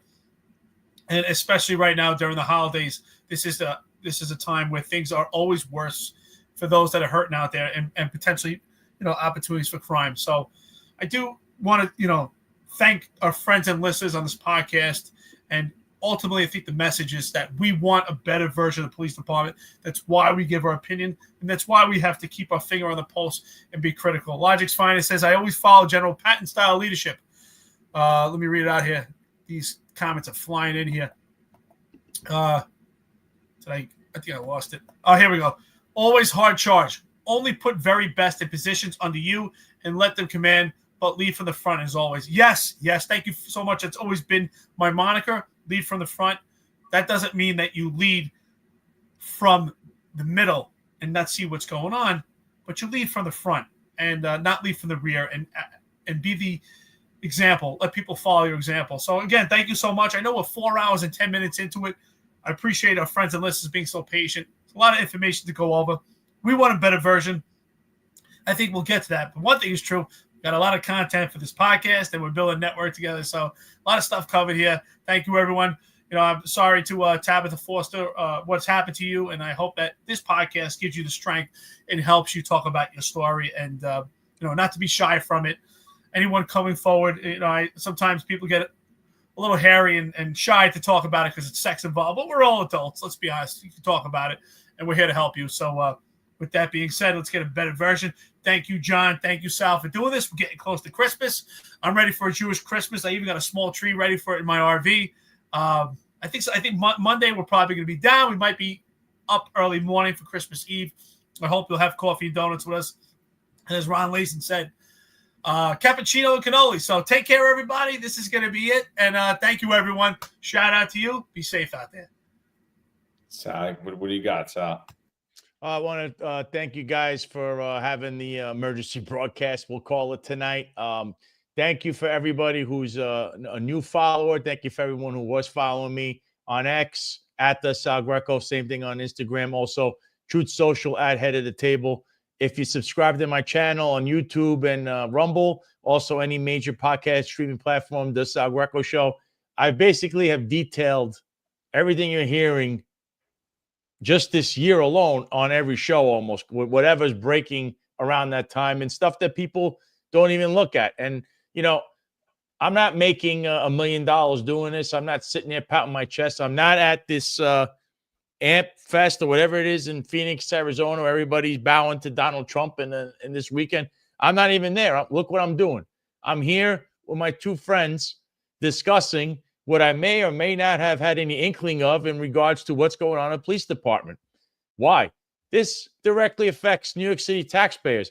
I still have an affinity for New York City, whether I live in Florida or vacationing, wherever I'm going. I spent the majority of my life there. I gave 14 years of my life, and you can see from what I have behind me. So somebody say we benefit from nepotism or something on the job. I'll give you a brief history. I started in the 71st Precinct as a rookie. I was in IRT. That was an all-foot post thing. I had to be on foot for the majority of the time. I barely even saw a car, okay? From there, I went to the 60th Precinct. I spent 7.5 years there. All this while, nobody was helping me. I busted my ass. I made arrests.